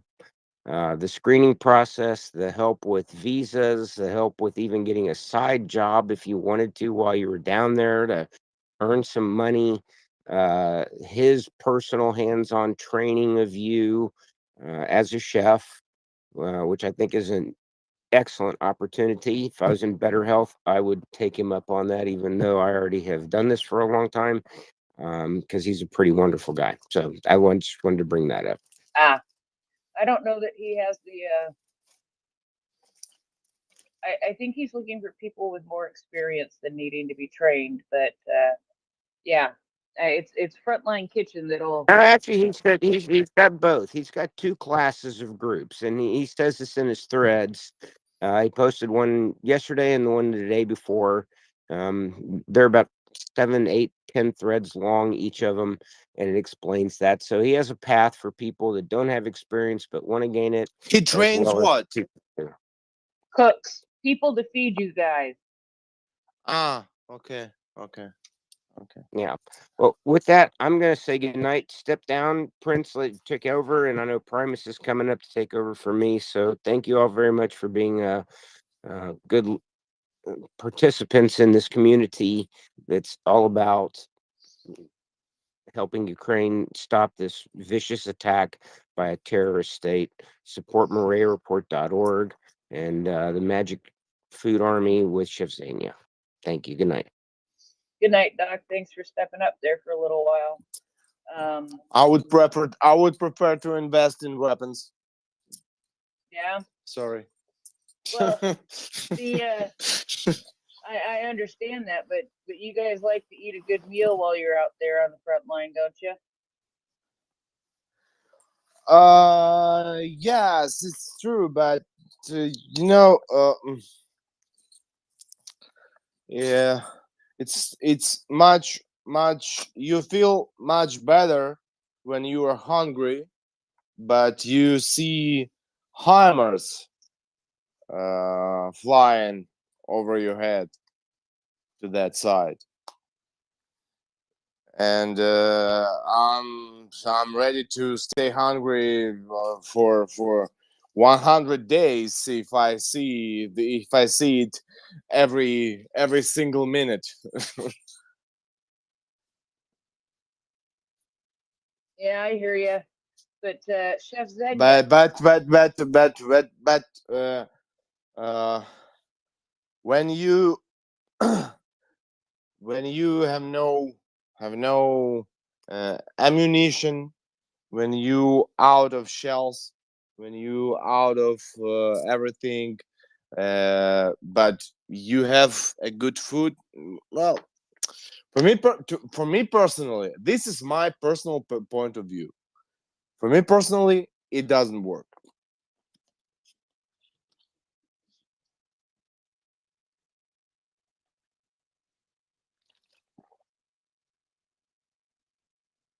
Primus, good evening. How are you? So, Prince, I'm doing good. How are you doing tonight?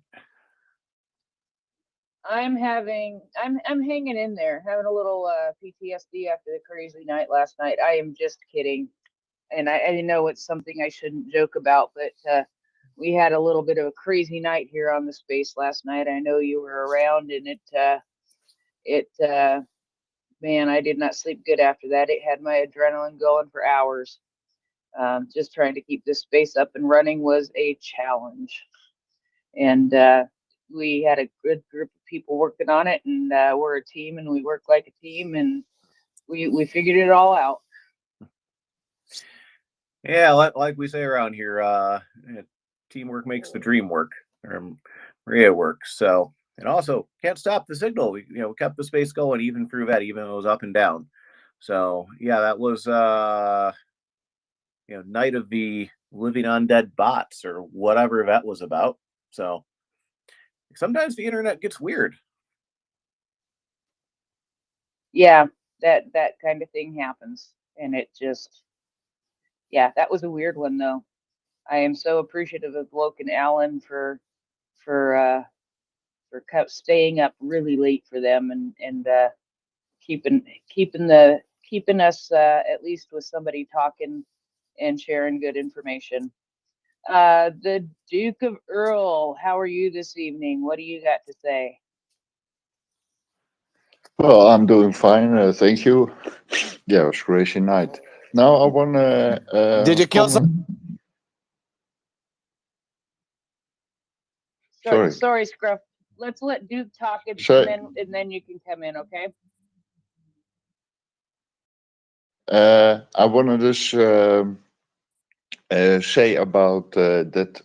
Of course, he likes more arms and guns and shells and everything. But the guys who do the fighting have to eat as well. So it's from that point of view, it's good to support the cook who helps the fighting people keep on fighting. That's my opinion. Yeah. And a serious question for Scruff also in the field. I'll read some concerning articles about the TOS-1, the with the thermo vacuum bombs, and they are pretty accurate. And I was wondering, can you take a lot out of them? Do they pound you a lot, or is it not that heavy as I fear? Okay, thank you. What bombs? What bombs do you mean? It's They have plenty of them. Yeah, the TOS-1A with thermal vacuum bomb in it.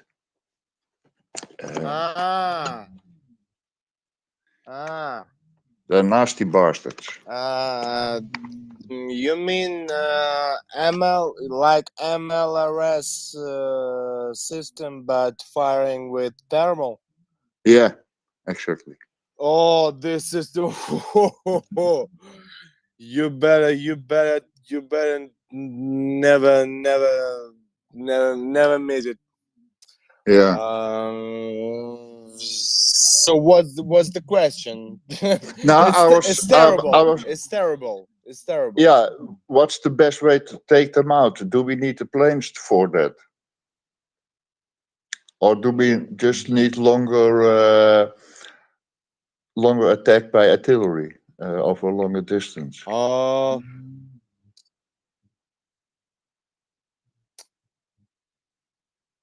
No, I'm not. I'm not. I'm not general in chief. No, of course. No, of course. It was. It was. It was offensive.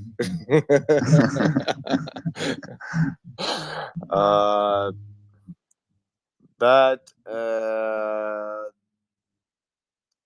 just according to the like we say here, uh, just like book says, Yeah. you have to be you have to be the one in the air. I mean, you have Okay. to you have to control the air. Yeah. I don't think that it will decrease I don't think that rocket attacks by Russians will be will that they will start the shouldn't less. Okay. But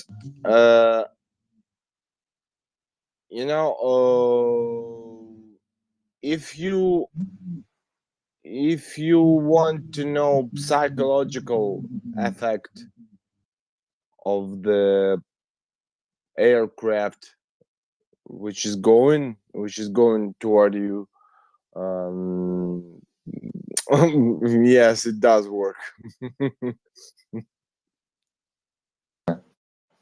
Well, let's hope the Raptors are now in Poland. So let's hope they come I soon would to you. I would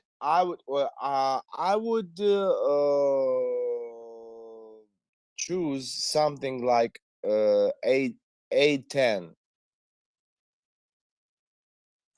If I had them, I sent you. Now you know what you need to look for.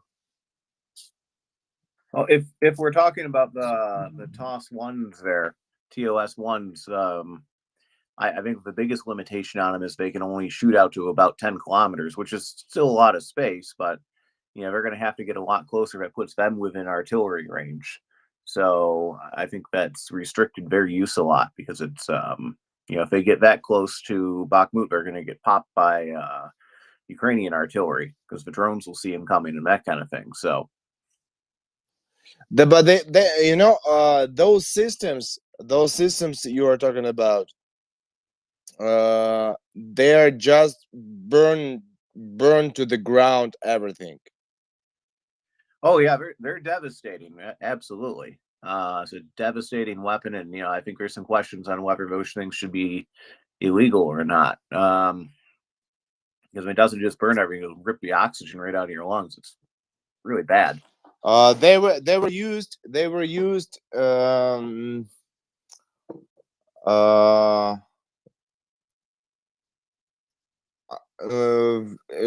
the battle for Kiev. They were used in the village village Mashun. I've been there. And it's just few of machines like this can destroy the whole village. Just burn it to the ground. It just it just burns everything to the ground. It's a weapon of mass destruction, is what it is. It's probably more effective than even chemical weapons would be in some cases. It's quite a nasty one. I also recall back in on April or May, I think the Ukrainians captured a few and turned them back on the Russians. So there is that. They might still have a few captured. Maybe picked up some rounds for them when they captured Lyman and Izium and Kherson and so on. So maybe there's some reloads available that could be used at the right time and place. But Elizabeth had her. This is actually TOS, which you are talking about. This is like for you to understand. By the way, to my knowledge, flamethrowers are not regulated in the United States, so you can have one. Oh yeah, you can buy a flamethrower in a sense at like your hardware store. You hook it up to a propane tank. A friend of mine in college, he had a vintage flamethrower he was working on for a museum, and he actually had it in a workshop in the college he was attending. They didn't load it, of course, but yeah, he was tinkering with it for to get it back to So student play. this system it's based on the on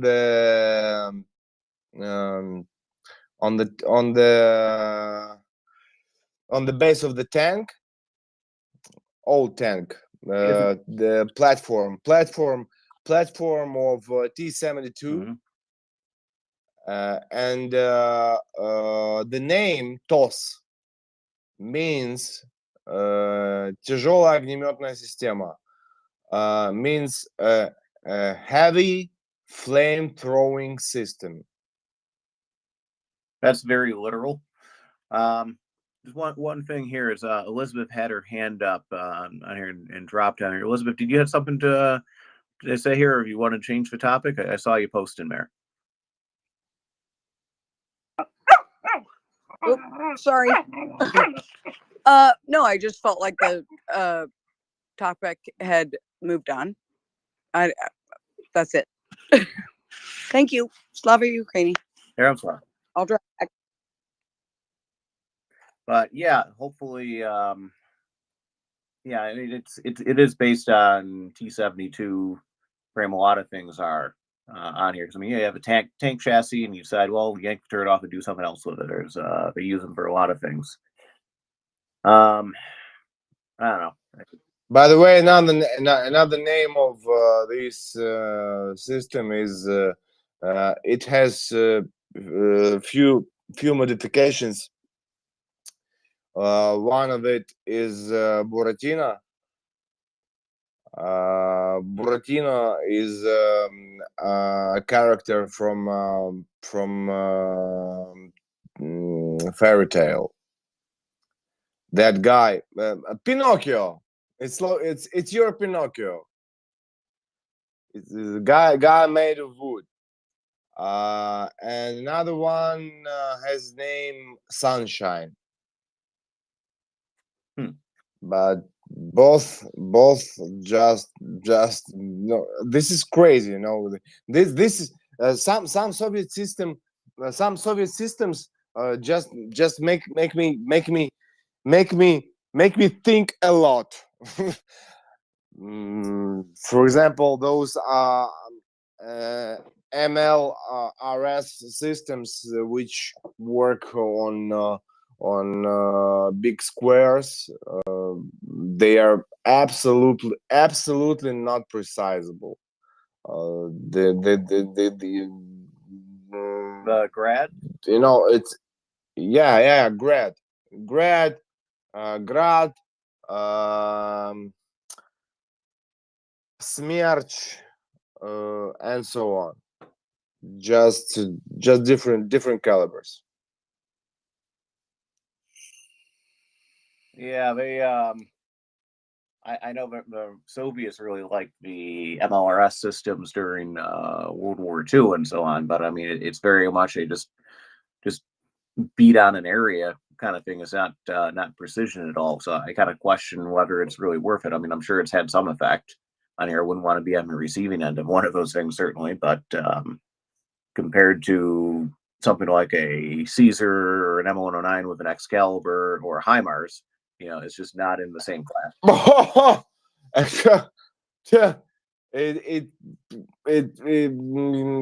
It's uncomparable. It's uncomparable at all. Yeah, because with HIMARS, you can day by day, rocket by rocket, destroy the breach, for example, without hitting any rocket to the water. With Excalibur, I think I told the story when we were hunting for T90s, and one of them finally was destroyed exactly with Excalibur. So precise weapon. The future is precise weapon. If it's not precise,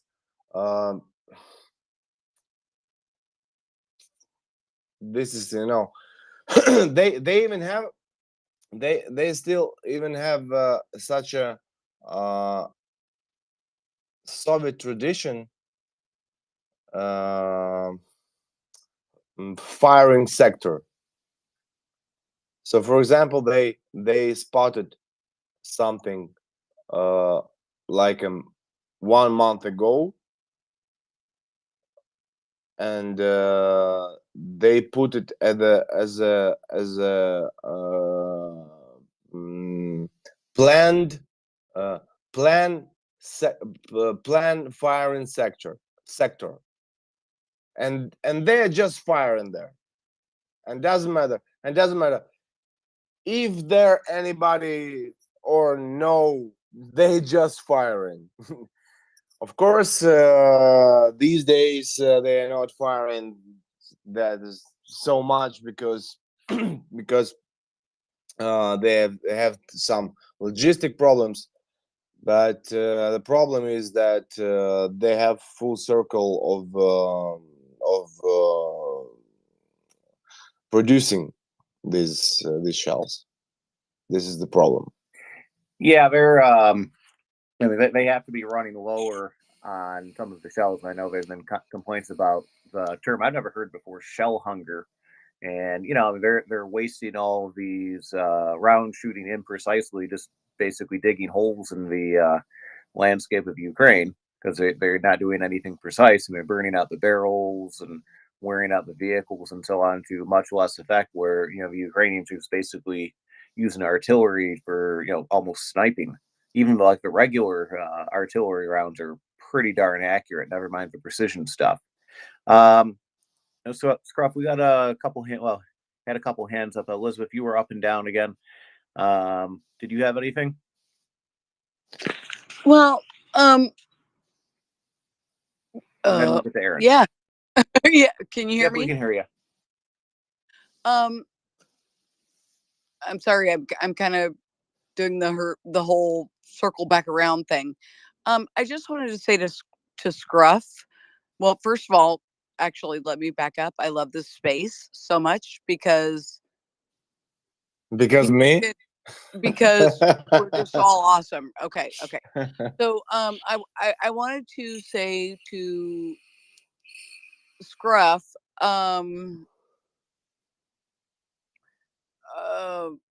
sometimes we are all with you and we love you and we support you. And sometimes it's kind of hard for us to sit with what you said. And in particular, the thing that you said a little bit ago, I honestly I don't even remember. It was something so profound, and I should have written it down. And that's when I raised my hand, and now I don't remember. But it was something about oh yes, I know. It was about your request for weapons over food, and that really broke my heart. It just broke my heart in 1,000 No. And with that, I'm gonna listen. Okay. All right. Aaron, you had your hand up. Go ahead. Can you hear me? Can I say again? Oh, please? sure. Go ahead. Can I say again? This is my personal point of view. This is my personal. This is how I would feel, and I'm really feeling myself much better seeing Hammers or Excaliburs flying to the Russians, but being hungry. Yes, yes, yeah, yes. Good food, good food. It's really nice. It's really nice, and it gives some relax and so on. But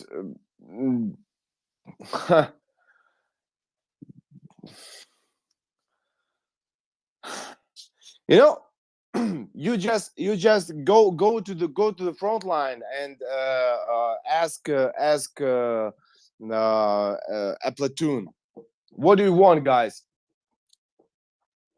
100 kilograms of absolutely nice and fancy. I don't know.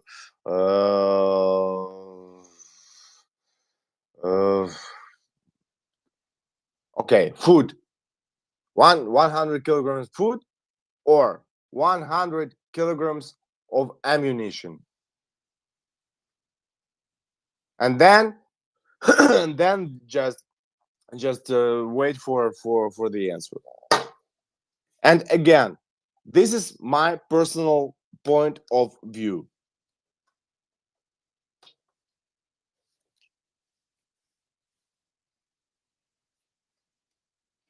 Okay. Scruff. Oh, can you hear me? Yes. Go ahead, Aaron. Thanks. I'll just say I was on another space and a person gave a good speech, about some of the things that have gone on recently, and so I donated $50 to Constantine. It's just gut feel that he's the right guy to be sourcing drones in America. I hope it's the right thing. You never know. Just gut feel that there was a good thing to do. So hopefully you get some drones over to you, promptly. Just one question. It was from a couple of weeks back. I don't know. You probably haven't, but have you heard anything about the Australian drones, the paper drones we sent over, or the cardboard drones? I remember. Yeah. No, I never No, never nothing, saw yeah. him. Never saw No. him. Never saw Okay, him. and one other thing I've been watching recently is it seems that these loitering munitions the Russians have seem to be getting a little bit problematic for some of the Ukrainian armor. But the last one I saw, it came from the back and hit the engine. Apparently they haven't got a very big warhead, so they're not as effective on the front of armor. But do you reckon the Ukrainians might put up, those cope cages, which are just totally ineffective against anti-tank weapons? But I'm wondering if they might be in some way effective against the loitering munitions, like some kind of netting or something, just to stop it from actually hitting anything too vulnerable. I don't know. And one other question for you: what do you eat when you go out on the road? You got like packed meals that are all set up, or what's your lunch of choice, I guess? My lunch of choice. I don't know.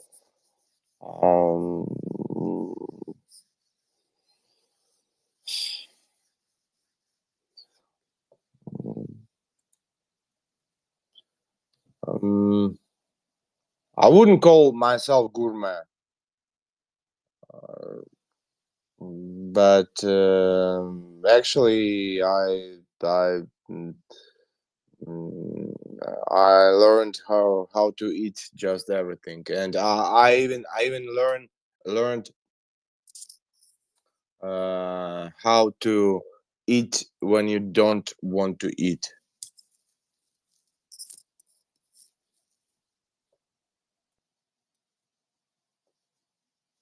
Yeah, it happens. Well, one thing I would like to say here, and I got a couple messages on this too, is at MriyaReport, unfortunately, we can't send artillery rockets to Ukraine, but we can help support frontline kitchen and so on. So, Guys, sorry for interruption. Sorry for interruption. I just said, I just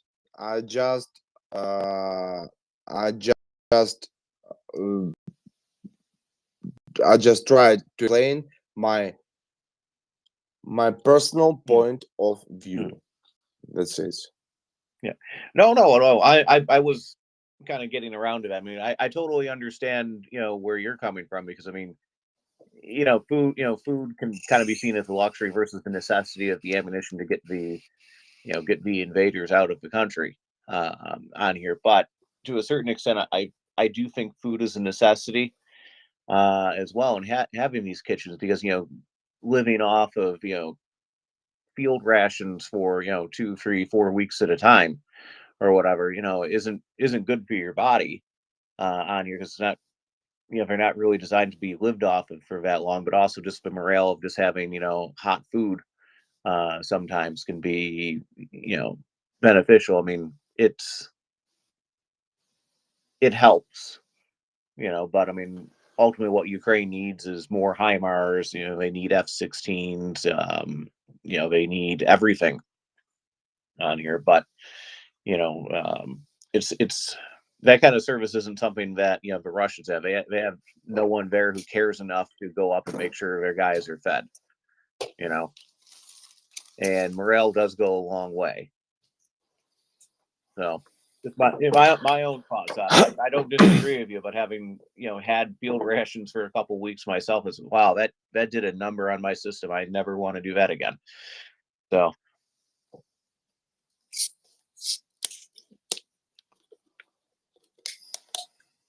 But anyways, speaking of artillery, there was a article came out. Apparently, the South Koreans are sending or lending, quote unquote, 500,000 155 millimeter shells to the U.S., which are going to be, which allows us to ship 500,000 artillery rounds to Ukraine. On here, I know they were asking for about 1 million, and that's halfway there, but it's that, and then in combination with what we're actually sending on top of that, what's being produced, what the rest of Europe is being produced. For some reason, Pakistan is even sending things over, which is good. So, artillery rounds are coming from a lot of places. I know there's always a concern, will Ukraine run out of artillery rounds? But I don't think that's going to be a problem. The production is getting higher. There are resources that are provided. Even Ukraine is now manufacturing the 152 millimeter artillery rounds and 122 millimeters, and the tank rounds as well. So I mean, it limited 100 152. To my knowledge, there are no more 152 millimeters in the world. Oh no, there are. There's I mean, my understanding, I think Albania and somewhere else in Europe, they were manufacturing the shells. So they're being made, but I mean, of course, as soon as they're made, in this caliber. Say again. In this caliber, 152. Yeah, 152. Yeah, the U.S. And other countries been basically scouring the globe trying to buy up all the old Soviet pattern artillery rounds that they can, and then sending them to Ukraine. So there's still some of that stuff in the world. I mean, I'm sure not all the guns are being fed, but there's artillery rounds that are being acquired, which are being shot, or at least they're husbanding and for the offensive coming up, and then they'll be used. But they're out there. It's not nearly as plentiful as the NATO pattern stuff, because we make it, but there are even a couple factories in Europe that still make the old Soviet pattern stuff for export. So it's there, just not nearly enough. So NATO was not ready actually, huh? Yeah, they probably should have listened to the Baltics and Ukraine and Poland about the threat of the Russians on here, but we some of us apparently thought we knew better and didn't feel a need to prepare, because I think a lot of this reaction to this whole war has taken a lot of the important players by surprise. Even though it shouldn't have been. I mean, the whole point of NATO is to defend against Russian aggression, but I'm shocked at kind of the lack of planning about exactly that thing. Up until like a couple of years ago, I never saw a single story about NATO helping out Ukraine from in the face of like Russian aggression on here. I don't know if there's even much of a contingency plan about it, or people had even thought about it too deeply, which is terribly unfortunate. I mean, at least I didn't hear about it. I'm sure there's some smart people that always think of contingencies, but yeah. But the Russians in the beginning, especially in the beginning, Russians were spending like for example, for area like 2 kilometers. Yeah, for 2 kilometers length and wide, they could spend like 1,000 of rounds, artillery rounds.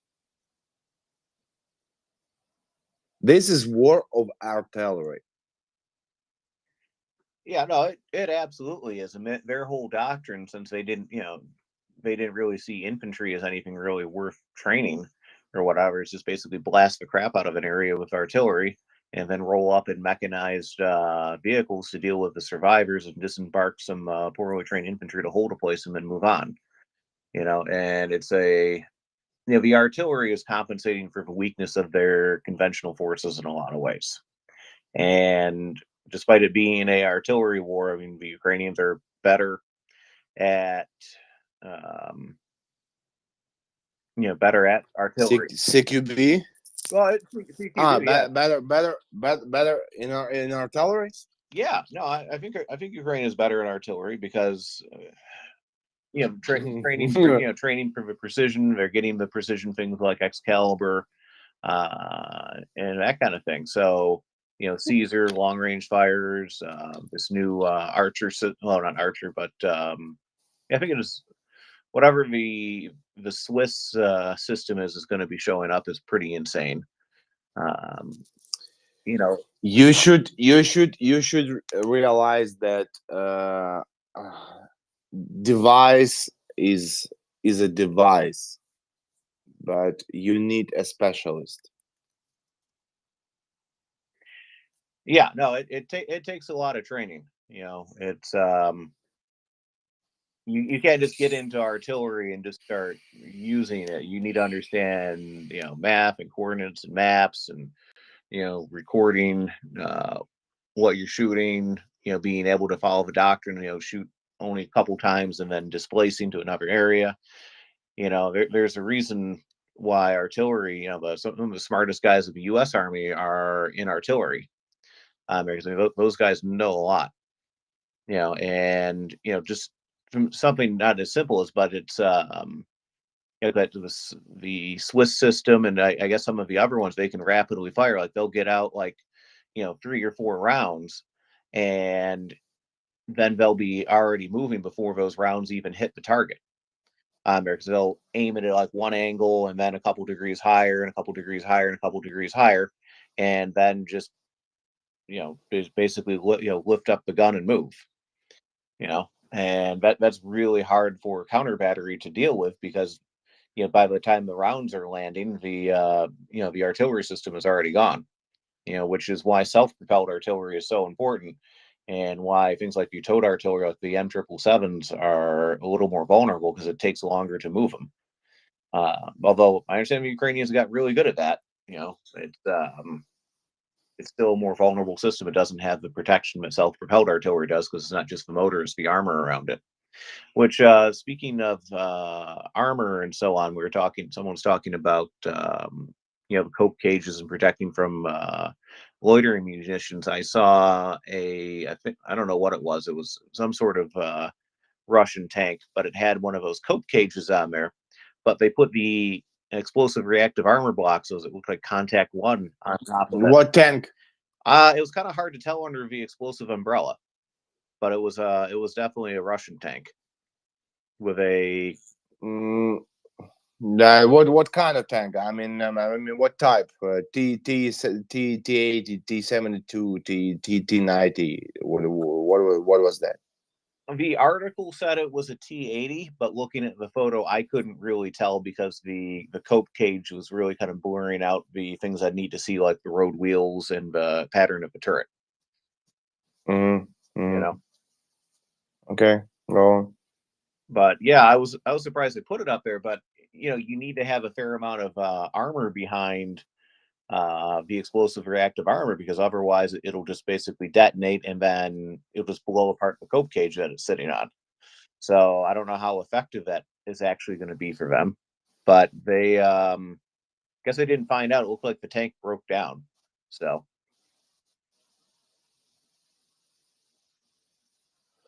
all right, shall we go on? Shall we go Yeah. on to Adam, who has his hand up?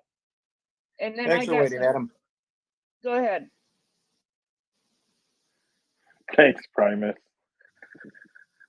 Доброго ранку, добрый день, добрый вечер, dobranic, everybody everywhere. How are you guys going? Mic check. Yep, we hear you 5 of 5. I hope I didn't break your heart. Me? Yeah, nothing's broken. I'm good. Jackie was Okay. Great. I just I'm traveling to Ukraine in the fall to volunteer, and it's a question for Prince, because I know you spend time on Telegram, I think, or maybe I'll have to ask Dr. Nick if you don't. But one or two of the agencies that are looking for volunteers for rebuilding that I found take message through Telegram, and I know I've heard on this space before that can be kind of a vulnerable position as a North American to use the old Telegram, or maybe not have it on your phone or whatever. So, but I do want to message them because I do want to arrange using my skills when I'm over there to help and volunteer rebuild. And I just wanted to ask Prince if Heather, if you could give me any tips in that direction. I finally took the plunge around the time I started co-hosting, because I knew that there were resources that I was going to miss. And so far, it hasn't been a bad experience, but I'm also very, very, very careful on who I follow. I follow absolutely no Russian accounts. I follow a bunch of I have I have them actually categorized in cities in Ukraine, the oblasts in Ukraine, government officials, and that includes everything from President Zelensky down to, and I know Ukroposhta is a private thing, it's not a government thing, but I lumped them in there because in my North American brain, I think of post office as government. So everything from President Zelensky to the post office, to the head of the Ukroposhta. And then I have news sources, and those news sources are primarily all Ukraine. There's a couple of the pro-Ukrainian Telegram channels, like news aggregators, that I've gotten familiar with seeing their videos on Twitter. And a lot of times everything I see on Telegram is also what I see on Twitter. So I I would say it, you know, if you approach it with caution and you're careful who you make contact with. I mean, did you, you know, I don't know where you got the information for these organizations, but if they are valid and verified organizations, you know, I don't want you to, it's your decision to make.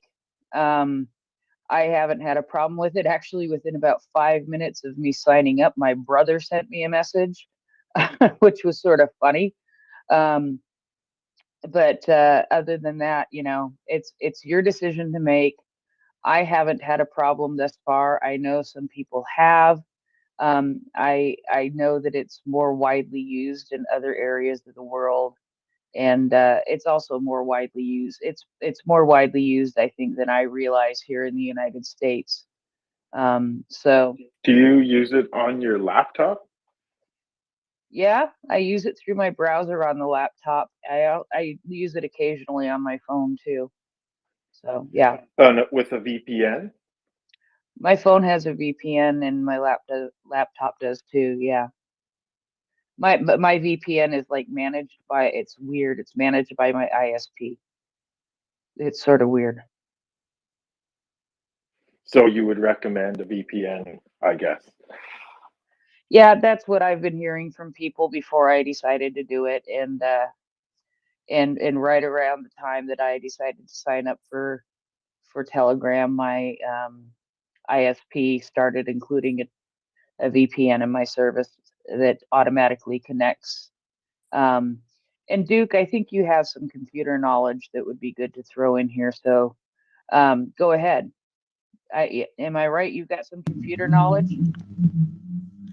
Yeah, somewhat, but indeed, VPN is advisable, especially at home. You got so many devices now, and you only have to stand outside, in theory, to tap in. So that is what. But yeah, for about getting into an organizations by Telegram. Now, I think there must be other ways to be helpful. What are bigger and wider supported organizations where you know for sure that you don't end up in the wrong camp. I don't know. I would be. It's a government website. It's voluntary. First of all, sorry. First of all, DM me please, and I'll show you what I've done before the war, because it was one of my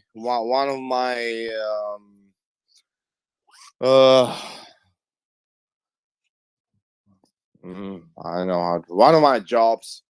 It was Arc Vision. So What's that, Arc Vision? Arc Vision.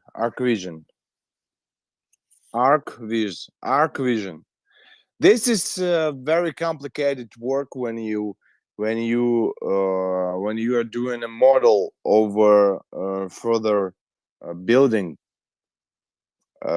for a construction company. Oh, So neat, like a 3D modeling kind of.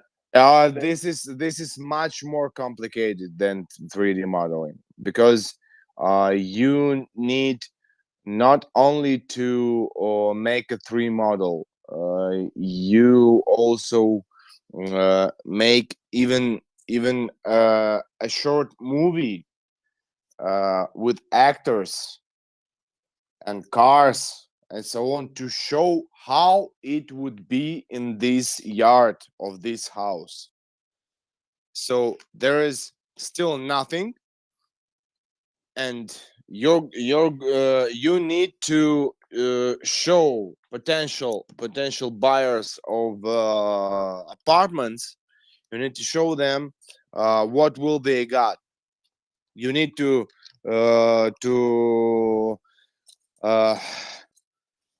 to make you need to make not only 3D model, you need to make atmosphere. Yeah, the 3D modeling like that in the U.S. is big in real estate, especially during the COVID pandemic, because you couldn't go and view the houses, but you get the 3D models, so you can actually take a virtual tour, or a lot of the contractors will do virtual things to help you envision what a home would look like. But it's also used by security services for like emergency response, that kind of thing. And I'm sure this kind of thing is even used by things like special forces and some of the artillery guys. So there's so many applications for 3D. Special forces, and what can be used by special forces? 3D modeling of a building. It helps you plan how to get in there. No, it doesn't help. I will tell you what helps with the building. You are telling about assaulting the building, right? Yeah, if you have the architectural plan, so you can figure out what. No. We have a saying here in Army. Нема ума, штурмуй дома. It means if you have no brain, then you go to assault the house. Yeah. Can you say it one more time in Ukrainian, slower? Прошу. Нема ума, штурмуй дома.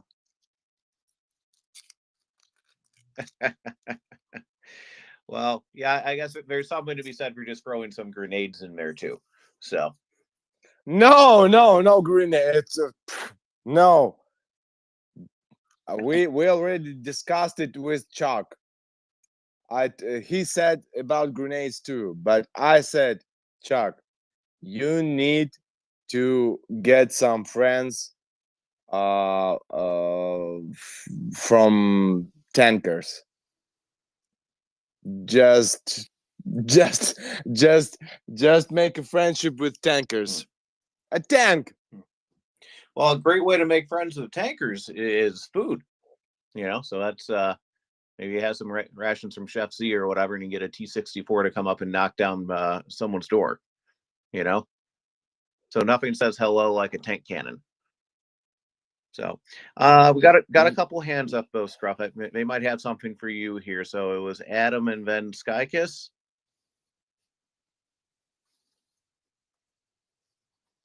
Hi, Skykiss can go first if Skykiss she wants. Oh, it was brief. It was about how long ago. I'm a student of computer graphics. I mean, kind of computer graphics history is one of my bags. And Scruff, you're partly right, and yet it may be helpful in planning. I always found it helpful. It's computer animation in its one of its earliest uses. The earliest uses were in medicine, but architecture and engineering 3D modeling was, oh gosh, like 1993 maybe. I was studying it back then. So while the architecture teachers at Tulane were studying, how to teach their students, they had to learn it first. So I was learning at the same time that they were. So, and I just discovered that because I was acquainted with one of the professors. So yeah, that's really wonderful what you were doing before, and I think it gave you and what sorry for interruption. What was really wonderful, I can show it with my fingers. When Russian rocket hit one of our projects.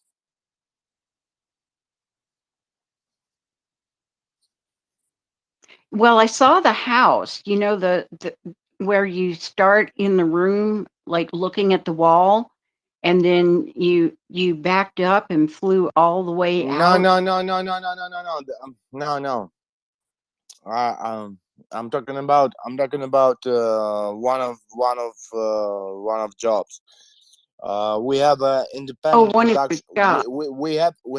We have an independent production, which can make also arc vision. So the very complicated, very difficult work about buildings for construction companies. Mm-hmm. And Yeah. one of those buildings that we've made, it was hit by Russian rocket. Right, because it was in a place where Russia was attacking. But this video that you saw, it was a house. it was a house of musician, right? Yes, yes. And No, you know, I don't know even who owns this house. no, I'm not asking about who owns the house. I'm saying that your experience before the war informed your ability, makes your vision as an artist so much better, because it's you doing that, and you bring your experience to this task, which, like Elizabeth said, it breaks your heart. And it broke my heart when I saw the drum kit. And I just, Yeah, no, I'm actually because I know musicians, so I had a really very emotional response to your video, and it was done so beautifully and calmly. It because it's like you know what you're looking at, and then because you come back because I'm musician as well. musician as well. So you captured that. That's why I had to say to you in the comments, I had to say how beautifully executed the video was. So that's, I was too. I was in architecture and engineering, many years. Sorry. I'm sorry. Yes, that's okay. I'm sorry for that lady with the broken heart. Please watch that video with destroyed house. This is broken heart. Hey, Scruff, I don't think I've seen that video. Could you DM that to me, the link, and maybe I'll put that on the nest? It's in my profile. It's on his profile. Okay. Yes, in my that's how profile. I found it. Okay. That's how I found it. So thank you, Scruff, for doing that. It really spoke to me a great deal. Skykis, could you maybe send that to me? Just because it's hard for me to both be reviewing profiles and doing the hosting at the same time sometimes. So. Oh, okay. My hands were busy, so it's. Yeah. I will try. When you get a chance, Okay. or if someone could, I would appreciate Sure. that. Which, on that note, if anyone has any subjects they'd like us to cover tonight, feel free to message either Prince or myself, and we can get into that too. Just we like some good DJs, we take requests. So, Scruff, anything else to add to that? Otherwise, we'll go to Adam. To add to what? Whatever you want to, man.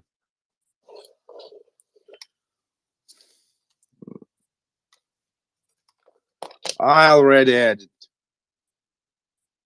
about broken heart and what it really looks like. There are several videos of I have terabytes of videos which really break heart. Yeah, you mentioned that, and I hope that many of those. No, I feel myself just I'll tell. Frankly saying, I feel myself just like I tried to offend someone, but I did not, and it broke someone's heart. Oh, okay. I understand. I think what you're saying. You thought maybe that the person felt like you were trying to make them feel bad, and you weren't trying to make them feel bad, right? So you understood it like somebody thought that you were trying to make them feel bad, to hurt their feelings or No, break up.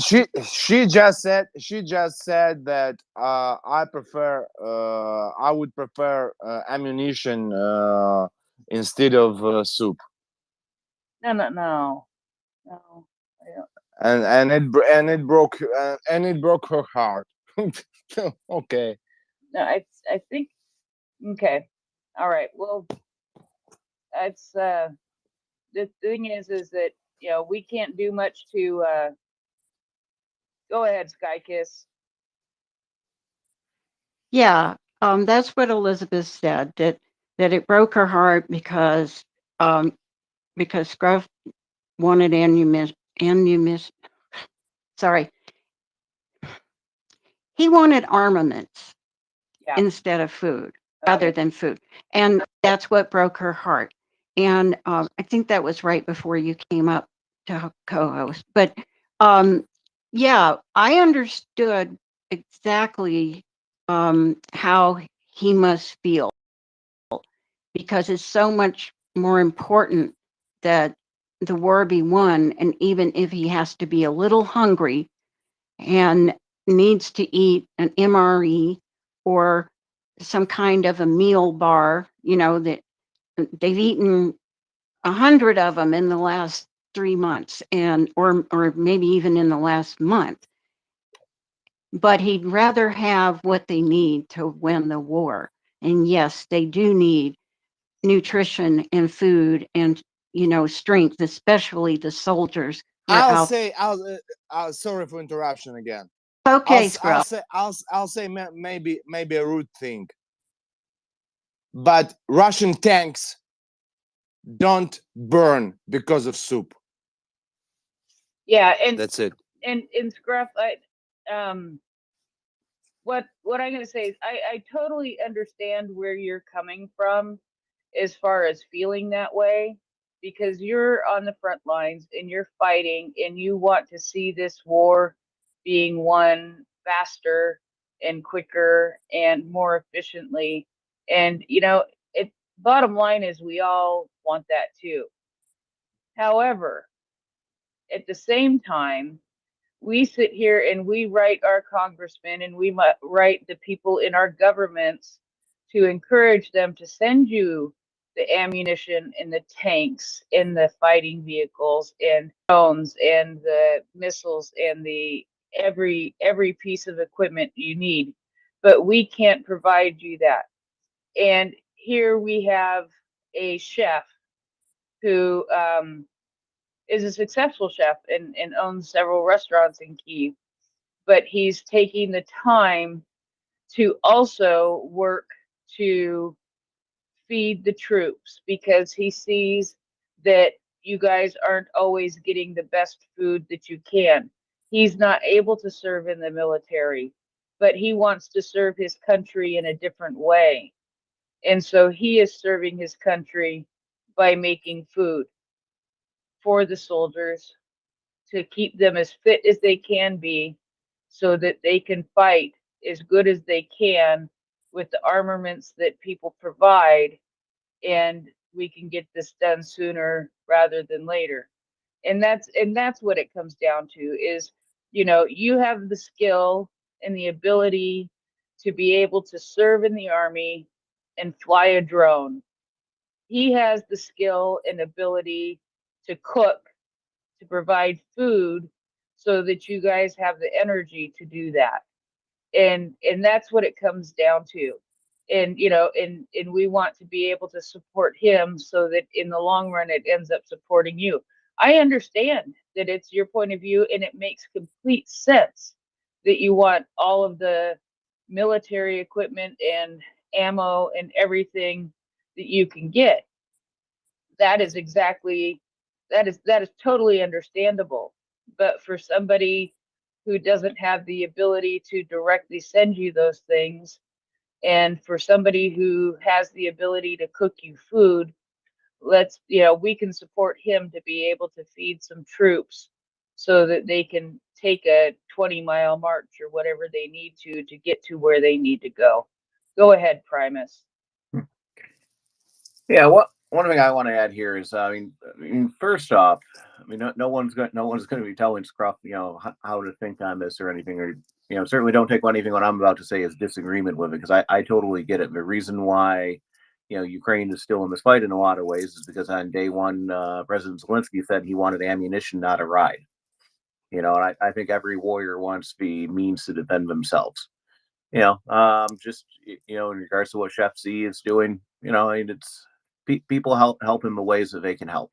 It's a fundraiser that we're focused on at the moment, and when that's done, we'll focus on some other areas, which contribute in the best ways that we can. But ultimately, Ukraine does need tanks and guns and bombs, and the training for the people to use them on there, and they're getting that at a frustrating level sometimes, but they are getting that on there. I wish we could send everything today and this war could be over tomorrow, but that's just not how it's going on here. But that being said, I think in this particular aspect of the subject, I think we've covered a lot of it. I totally understand where Scruff is coming from on that. If I was in his place in the front line, I would want the ammunition and a power bar. I totally get that. So, but let's Adam has had his hand up. I mean, sorry for interruption. No, go ahead. Again. This is really good idea. Yes. Chef Zhenya, to support his idea, this is really nice. But I just when I imagine those thousands of dollars spent for NVG, for example, night vision goggles, or for even commercial drone, which can go 9 kilometers forward and watch what's going on. It makes me, it gives me more chances to get back and to eat Zhenya soup.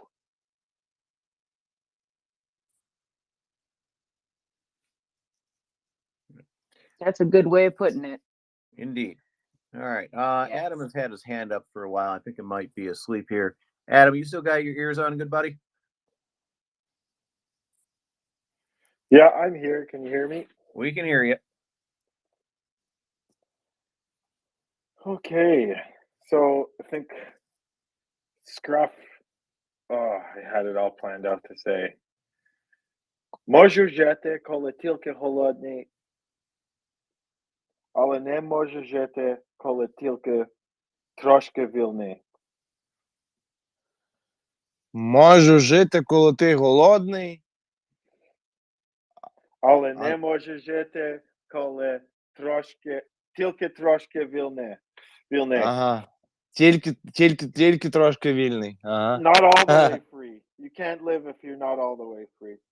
You can live if you're a little hungry, but you can't live if you're only a little free, I guess is what I was trying to say in broken Ukrainian.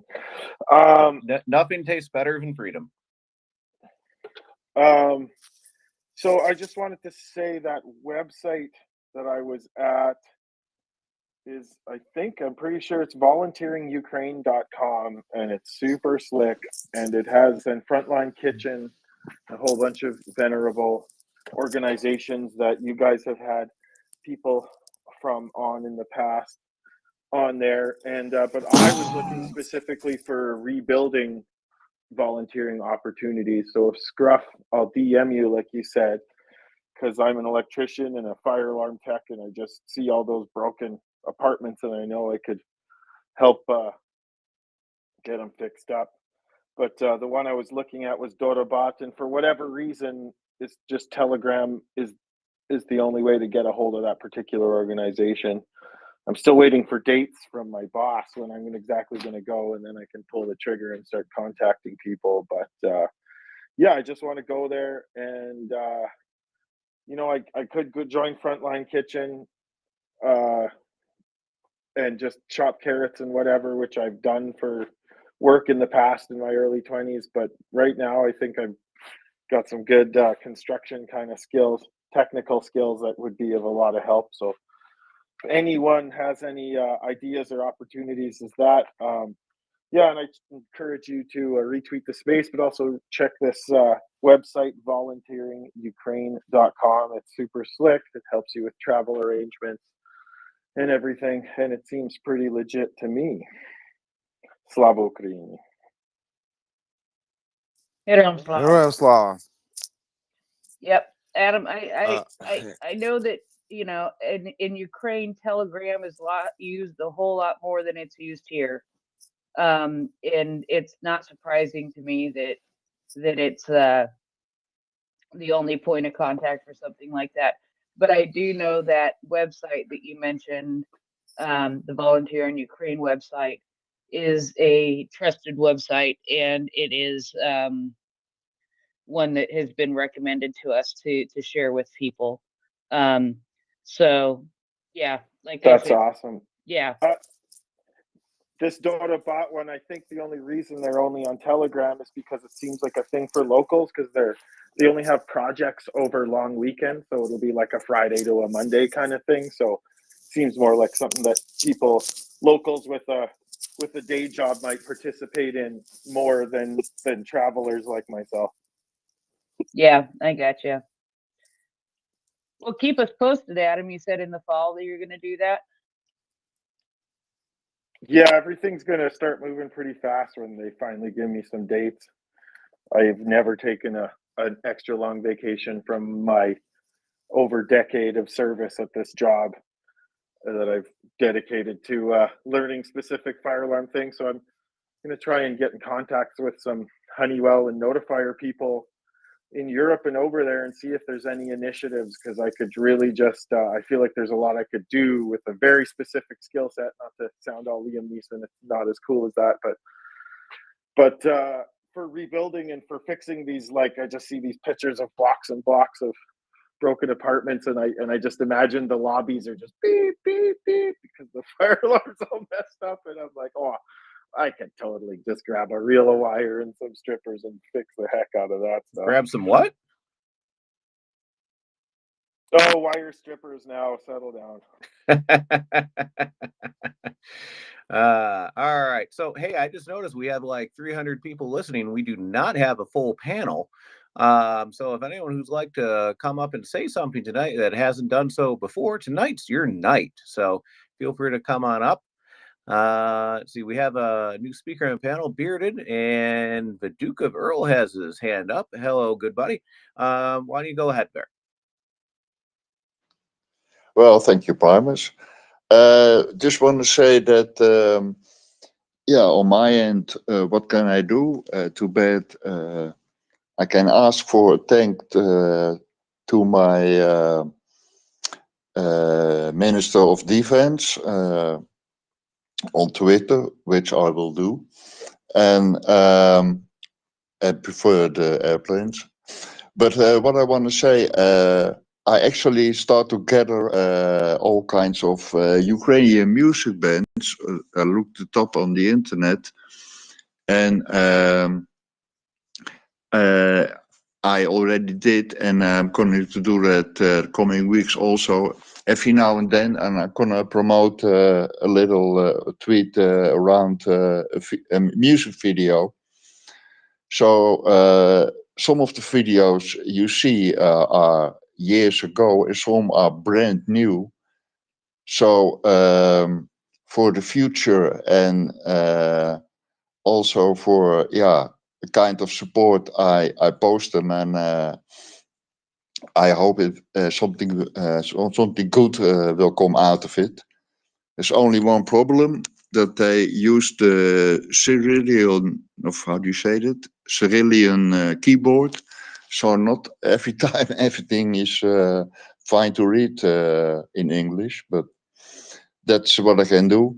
And I hope that Scruff can listen to my video, and I yield back and wish everybody best, and let's get our victory soon. And what I want to say to Scrub, do you know what walking Russian is? A missed opportunity. Good night.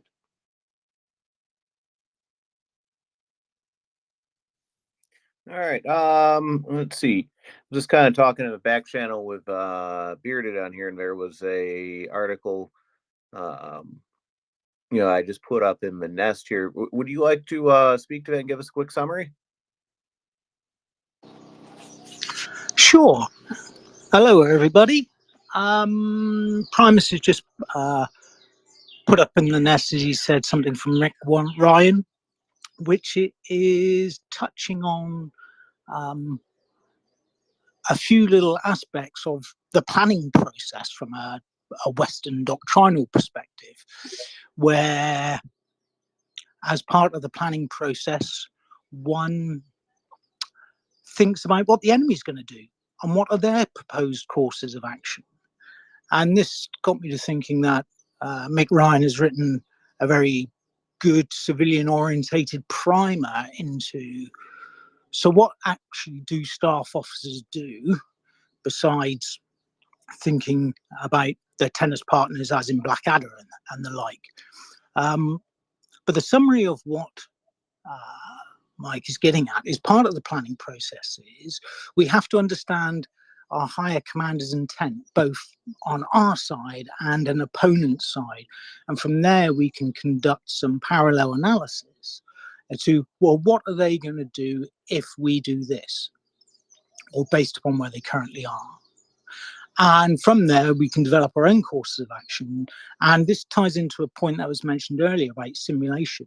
One of the things good military headquarters can do is to plan and to simulate using either models or a map appreciation, and you war game, you walk through the battle, and that happens at all levels of command.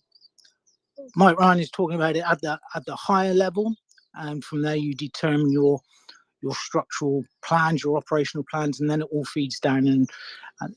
But understanding the commander's intent, and from there developing your own courses of action against likely enemy course of action, which are then war gamed, keeps the many planning cells within the headquarters busy to support that activity before any troops get into contact within this new offensive. Happy to hear people's thoughts and perhaps expand upon it a bit more. It's always seen as people with red tabs, they're just in the rear with the gear, but believe you me, there's a lot of wet towels wrapped around the head sometimes trying to achieve effect within the planning area.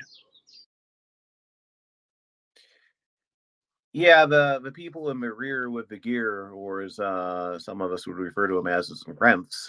I'll let you figure that out. I mean, that's really important because that's what kind of separates, a truly professional, well-planned army that's, supplied and fed from, just a bunch of, not necessarily a gang, but certainly troops aren't well utilized, not fully prepared and used smartly there. So I mean, that kind of planning in the back, from intelligence to logistics, all of that is incredibly important. I mean, down to the guy who's doing the weather.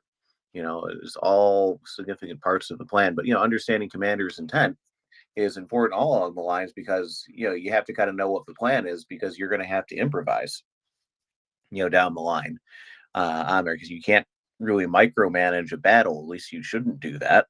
And that's good. So what else, what are General Ryan's thoughts on how this is going to go? He presents 4 potential courses of action for the Russian leadership, and then cleverly caveats it all. And of course, they could do something else, which is a good thing to demonstrate expectation management more than anything. You can have people with wet towels wrapped around their heads trying to think through what are Red going to do. And you might get it right or part of it right. I think it's about, his summary is, be prepared for a response. We don't know what that response will be, but there will be contingencies that the Ukrainian planners at various levels of HQ will have as part of their decision tree and synchronization matrices, that if whatever happens in response to what they're doing is pulling them away, they'll hopefully have some contingency to pull it back into the direction that they want to go to achieve their missions. I had a quick skim because it's only posted 25 minutes ago, but they were my initial thoughts. Hopefully other people will have time to digest and perhaps come back to us. Yeah, I'm going to try to read that on the side myself, but just to kind of break down a couple of the terms you use there. Decision matrix, that's really just along, what that means in English is like, think of like a flow chart. Like, if this happens, then that. It's nothing more complicated than that. But decision matrix certainly sounds a lot sexier. So, like me after a couple whiskeys. Anyways, let's see. I know I can hear the groans. Yeah, that was something right there. That was something right there. Yeah. Anyways, Prince, why don't you go ahead for a minute? Any other news going on we should be talking about? Any thoughts? Well, there's a couple of things that I wanted to point out from today, and one of them is but isn't politically American, since we are in the American evening. On the Pacific Coast here, it's almost 8:30 p.m., which makes it, what, 11:30, almost 11:30 there where you are, Primus, on the East Coast. And there was today some senators from the United States Congress, senators and congressmen. No, it was, yes, I apologize. I'm reading Congress weird critters, tonight. I think is the term. Congress critters. There you go. No, they were all Senate. They were a bipartisan delegate of the Senate of the United States Congress. And they included Joe Manchin, who is a Democrat, but is a very, very centrist Democrat, and will often switch sides of the aisle for a vote when he feels it is in the best interest. And Lisa Murkowski, who is a Republican, and she is also one of those people who dabbles around the edges and has been known to vote with Democrats on some items. And then there was Mark Kelly, who is also a Democrat, and he is also another one of those center of the road guys, and has been known to switch and vote more of the Republican opinion. So it was a very, very middle of the road bipartisan group that met today with President Zelensky. He had a good meeting with them, and there was a video of it that I found, and watched that on, the video was on Telegram. But I don't know why I didn't open this first. Uh, I do have to say the language translation is not my skill, and I am really glad for auto translate.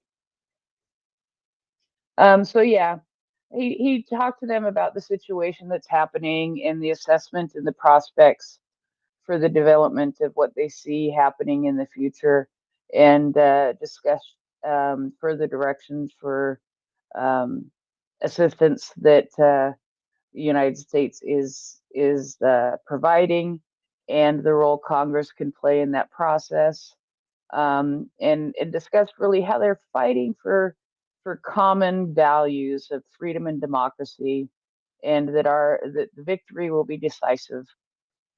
So it's good to see bipartisan groups, especially going to the Congress to spend some time with, going to Ukraine to meet the president, and get their feet on the ground and see what's really happening there.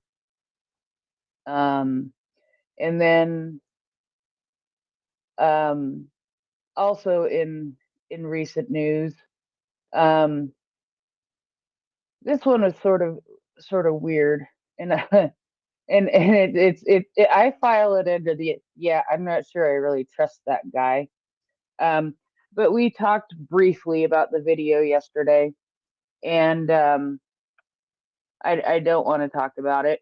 But what I was going to say about it was that, do you remember the guy who left the Wagner Group and escaped to Norway and is seeking asylum? His last name is Medvedev, no relation to the other one. The guy who got in the bar fight, yeah. Yeah, the guy who got in a bar fight and got arrested. Oh, and the guy who went over the border to Sweden to buy cigarettes and yeah, he's gotten himself in trouble. So first, in my mind, first strike, he's Wagner. He was a Wagner soldier, and he, ended up escaping to Norway. I don't know how much I trust him just based on that. Then he got in the bar fight and got arrested. And then he he went over the border, or tried to go over the border to Sweden, which I guess is not hard to do, to buy cigarettes, and got in trouble. So, he doesn't have the best track record here. But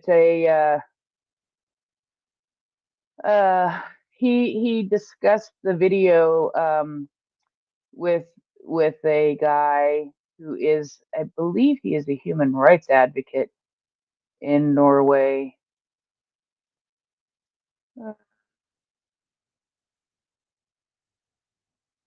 It's an advocacy project. Anyway, regardless, he told him that from watching the video, that they were definitely Wagner combatants, and he recognizes his colleagues, and he bases that on nicknames and the way they talk and their manner of talking when on the radio. So just a little possible confirmation that it was actually Wagner. But like I said, the guy, fled over the border to Norway, got in a bar fight and got arrested, and then tried to go and get the cigarettes. And now he's saying this. So I'm taking this with a big, huge chunk of salt. But I did note it because I thought it was rather interesting, not for just the information that it gave, but because of who gave the information and the character of that person. What about you? You tend to follow more military stuff than I do. My eyes sometimes go cross when people start talking military, and that's fine. I don't need to understand it all. Gun goes boom. Yay. That's my even after a year of listening to you guys, I've got a better idea, but I couldn't tell you the difference between a tank and an APC. Other than, an APC carries personnel more than a tank does. That's its purpose. So anyway, go ahead, Primus. Yeah. Let's see. Well, there's a couple cultural things that I'm looking at right now, which I'm going to come back to a little bit later here, because one thing I do want to get into more of myself is because is more of some cultural aspects and things that maybe recipes, like what basically what Ukrainian culture is like. I'm gonna get into a little more of that rather than just gun goes boom. That being said, it is partly why I'm here too, to help maybe explain a little of that. Couple good pieces of news that I've heard. The U.S. has been sending just absolutely piles of 105 millimeter cannon shells, which when I first heard it, it seemed a little like, huh, what's going on? And then you see the announcement that I believe it's the Danish or the Dutch, one of the two. I always get those two places confused. Whichever one has the good parties. They're sending 101 tanks, which are going to be refurbished and said they should be there by summer. There's probably going to be several hundred more of those coming from different sources. And a Leopard 1 is not a Leopard 2. In a lot of ways, it's a fast, not well armored tank, but it's mobile with good firepower, and mobility and firepower is great for an offensive for a breakthrough. On there, as well as infantry support, which is kind of the main role of tanks, really, not tank on tank, but supporting infantry.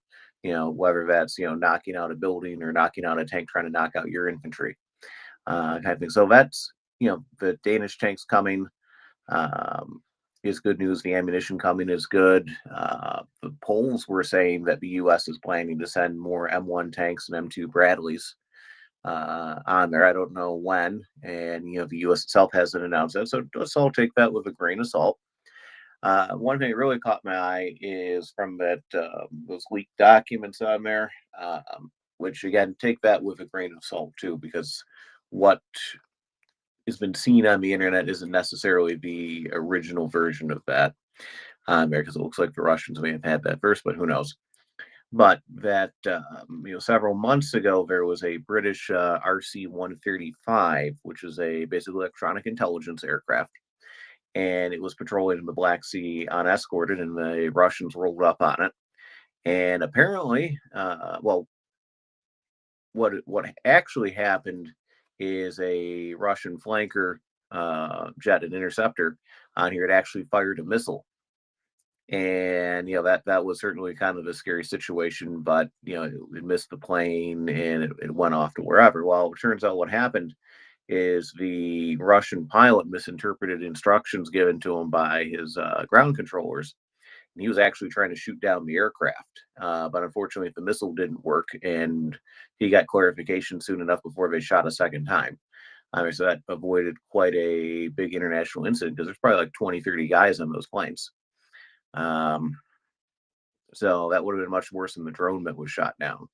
So that had caught my attention. It's kind of a reminder of just how dangerous the situation is, and is why a lot of these manned aircraft are being escorted on there. So that's that kind of surprised me. Just kind of shows how unprofessional some of these Russian pilots really are, and how disorganized their organization is. Oh, let's see here. One moment.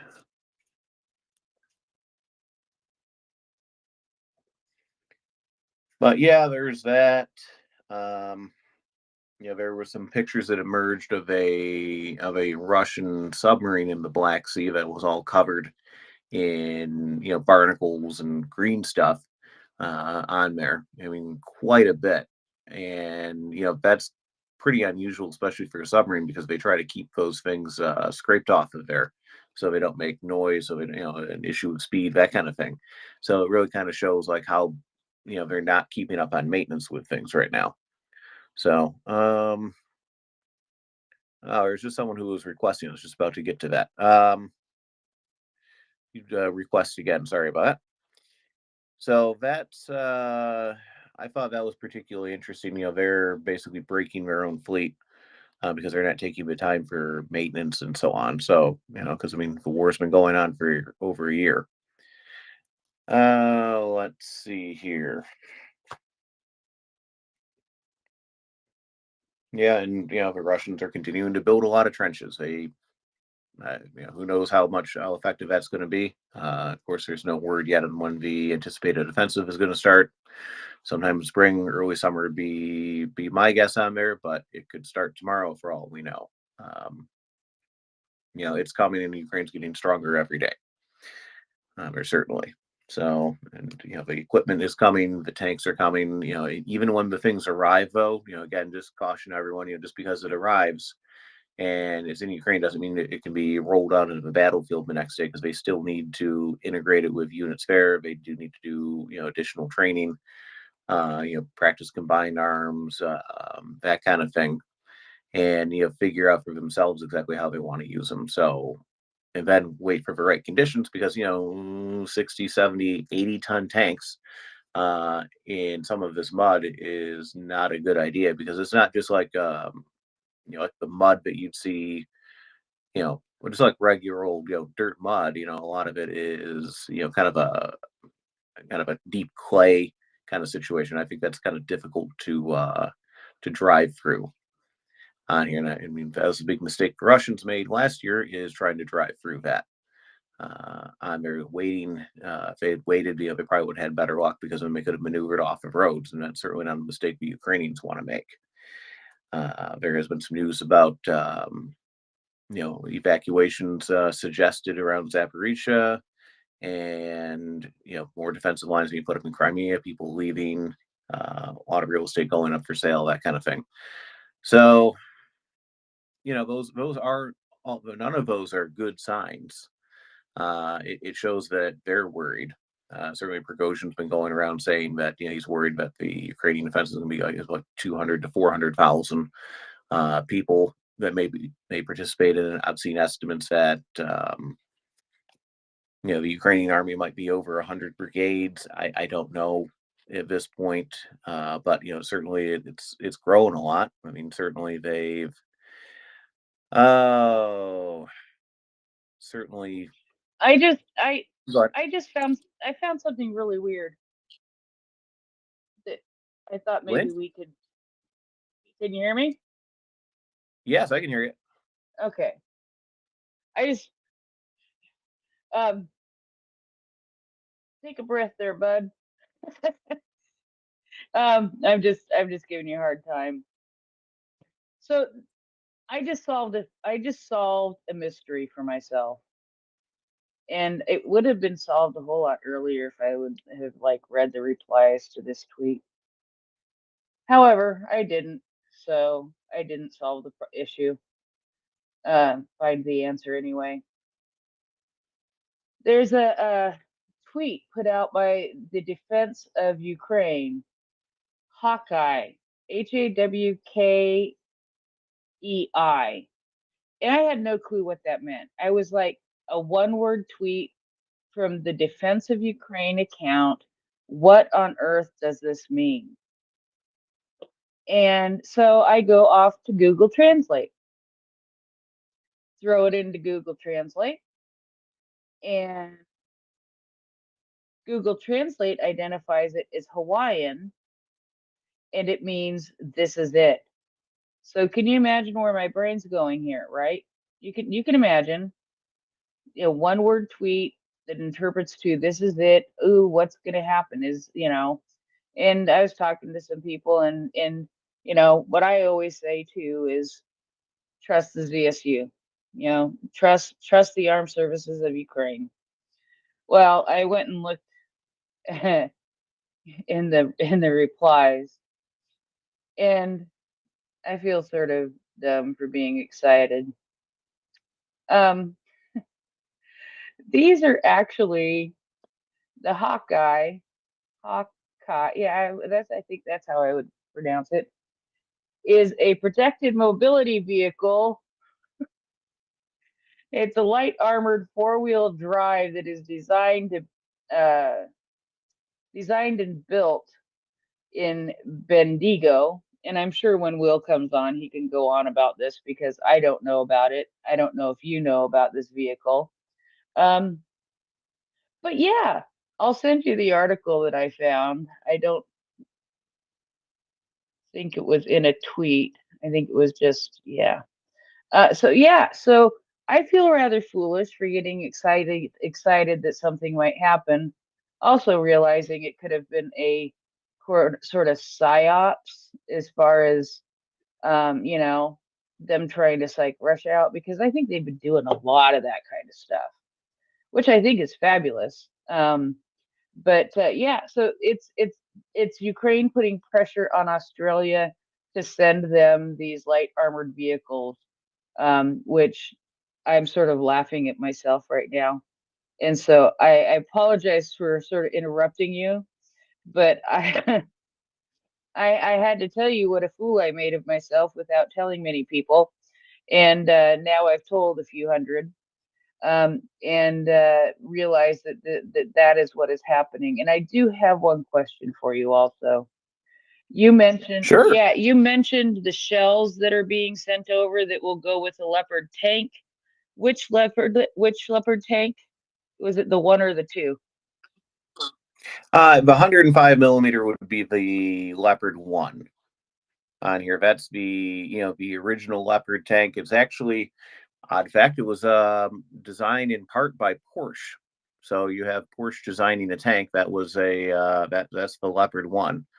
So it's a very good tank. It's it can provide good infantry support because it's not a main battle tank like a Leopard 2 or an M1 is going to be on here, in the sense that it's not going to be able to take a modern hit in the face. But it's fast, it's mobile, and it would be good for a penetrating operation and supporting infantry wherever they need to be on here. So it's a really good ad. It's an old tank, but it is an excellent one, and it does have, well, at least a lot of them have. I can't speak to every single one of them, of course, but a lot of times they're going to have good optics and thermals, so they can fight at night, that kind of thing. So it's a good get, and there are a lot of them.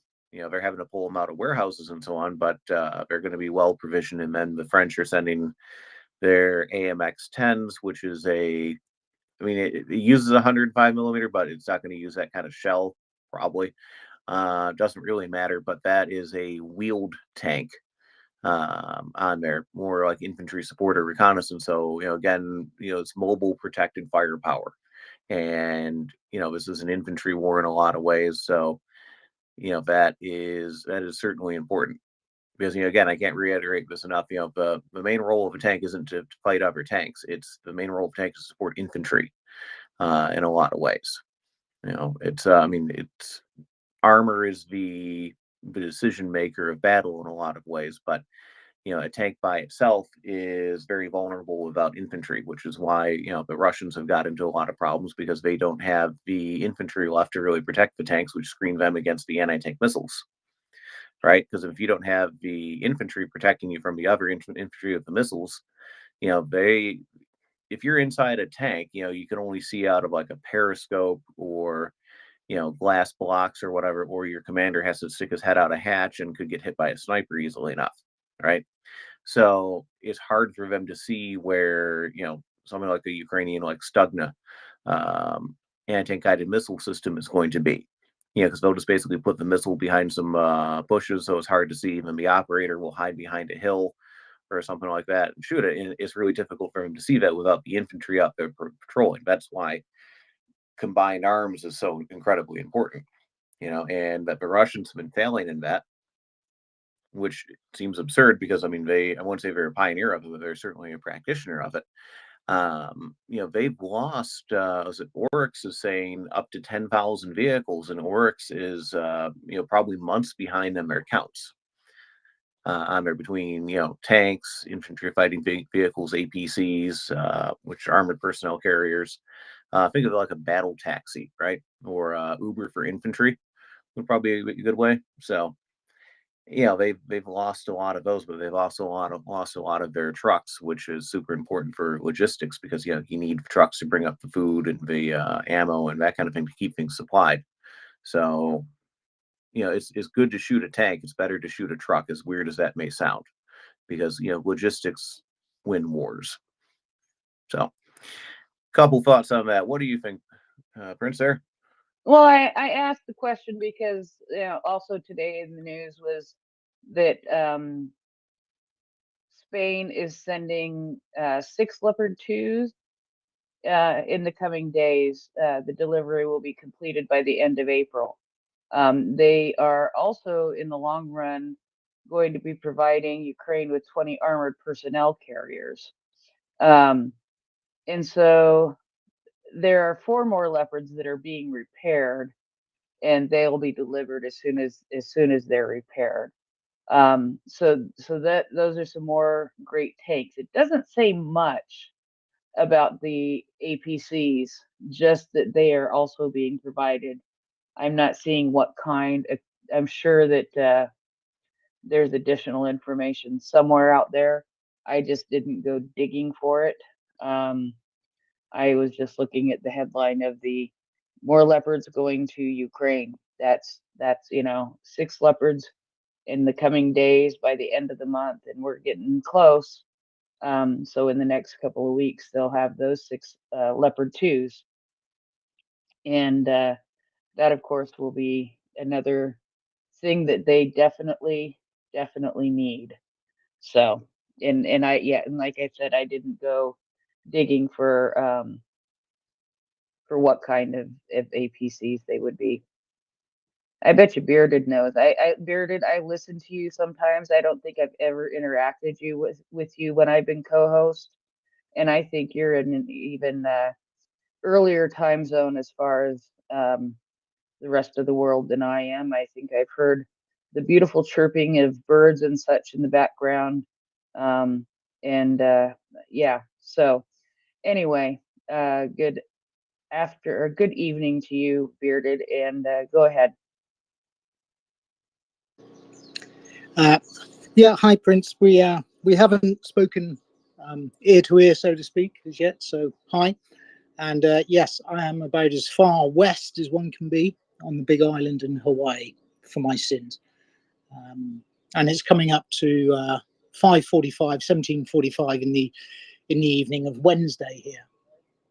I was thinking about what you're just saying there with the Leopards coming in, and also what Primus was saying about the number of brigades. And it got me thinking about, well, what we're seeing there is almost a culmination of force generation. We've got troops being trained as infantry, territorial forces, armor, artillery, and the like. This is all force generation. Now, if you're sitting there in Ukraine, and I'm very confident that these guys know what they're doing, they're now going to look at, okay, we now need to take the generated force and start organizing it for its tasks. And this is called task organization. And with newly generated forces, in a way, you can be very agile in stepping away from what doctrinal norms are to suit your purpose for that particular maneuver unit. We always talk about doctrine, and that's great, and units in peacetime do this, that, and the other. But when there's a conflict that they're having to address, they get organized in such a way to achieve the effect. So whether it's 100 brigades, 9 divisions, 3 corps, the operational plan and that force generation feeding the machine will spit out the components and the of sizes and strengths, which I think is going to surprise us, how they're going to combine everything together to generate what is going to be something that's going to be quite spectacular, I feel. Yeah, it is going to be spectacular, but again, to prepare everyone too, you are going to see pictures of burned out Leopard tanks and Bradleys and those Swedish infantry fighting vehicles, maybe M1s. There's going to be crash helicopters. You're going to see all of that too. That's it's going to be an unfortunate reality of what's about to happen. But don't lose heart with that, because for every one that's lost, that Leopard may have taken out 10 Russian tanks too. So yeah, there is a butcher's bill, and any commander is going to say, when he's considering the courses of action that are presented to him to fulfill his intent, one of his questions is going to be,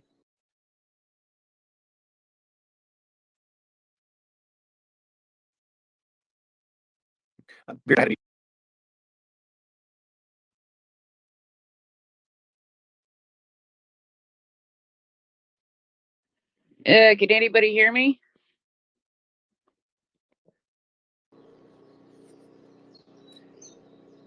Hello. Hi, can you hear me, Bearded?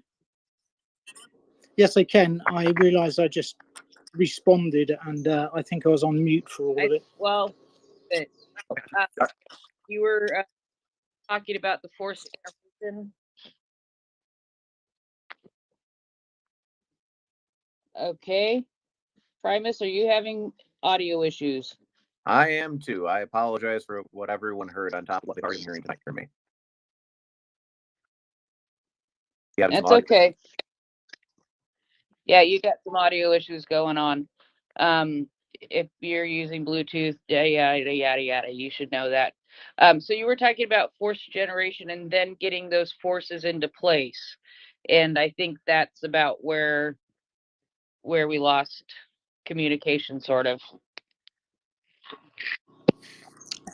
Okay. I was just picking up on Primus's point about managing expectations about seeing Ukrainian forces being destroyed, injured, captured, and the like by the Russians. I was saying that when the courses of action of what the Ukrainians are going to do are presented to the commander, one of the things he's going to ask is, what is the butcher's bill? What are the fatalities we can expect in each phase and as total? So those dark conversations are had, and operational analysis will do all sorts of equations and spreadsheets and whatever to come up with reasonable worst cases. And that in turn justifies the amount of effort that goes into plan to try and minimize those fatalities or injuries based upon those courses of action. It's not talked about a lot, but there are full and frank discussions about what we can expect to lose. Saying we as if I was in a planning headquarters. Yeah, and it's a part that we don't always realize, we don't like to think about, but it's a fact that military planners have to think about. What is the acceptable rate of loss in this situation, and it's something that we've talked about on and off in the space, especially when it relates to Bakhmut lately. It's I know that Russia has lost a lot of personnel in Bakhmut. They have lost a lot of people who were fighting for them. It has been at times a meat grinder, and I know that every single day Ukraine is losing soldiers also.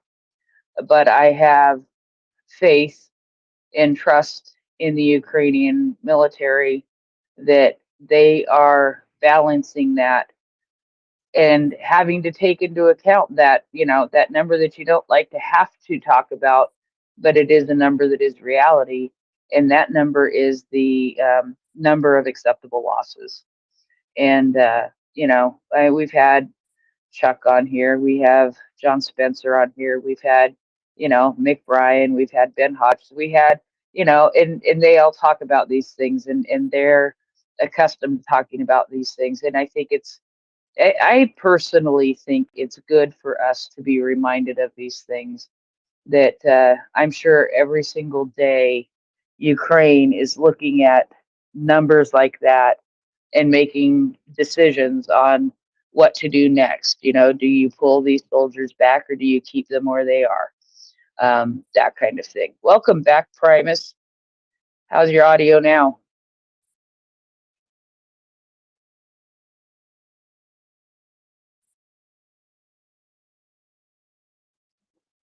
Is Primus back? Okay. Perhaps not. Can you hear me, Bearded? Yes, I can. Okay. I forgot to add as well, while I was on mute earlier. Yes, it's the first time we've been able to converse in the space, so hello. And yes, I'm about as far west as you can get on the Big Island in Hawaii, so it's still Wednesday evening for me, coming up to 6 o'clock in the evening. Yeah, and actually, I am probably closer to you than a lot of people around here, and I am on the I am on the west coast of the United States in Portland, Oregon. So yeah, so it's a few hours later here, but I remember working a job once where I did technical support, and we had some stores that we supported in Hawaii, and supporting whoever got the late shift was staying because Hawaii was still open. Um, so, well, that took us down an interesting conversation, and I really appreciated that. Um, it, you know, I, I tend to think of those kinds of things that I was just talking about the, you have that acceptable loss rate, and that, that doesn't apply just to people, of course, that applies to equipment, and you can.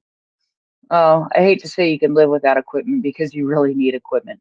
But it's it's easier to give up a piece of equipment than it is to give up a bunch of men. And I guess I'll just, or at least I would think it is. I don't know. I don't have the experience. It just seems logical in my mind. Um, so what else have we got in the news today? Let's see here. Ah, let's we all remember the story of the woman, no, the little girl who had drawn that picture, and her father was arrested, and he then escaped arrest and was captured in Belarus. He was extradited back to Russia. Um, and I can't find the exact link at this exact moment, but I'm sure I have it somewhere. But that's okay. Um, because I was just leading into a different story that came out today, and that was of another girl. This time it was an 11-year-old girl who was reported to the police by her teacher. By her teacher. Um,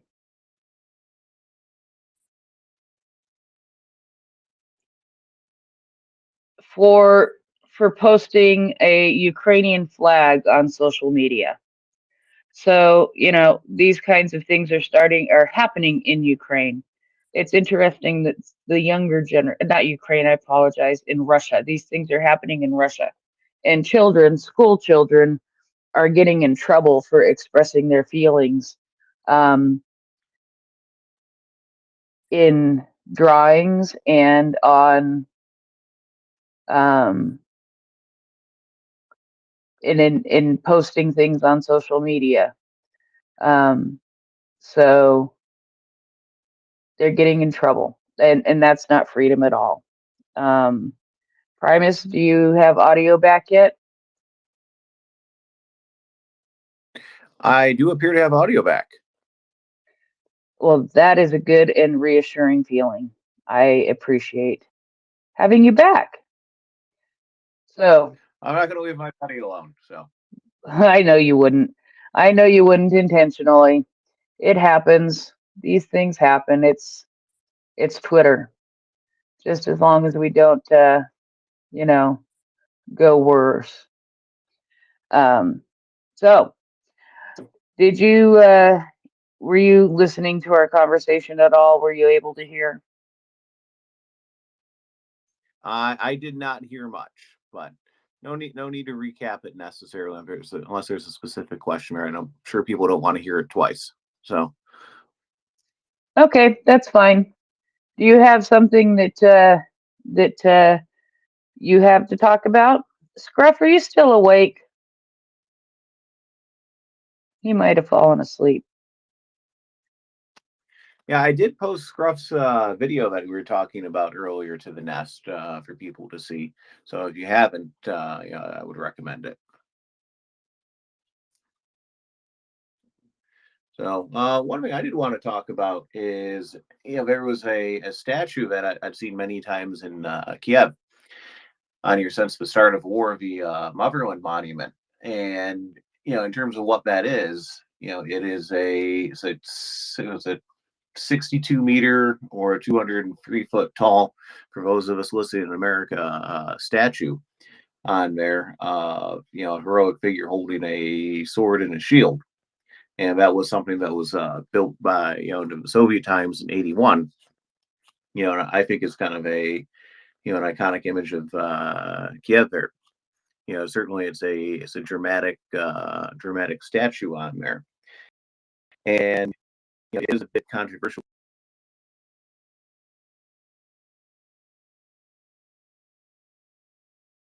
near future.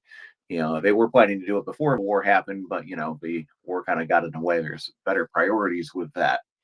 But yeah, I mean, I think it's quite an iconic statue. There's been some controversy on whether to keep it or not, but I don't really see that changing. But it is going to be rebranded, and it's not just a statue; it's also a monument to a lot of soldiers who passed away during World War II and that kind of thing. So. I definitely think when I do visit Kiev in the future, that's going to be one of the places I'd want to visit on there, because it's quite a work of architecture for sure, and it is something that's quite iconic. I'm sure after the war, it's going to be there's going to be some changes to it in terms of the emblem on the shield, but also the monuments and so on. I think it's probably going to focus, at least include a focus on the people who were lost during this war as well. So, that is, quite something. I think, if anyone's seen, videos of Kiev, then it's going to be something you're familiar with. There is a torch that burns on that, but, it uses quite a bit of gas, so they only really light it during national celebrations and so on, which, I totally understand. These eternal flames or whatever can be quite expensive in terms of the amount of gas on there. So, yeah, so that's something that I encourage people to look at. There's a lot of great photographs of it. At one point, I think they sandbagged it to help protect it against some of the attacks. I'm almost kind of surprised the Russians didn't attack it during the war so far. Maybe they have and things were shot down. But yeah, it's definitely an iconic piece of the landscape there. So that's something I was looking into. So let's see. We have Daniel Arfire. He's up tonight. So good afternoon, evening, or good night to you, depending on where you're at. Kiev time. We're at Kiev time. Yeah. You hear me Right, good better morning, man. because my headphones? Yep, we can hear you. It's a little froggy, but you're good enough. Let me change. It's better now? Is better now. Okay. Yes. Talk about statue in Kiev, and I said let's explain to primers about a bit of art, memorabilia, and Soviet monuments. In Bulgaria, years ago, a monument for Soviet liberator soldiers was painted, and all the Soviet soldiers becoming Marvel Universe heroes. Superman, Spider-Man, all you can imagine. It was quite funny, and it's very, very easy to convert some stupid things like this. For example, in my city, in the cemetery, we have a big lot of Soviet soldiers buried there. With all the Soviet memorabilia, red stars, all the bullshit. And let me tell you something. Communist time and after, Nobody ever touched it. Nobody. The graves are very well preserved. Everybody is respectful because, you know, we don't touch the dead man. But Lenin, all the bullshit monuments were put down very, very, very, very fast. Hey, Daniel, let me stop you very real quick. I think it was better with the headsets on. I'm sorry about Really? that. Yeah, there's some background. Okay, cars were at half a meter of me. Now are no more. I walk. Sorry. No problem. I walk. It's not like in States, everybody use a car. In Europe, you love to walk. Just that. Thank you. Yeah. No, I mean, continue. I mean, it's but there's a lot of war graves around Europe, and so I mean, I do think it's regardless of how history may change, I think it's important to respect the dead. On there, I know there's been a lot of focus on decommunization and so on, but I wouldn't go that far on it. But I understand there's complicated local feelings on that. Oh, It's no. not my place as an American that really have much opinion. No. I have no happiness and love for Soviet soldiers. For me, they're invading forces. The people who raped my grandmother. No, I don't have mixed feelings. I am against any nice feelings about Soviet soldiers, including Ukrainian soldiers in that army, including Romanians who fight alongside Soviets after they lost on Eastern Front. But idea is you cannot touch a cemetery. You are not moron. You cannot do this. Just barbarians do. But if you have some socialist monument, things like that, hammer and sickles, red stars, they must be erased. For us, it's easy. In our laws, the communist ideology is considered against humanity. We don't put just fascist ideology, also the communist ideology. Some people tried 20, 40 years ago to make communist parties. No successful. So we deal with this shit very easily. I think Baltics and Poland, Czechia, do the same.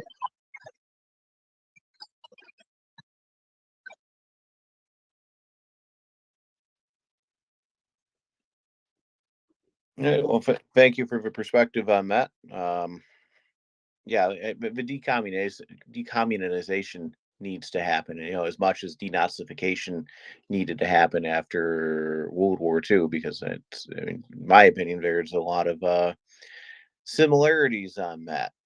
Because the Soviet Union, I mean, they were occupiers. They were oppressors of their own people. And while the Russians may decided to lionize that aspect of their history because they just don't have anything else going on, leaving the graves and so on and having that respect is important. Sometimes, some of these statues, like there's a statue in Berlin of a Soviet soldier carrying a German child, like he's protecting him or something like that. Some of that stuff is kind of ridiculous. Because you got to understand about monuments is monuments and statues and so on. It's not just art, and especially with communism, it was never about art. It's about messaging. It's propaganda made out of stone. There to spread that cultural impact, and like in the Baltics, there was several examples of seeing them pulling down statues and so on in plinths and those kinds of things, and it's long overdue. I think they left a lot of those things alone because they didn't want to upset the Russians, but in case you haven't been keeping up on current events, nobody really cares about what they think anymore. You know, so yeah, that. What do you think, Prince? I need you to hold down the fort for a couple of minutes, please. All right. So, one thing you had sent to me is about this Mandingo, Mandingo, something like that. And yeah, I'm kind of familiar with that. It's basically it's a armored truck, effectively. If you're familiar with Humvee, there's kind of an up armored version of that with better protection because the Humvees that you've seen driving around a lot over the last 20 years. I mean, ultimately it's a four-wheel drive vehicle with something off-road capabilities. Yes, I mean, very impressive. I can go up like a 45-degree slope in gravel. It's pretty impressive. I'd love to have one. I don't think I can afford the gas right now, but otherwise. um but they're very vulnerable to things like mines, which is why the Ukrainians have been very big on getting all these MRAPs. And if anyone's wondering what an MRAP is, it means mine resistant ambush protected vehicle. So you'll typically see underneath those is almost like a V-shaped hull to redirect the explosions of a landmine. So even though the vehicle may not be useful afterwards, the people inside will survive, which is what's the most important part. And that's important, but also even these Mandingos and these other off-road vehicles, it is super important to have the mobility to move troops around off-road where not every battle is conveniently located near an expressway. They need to be able to move around in some of the rougher terrain conditions there, but it's also important for hauling things like mortars and artillery around and that kind of thing to keep things supplied. So all of these vehicles are important, and the best thing about them is that they're newer and theoretically more mechanically reliable because mobility is more important than ever in modern warfare of how precise some of these weapons are. May be able to hit within 1 meter, but if you move 5 minutes ago, then it doesn't really help. So mobility is incredibly important. So It's actually it's actually interesting because when I saw that vehicle, the picture of it,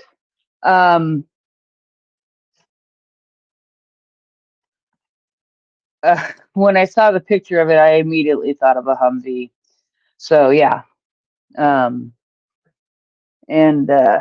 yeah.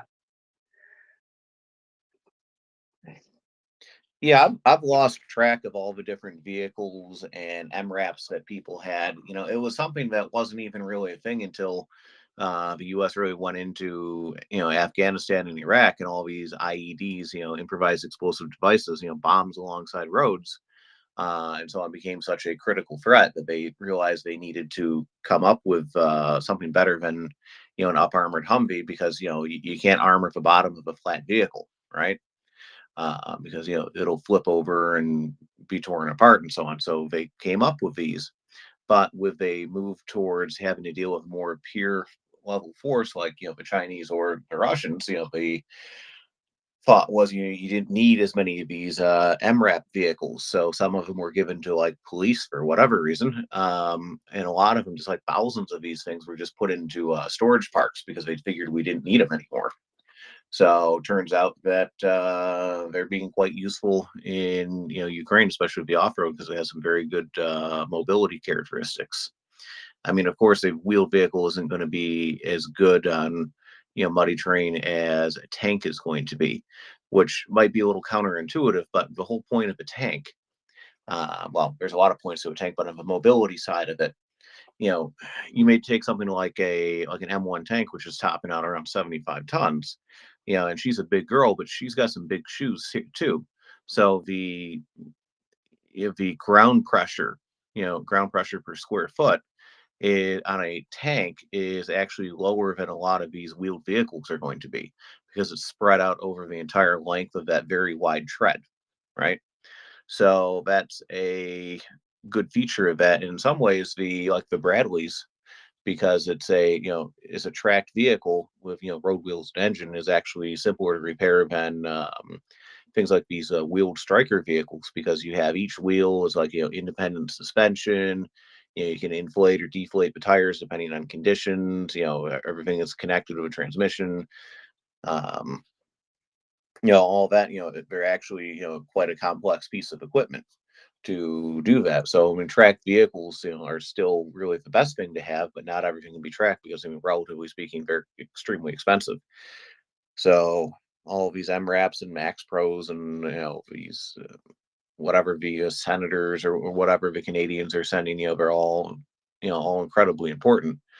But what you're going to see in the offensive, it's going to be led by tracked vehicles over ground that you would probably be surprised that they're going through. Because they're probably not going to wait until things are like rock solid. They're probably going to go right on the edge of that. And tracked vehicles are still the most mobile off-road vehicle in a lot of ways. Although there are limits. If you go through YouTube and want to see some amusing pictures or videos, there see things like M1 tank stuck in mud. That's that always makes me laugh. Or M1 tank falls off of the bridge. That's another good one. So, anyways, there's that. We've seen some pretty interesting ones over the last year, and I'm sure we're going to see more interesting ones. And I don't know who's won the turret throwing contest at this point, but I'm sure that will not end for a while too. So yeah. Yeah, it won't end for a while. And although I always find some of these the turret throwing is amusing. Oh, look how bad that tank blew up or whatever. I mean, every time you see that, especially if it's a man tank, everyone in there is gone. But the worst thing about that is, unfortunately, the Ukrainians have to drive these tanks too. And more than anything else, that's why I want to see them get into Western vehicles, just for the crew survivability on there, because they're not nearly as vulnerable to that kind of catastrophic failure. So because I mean, they're going to lose tanks, but tanks can be replaced. You can't replace a trained crew. And unfortunately, with the Soviet system, they never really cared about the crews all that much. They cared about the vehicles. So and it's an unfortunate reality of their mentality with that. Crew survivability wasn't that important. So I'd like to see Ukrainians completely transition over to a Soviet model, or not Soviet, NATO model on there. So just for the crew protection out there, because every life is valuable, and they deserve to be in vehicles designed to protect that. Simon, tell Yes. me something. I saw a lot of tanks, Russian or NATO, having mesh far back to stop some hits. But from the World War II, when Germans used heavily the skirts, are useful now to put some plates a distance from your armor, not era, just skirts. Are any effectiveness on that? Yeah, but there is some effectiveness on that for a lot of reasons. So skirts, so what he means by that isn't a fancy dress or whatever. It's to basically put armor plating over some of the road wheels, so they're not as vulnerable to that. So the road wheels are what moves the track. So you have the sprockets and the wheels, so on, to protect the mobility systems, because a lot of these Russian and Soviet tanks have proved to be very vulnerable mobility systems, even to fragmentation of a close hit, where a lot of Western tanks wouldn't necessarily be vulnerable to that. So that's important. But you're also seeing things like slat armor put on things. And what the slats do is, if you have a slat that's set out 6 inches or 8 inches, 9 inches, whatever, from your armor, and that detonates an RPG that far away, then it's likely that RPG isn't going to have enough power, because it's being detonated far out. The explosive will become unfocused and it won't go through the actual armor and hurt the crew. So where you might have had a tank being taken out by one RPG, now it might take several hits before it really damages the vehicle because the slats are detonating it. Of course, that only works if you're using a unitary explosive, or in something not really large, because I mean obviously a big enough explosive will do the trick regardless. But things that like a TOW 2 isn't really going to care, or some of the Russian things like Hornet and more advanced, they have tandem warheads. So the first warhead will explode and probably destroy the slat, and then the second one will move forward a little bit and then hit the armor. So I know that's not exactly what it's designed for. It's designed to deal with explosive reactive armor, but it doesn't not work for that. I'm sure we've probably talked about tandem warheads before, but all those bricks you see on the tanks on there, they're designed to basically fight fire with fire. So the explosive will hit that and it'll compress the plate, and then the explosive will fire and basically shoot a plate forward towards the incoming explosive, and basically take some of the hit and disperse it. So what's actually penetrating the armor isn't nearly as bad. So of course, not all of those explosive reactive armor blocks actually have explosives in them, because the Russians tended to just sell those for vodka. So, whatever. But if that But yeah. I remember another thing. Italians, when they built their battleships in World War II, to supply something increasing the armor, they use metallic foam. Is any use now for the armor? Metallic what? Foam. So foam. When you make your metal, you bubble it, and he become less dense, but it's extremely effective. It's like stone from volcano.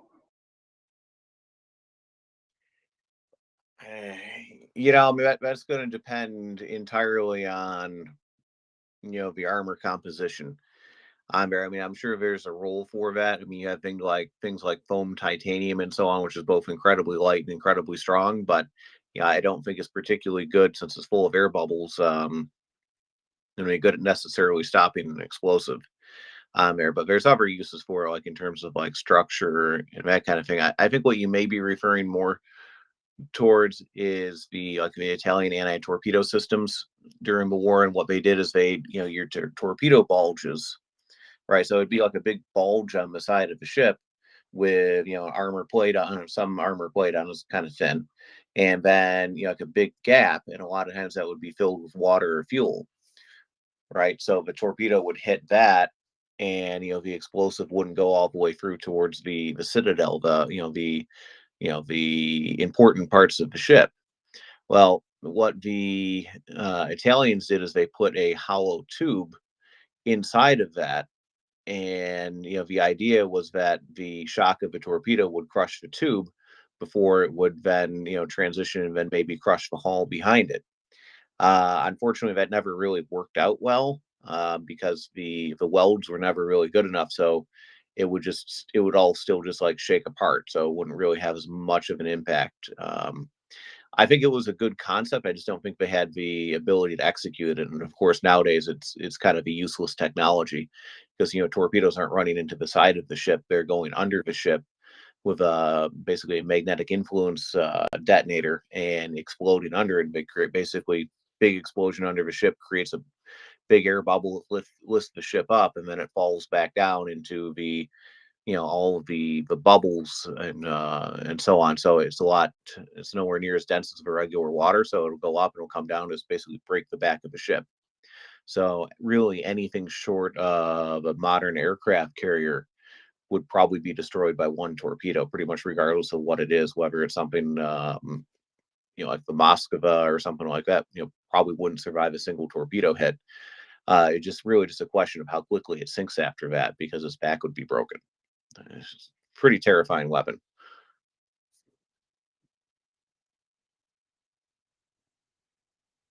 Yeah, but torpedo I saw last year some experiment made it by Pentagon about a gliding bomb for the Navy, and compared it with the torpedo explosion, that was, how I can say, apocalyptic. So it's very similar with the JDAM, but bigger, faster, and they sunk some, I don't know, destroyer cruiser was the video, the recording, because it was an experiment, a prototype, was tremendous. Yeah, I think you're talking about the quick sync test, and then Gunny's up here because we're talking about ships on here to give us some probably correct information on here. But the quick sync test, they were basically taking a 2,000-pound JDAM, and they were hitting like right at the water line and sinking the ship. You know, something to be targeted against like merchant ships, like in port, that kind of thing. Devastating effect. But you know, it is a 1-ton bomb. But you know, you're much better off letting the water in on the bottom and put holes on fire at the tops anyway. Gunny, go ahead. Yeah, morning all. As soon as it's quiet, I'll nerd everyone out 5 minutes. So Daniel, anti-torpedo bulges, it's a World War One thing. Actually pre-World War One, when the first torpedoes came out, like the Whiteheads, and there was a real threat from mines, the Royal Navy decided that you needed some kind of side protection scheme. So Primus is right. Yeah, you could either have them with voids in them, so air-filled, and then fuel or water. They're actually renovating the USS Texas at the minute, and there's some really good photos of her hull to give you an idea. And their job essentially was to soak up the blast and to dissipate it before it actually hit the side armor of the hull itself. The obvious problems with it are it incurs a speed loss because you're altering the hydrodynamics of the hull. Therefore, you need more engine power to overcome that, to sustain the speed. Therefore, you need bigger engines and more fuel. Therefore, the hull needs to be longer. Therefore, you need longer anti-torpedo bulges. So it's a real trade-off. They did work. The problem with it is you can't have it from the bow to the stern. So when HMS Prince of Wales was lost to Japanese torpedo bombers in 1941, the torpedoes that hit the side protection scheme actually didn't do an awful lot of damage. What killed her was a torpedo that hit abaft the side protection scheme, smashed into the A-frame holding one of the propellers, and that propeller, spinning at hundreds of RPM, basically became unseated and ripped open the hull. And that caused progressive flooding. Then she lost electrical generation power, and her anti-aircraft gun mounts relied on electrical generators in order to traverse and elevate. So she lost a lot, if not most, of her anti-aircraft gunfire. Now, modern ships do have a side protection scheme. The Royal Navy's newest aircraft carriers do have one. It's highly classified, but it is designed around a bottom protection scheme for torpedoes that go off under the hull, and for point impact detonation weapons like torpedoes and missiles that actually fly into the side. So this is a thing, but it's only aircraft carriers that really have it. All other ships, if you're lucky, you might get a bit of Kevlar around the bridge, around the operations room, magazines, but as a rule, over the past few decades, very, very few ships have been armored. We're starting to see a reverse in that trend now. So latest Royal Navy ships do have some kind of protection around key spaces. So do the Arleigh Burke class destroyers in the US Navy. And USS Gerald Ford, the latest carrier, that does have quite an expensive protection scheme on it. Oh, where that idiot's going on the motorway, wanker. So yeah, it is a thing. Just reference what you were saying about skirts. They were called Schürzen. And what the Germans found in World War II in Russia, well, they found it in France initially with a British Boys anti-tank rifle, but they definitely found it in Russia. But the 14.5 tungsten or steel cord ammunition could go through the side of a tank. And one way to defeat that was to put, I think it's about 5 mils, something like that, not particularly thick, but you just hung lightly spot welded side plates onto the upper hull. Obviously the wheels protected the lower hull, but you just had that little bit of added protection, and it kind of actually worked. Now the Russians carried on with that for a little while, but they tended to use on T-64, T-72 rubber, probably because it's more effective at setting off high explosive anti-tank rounds. But the slat armor, or what we call cage armor, that really came about sort of just not long before Afghanistan. And that's what you'll see on the back end of British Challengers, on Mastiffs. I think on the M1 Abrams, the Tusk, like the Street Fighter version, and the Challenger 2 demonstrator for Street Fighter, they tend to carry slat armor around the back as well, because it's the engine compartment where the armor, you know, tends to probably be at its weakest. So around the engine compartment and around the rear end. So that's why you'll kind of see it. We are seeing Ukrainian self-propelled guns using coke cages now, it looks like. That's not confirmed. That might have been a captured Russian vehicle that the Ukrainians are using. But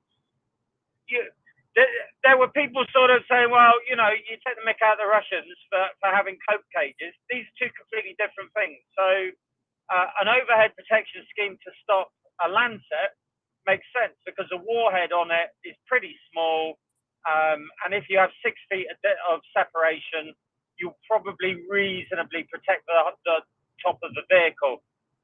Against a Javelin, you're wasting your time. You really need a few inches of solid steel over it. So they're two completely different things. So if you do start seeing Ukrainian vehicles, especially the artillery, and we've already seen them putting nets up, which is good, although it won't provide much protection for the crew if they're serving the gun, but certainly for a lightly armored self-propelled gun. Do you know what? A coke cage over the top to defeat loitering munitions is probably a fairly good temporary measure until we come up with some kind of point defense system for armored vehicles. And that's really going to be the key to this, unfortunately. These things are going to be prolific on the battlefield from now on. You will see not one or two, but drone swarms. The UK military has already experimented with a drone swarm in a woodland area to test concept. Therefore, the only way that you're going to stop it is either stop them being launched, or you're going to need a point defense system on every single vehicle. What form that would take, and how, whether you would fit one to every single vehicle or have a dedicated counter UAV vehicle for every, say, 3 or 4, I don't know. If you put a rotary cannon on a vehicle, that's going to take up space. Means you've got to make the turret bigger. Means the vehicle's got to be bigger. Means the engine's got to be bigger. Means you're going to have to carry more armor. Or you can have something like the Israeli system, which it is proven. I think we're buying it. I think the US are buying it as well. And that's a mixture of active and passive defense, and like a shotgun effect. And apparently it can even intercept sabot rounds to some degree. So would it be that much of a switch to make the millimeter radar on their air search and target indication capable? No, I don't think so. I think we're gonna have to see that in the future, and that's going to create a lot of problems finding room for this additional equipment. Yeah, I mean, it's not just room, it's power generation, and that's a lot of extra power to run the radars and the defense system. And never mind, you're probably strapping a $500,000 to $1 million system on top of an already expensive vehicle. There's there's a point it gets kind of cost prohibitive too. There's only so much money to go around. But yeah, I think the Israeli system is called Trophy, and it's quite effective. Bearded, go ahead. Yes, hi. Hi, Gunny. I'm going to go all Ender's Game on you now. What does it look like in the future? Well, if you have as the US has, an ability to fly thousands of drones remotely, you can take that capability and put it into the land domain, which means you could effectively have your combat crews networking to an uncrewed vehicle with an autoloader. Who knows?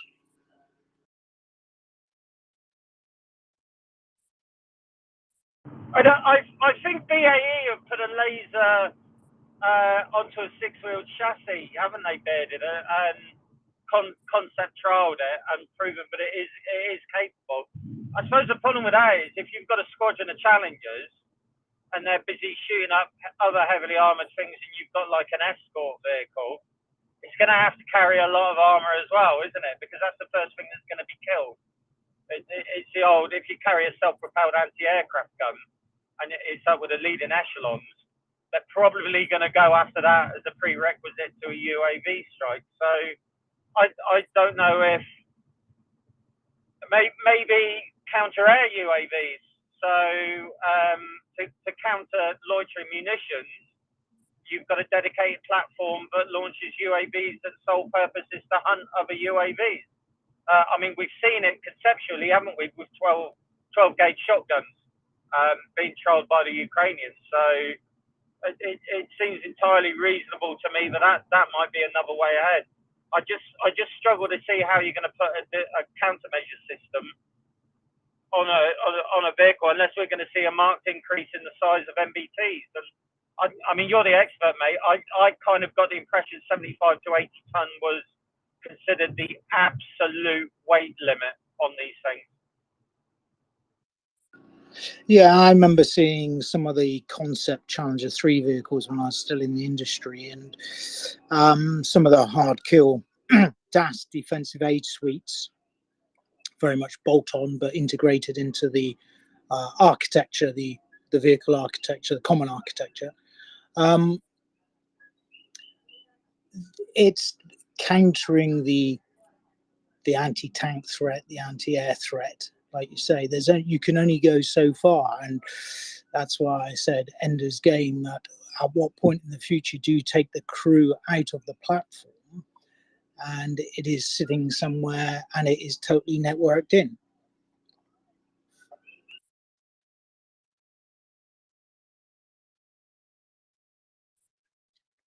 I think you're going to see a lot of unmanned platforms in the future. It's probably going to be the only force multiplier you're going to have because there's not really enough extra people to put out there, nor would you necessarily want to risk them. You know, could we have fully remotely controlled main battle tanks? You know, an M1 tank without a crew? I don't know. They're certainly going the route of looking at things like crewless turrets and so on. So putting the crew inside the hull, but you know, I don't know. I mean, then they're not armoring the turret, so if that gets knocked out, then what's the point of a tank without it? So I don't know. Smarter minds than me are figuring that out. Oh, I remember contributing some simulation towards a European Defence Agency study into exactly these things. How do you counter swarms of unmanned, remotely controlled vehicles, both in air, land, and maritime domain? And also, how do you use it as a force multiplier? It's European Defence Agency, so it must be open source somewhere, I would have thought, the findings of it. I can't recall them now. So could one of you maybe explain in a little more detail exactly what a drone swarm is and why that is probably one of the most scariest things you've never heard of?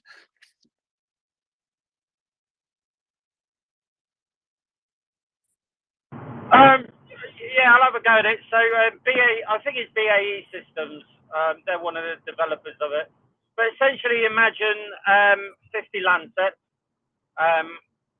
going for a pre-positioned or a pre-designated latitude and longitude, each one carrying a self-forging anti-tank munition.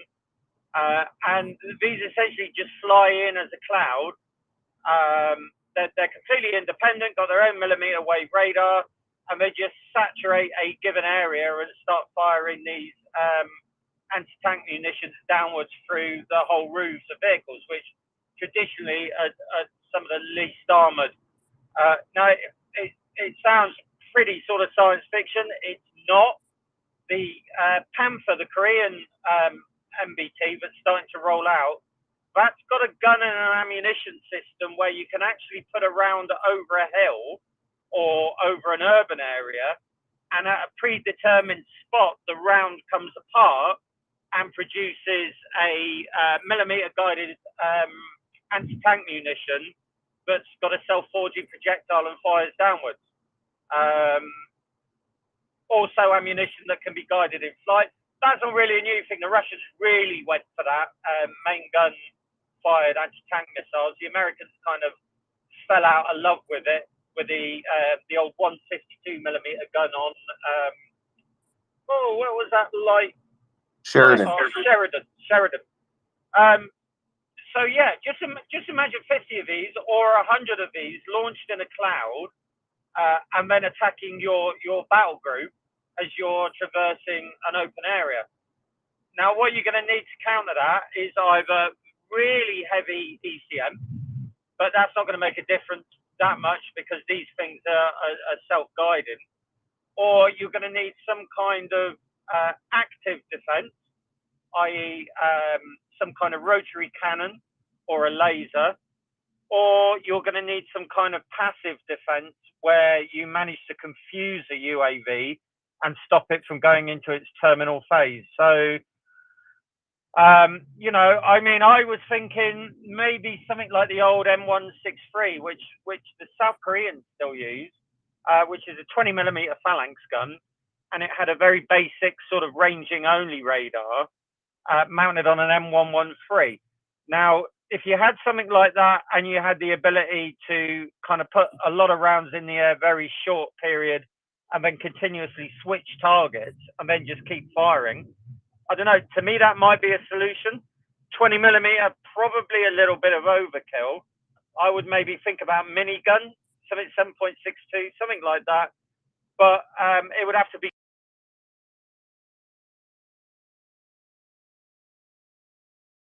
so either that or I can't think what other systems, but they basically use a shotgun, as I understand it, kind of projectile. The system detects an incoming munition and it automatically designates it and then fires off the projectile at it. And as I say, you can do that with Sabo rounds as well, apparently. But it's going to be a real threat, and not just in the land domain. The Royal Navy is really piling ahead with UAVs for use at sea as well, either as a uncrewed anti-submarine vehicle. So it'll carry either sonar buoys or a torpedo. Not in itself a new concept. Actually, the Americans pioneered this in the 70s with something called Dash. It was an uncrewed helicopter that could fly off to a known position of a submarine and drop a torpedo, but the technology wasn't really mature enough for it. Or even just what we used to call VERTREP. So instead of having an anti-submarine helicopter taken off the screen to move stores in between ships, why not use a UAV? What's it got to do? It's got to take off, it's got to fly, I mean, it's got to drop the payload on another flight deck. Stick an air search radar on it, you've got an airborne early warning system. The only two tricks with that, as I understand it, are one, endurance. Can you keep it in the air long enough? And two, can it carry a substantial payload, which in this case would be a fairly big air search radar like Crow's Nest. But you know, this technology will mature and these things will happen. Airborne tankers. So we've got a problem with the F-35 in that we bought into the Stokehold, the short takeoff and landing. Tends to use quite a bit of fuel, same as the Harrier did to take off with a full payload. Uncrewed in-flight refueling aircraft. What's it got to do? Takes off, it's got a load of fuel, flies a nice pattern, 100 miles out, and your F-35 can tank off that, and then it recovers to the ship. No messing around with crewed aircraft. Keep it on station long time. And obviously what you the real advantage is without pilot, you haven't got all the gubbings, the ejection seat, the life support for the crew, so you can cram more other stuff in it. So, you know, this is really, really going to be an exciting time for warfare with these unmanned vehicles. So to bring it back to Ukraine a little bit, there was these radio-controlled murder kayaks or whatever that they tried to hit the Black Sea Fleet with in port. And I guess there's been a couple of attacks subsequently. But then there was the issue with Starlink apparently not working on those anymore, that Elon decided he knew better.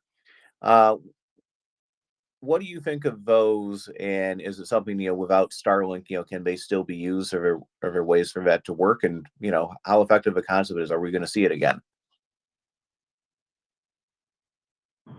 I think given the last attack on Sevastopol, if I was in NATO, I'd be looking at the boom defences around things like nuclear boats, and I would be quite worried because we know that at least one managed to jump the boom. So the old anti-torpedo nets, essentially, real sort of Victorian Navy stuff, they're going to be coming back, I think. What you're going to need is some kind of defence against these uncrewed vessels, because if they could jump the boom, obviously they could start hitting ships. So I would expect to see the Russians have probably put some kind of chain link up above the boom itself. We should be doing that as well, to be honest with you. I think any terrorist in particular who watched that attack is probably stroking his beard in a cave somewhere and going, yeah, we could probably do that. So but if I was NATO planners, I'd be a little bit concerned. Are they going to be a thing? Yeah, they've been a thing for a while. A Saudi warship got herself whacked by a rib with explosives. Obviously, a US destroyer alongside was hit as well, USS Cole, caused a number of fatalities. I think it was a wasted asset for the Ukrainians. I think they blew it with that. They had the problem was one washed ashore, so the cat was out of the bag as far as the Russians were concerned. But then they kind of penny packeted it away. The video of the attack with this during the day, there was a helicopter firing at it. There was a ship on the horizon firing at it. Yeah, wasted. I'd have probably waited until there was a good target and I could carry out a mass attack on it. But these are conceptual things. First time it's been tried en masse. Could we design better? Certainly an uncrewed vessel that could travel partially submerged and be difficult to detect on radar. Yeah, I can see it being a thing. Certainly for the littoral environment, if you're close in and you're doing naval gunfire support, these things, and then throw in some kind of air attack or an anti-ship missile attack as well, they're going to kind of complicate your picture quite a lot. And of course, what you could do is if you could get one that was, let's say it was submersible, very limited. So say you could just stick it below the surface and then you can activate it as a kind of a mobile minefield, essentially, when ships come within range. They're going to be a problem because then it only really surfaces on its terminal phase. And then you really are going to be reliant on lookouts with binoculars and upper deck weapons crews shooting at it. So, what was interesting was they did get them into Sevastopol Harbor and they didn't really do any damage. Or the ones that did hit didn't appear to fuse properly, so the warhead didn't function. So I would imagine either that was a Starlink problem or the harbor itself is a very heavy electronic countermeasures kind of zone. And they just jam the crap out of it.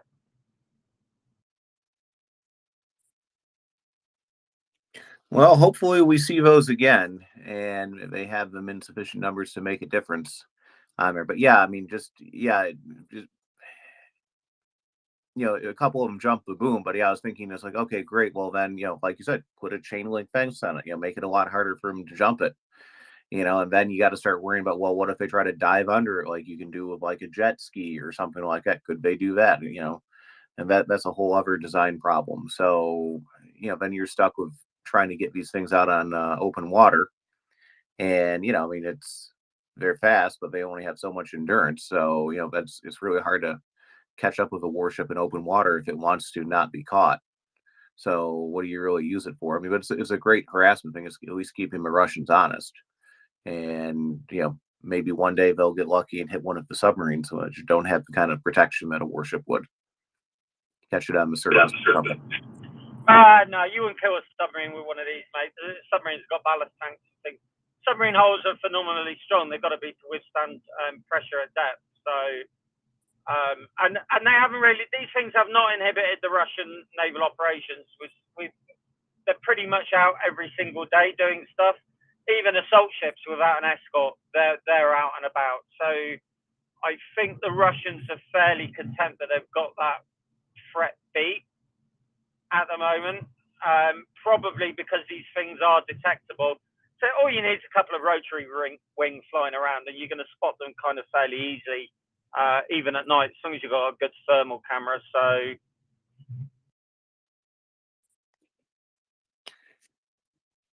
Well, I wasn't aware they were using the assault ships for anything. Are they just using them for like logistics, hauling things from like one port to the other, like cargo ships now, or what's going on with that? Because it doesn't seem like we're going to invade Odessa anytime soon. I think all the naval infantry is dead.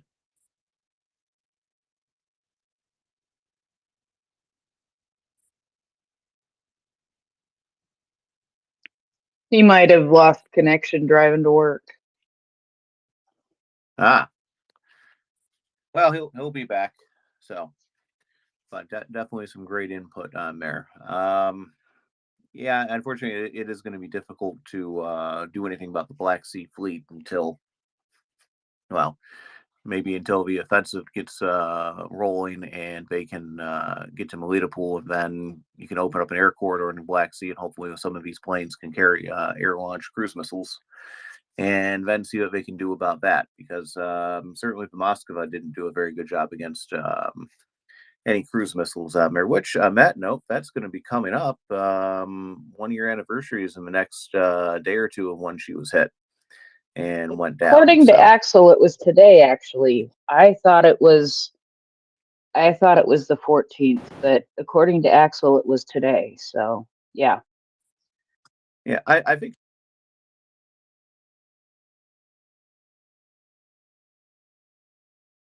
an extra day for it to give up the ghost and sink on there, but I think it was abandoned almost as soon as it was hit on there, because Russian warships are just absolutely loaded with munitions and poor damage control, that kind of thing. Most of the systems on that ship didn't even work. It should never even been to sea. It's a really, I thought it was a much more significant platform than it was, and maybe in its heyday it had been, but no. It actually is not the first time it's been hit by a missile. Supposedly during the War of Georgia, the Georgians managed to put a missile into it as well on here, but it somehow survived. Don't know about Aaron, that. go ahead. Sorry, I just missed that conversation there. Did Gunny say whether the new battle tanks are vulnerable to the Russian loitering munitions, or whether the warhead was big enough to cause damage? It's a bit ambiguous from my side of whether they're vulnerable or not. I don't think he specifically said. My own opinion on that is we don't know. I think the main battle tanks are probably going to be survivable, at least for a turret hit. But if it hits like the engine compartment, it'll at least be a knockout below. Because even the top of a tank does have, it's not exactly unarmored, but things like infantry fighting vehicles, I think, are going to be much more vulnerable to it. So those Lancets are, any sort of loitering munition can be dangerous, but you have loitering munitions of just like a hand grenade, and then you have loitering munitions like a Switchblade 600 with the same warhead as the Javelin. So, the Russians have a couple different kinds on there as well. So, but that's probably not what they're going to be using. Cheers. I think they're using the loitering munitions more for counter battery artillery. Yeah, that's what it seems like at the moment. Yeah, because self-propelled artillery is not well armored. I mean, it's designed to protect against fragments, but it's not really going to protect against any sort of direct hit from much of anything, except with the possible exception of Panzer Howitzer 2000, because that's built like a brick crap house there. Yeah. Daniel, you have your hand up. Go ahead. Yeah, Ukrainian use chicken as mesh for any place when they stay stationary, and probably they expand that experience to stop the lancet to mobile.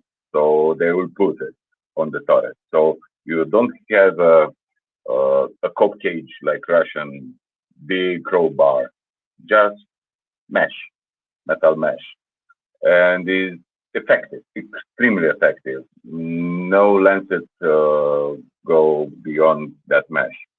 And what I saw yesterday, Ukrainians convert mortar rounds in grenades to launch from their quadcopters. So instead of small hand grenades, you get a mortar round which was converted with the pin like a grenade. So if his air launch will not be a happy tank. Also infantry, imagine you get a mortar round in the trench from up. Yeah, that's exactly what I was asking about earlier. Whether you, thanks for that, Daniel, because I was thinking you could easily put some kind of chicken wire or something that was lightweight. You don't need that cope cage because the loitering munitions don't, the Russian ones don't seem to have a big warhead. If they exploded before they hit the engine or hit the side, I don't think it hasn't got, they don't seem to have the same type of penetrating warheads that the javelins and so forth have. It's more like they're packed with explosives. So thanks for that information that they're working on that workaround. Be interesting to see how the tanks come out when they come through. Cheers. No problem. But look, any time when they start to use it. So before they use that chicken mash, there were some hits on isolated test-failed artillery. Now this thing never happened because they put a fence. A fence, in fact, falls and above is put that mesh. And probably it's very easy to put, I don't know, 2-3 square meters above your tank or above your IPV. It's not heavy, and you just stop the lancet, because I saw all the instances where they hit, the lancet was totally ineffective. Even branches of trees stop the lancet.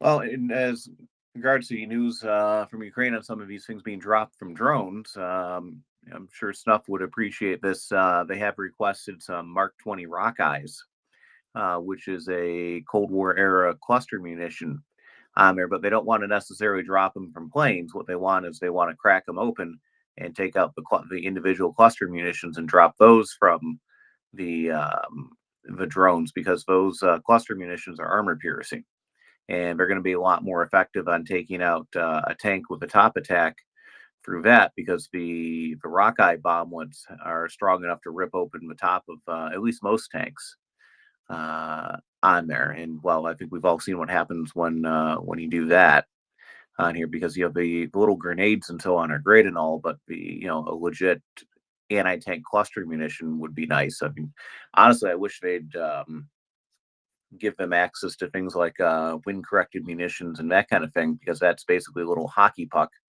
which will be dropped off of either a cluster bomb or maybe a drone, and it'll spin with a millimeter band radar. It'll see the top of the tank, and then it'll kind of like glide over it and then fire a self-forging projectile down and just pierce the top of the tank and take it out that way. So basically a smart cluster bomb, which is pretty nasty.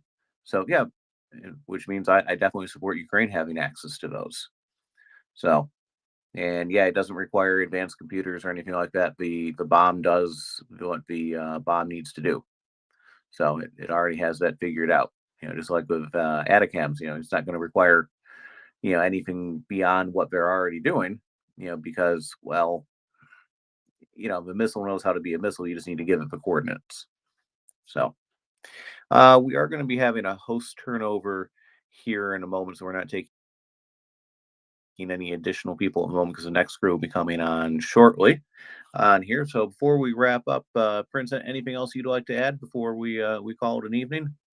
Oh, we have to wait for co-host to show up. We'll see if we'll see timing here.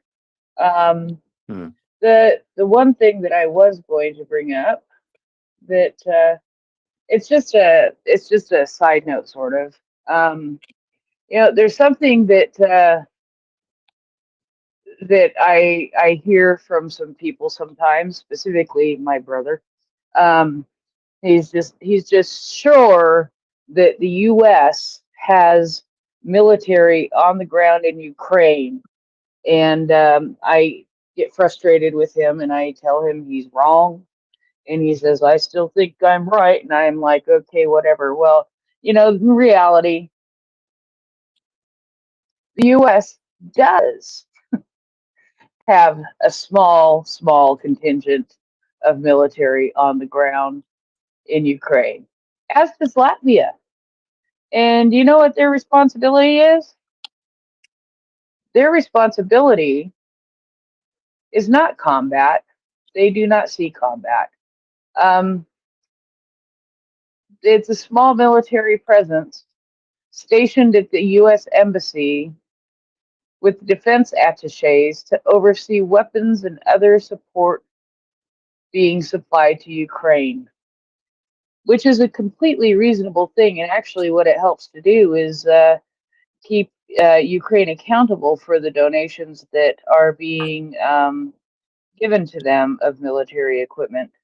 Latvia is another country that does have some of its military in Ukraine, but again, their function is to do things like guard the embassy, which is a completely reasonable thing for a country to have on hand in another country when the other country is at war. So it's just something that I thought was interesting, and now I have an article that goes into some depth about it and explains that whatever small military contingent is there to guard the embassy and and things such as that. So that was one of the things that I had tagged today. Another thing that I had has sort of made me giggle. It's been 2 days now since the whole country, the headline here, I love the headline. The whole country is stopped. Russians' customs has been trying to cope with a large-scale cyber attack for 2 days. And so basically, Russia has had this cyber attack going on for the last couple of days, and it has not been able to intake any of the goods from Europe and Russia that they need to survive. So it just it feels like a little karma to me, and I'm not too sad about it. But I do, it's disrupted their ability to clear cargo, and too bad, so sad. It seems like a small price to pay to me. What do you say?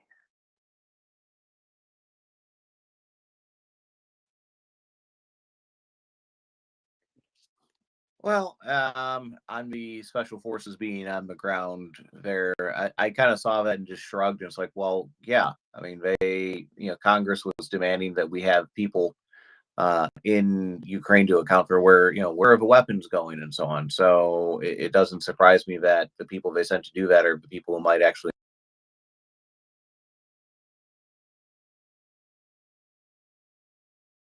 know something about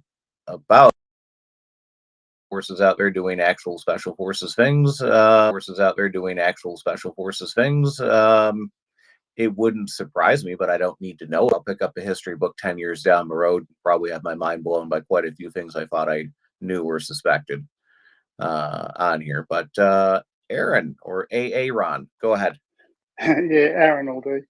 I just read an article in the New York Times stating from that leak that has come out. So it was gathered from American signals intelligence that there's a whole lot of infighting amongst the Russians. And lo and behold, it seems that the officials in charge aren't believing the statistics on the amount of lost soldiers. So the generals are saying, oh, yeah, no, we lost a few here and a few there, but the real numbers, as you'd expect, aren't getting their way to the top.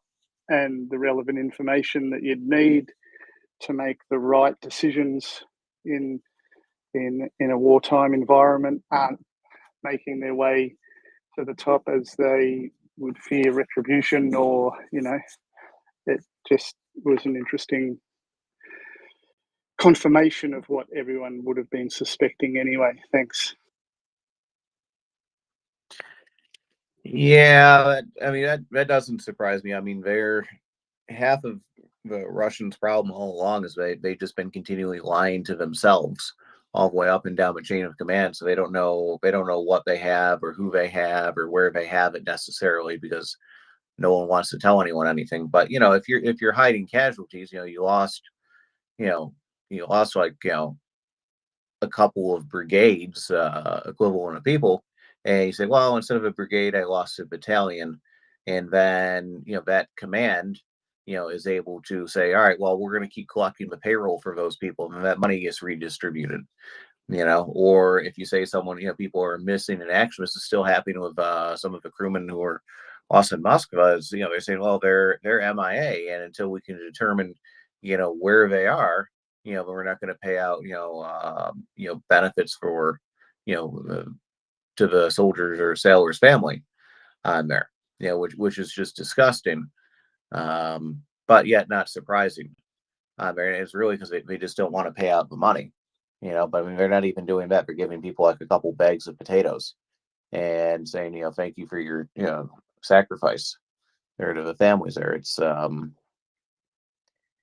It's Russia. It ceases to amaze me just how low that they're going to go and treat their people on there. But yeah, particularly with the MIA thing and just not changing the classification until they absolutely have to avoid paying out benefits is ridiculous, but also makes it a lot harder for them to know how many people they actually have, which totally screws up their planning. So, which that's what corruption costs you, ultimately everything.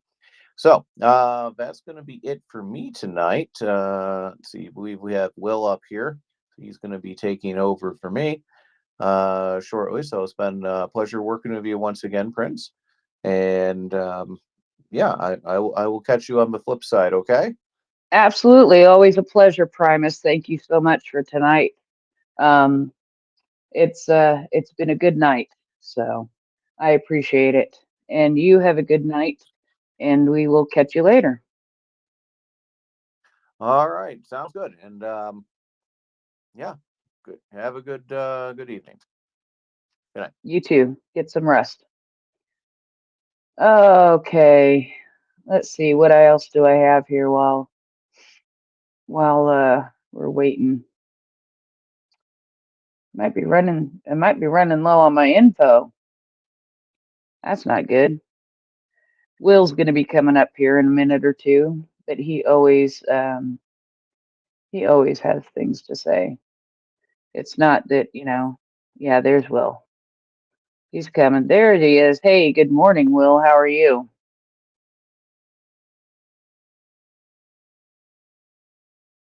Very well. I've been listening in all day, but I heard my name used in vain a couple of times, but I was busy doing my regular job and couldn't pop over to actually come up and speak. But I'm happy to address any questions or comments for me as we proceed.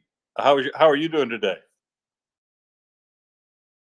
I am hanging in there. I discovered a vehicle that is an APC that Ukraine is sort of pushing Australia for there.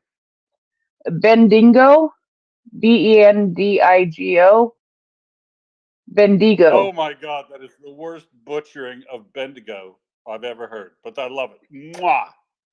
That's okay. It was butchered even worse earlier by it was as You made it sound like a racial slur, like it's something out of Django Unchained or something.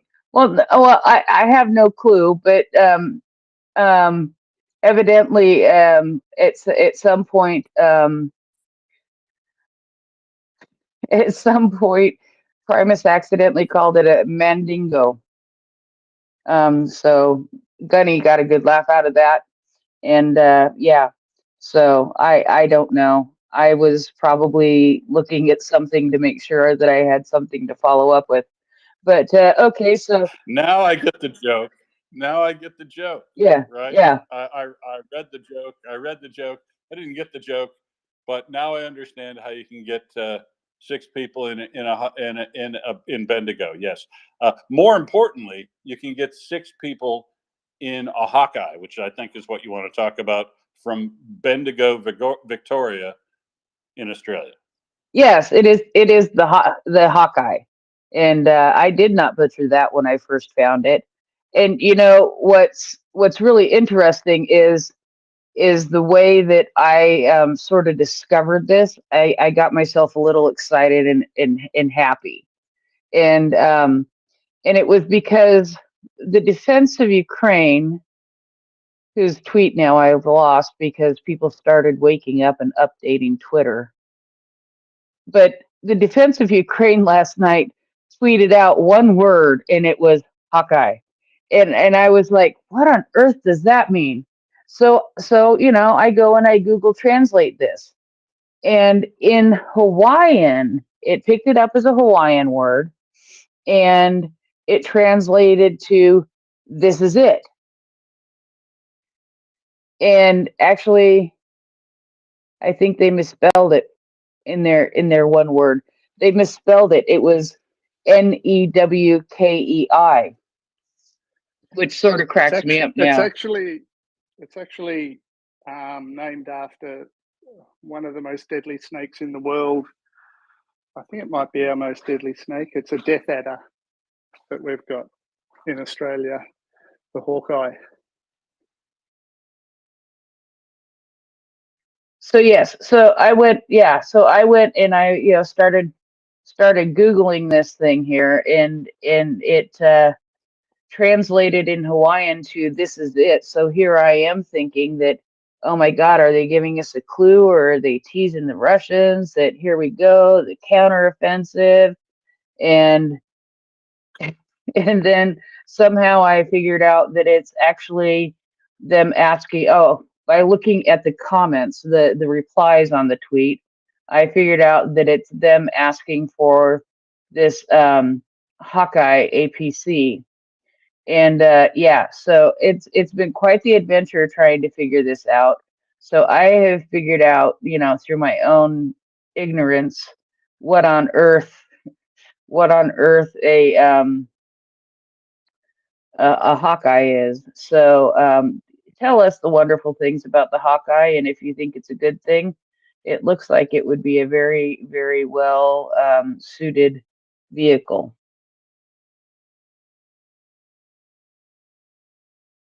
So yes, you're correct, and in fact, Aaron and Prince, you're both right.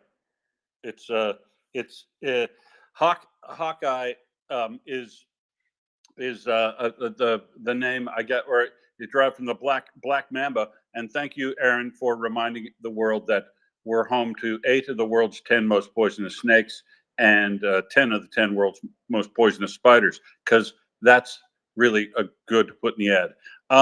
So, yeah, like most modern militaries, where we can, Australia tries to develop its own vehicles in its own local manufacturing capability for certain things, other than things that are phenomenally expensive, like planes and tanks. But I'll tell you what, we can make a ute. If you've never seen or heard of the Australian ute, you really missed something, because now we no longer manufacture those, except in the form of this Hawkeye. A ute is a utility vehicle that is, in America, was a Ranchero or an El Camino. And you guys quit making them ages ago.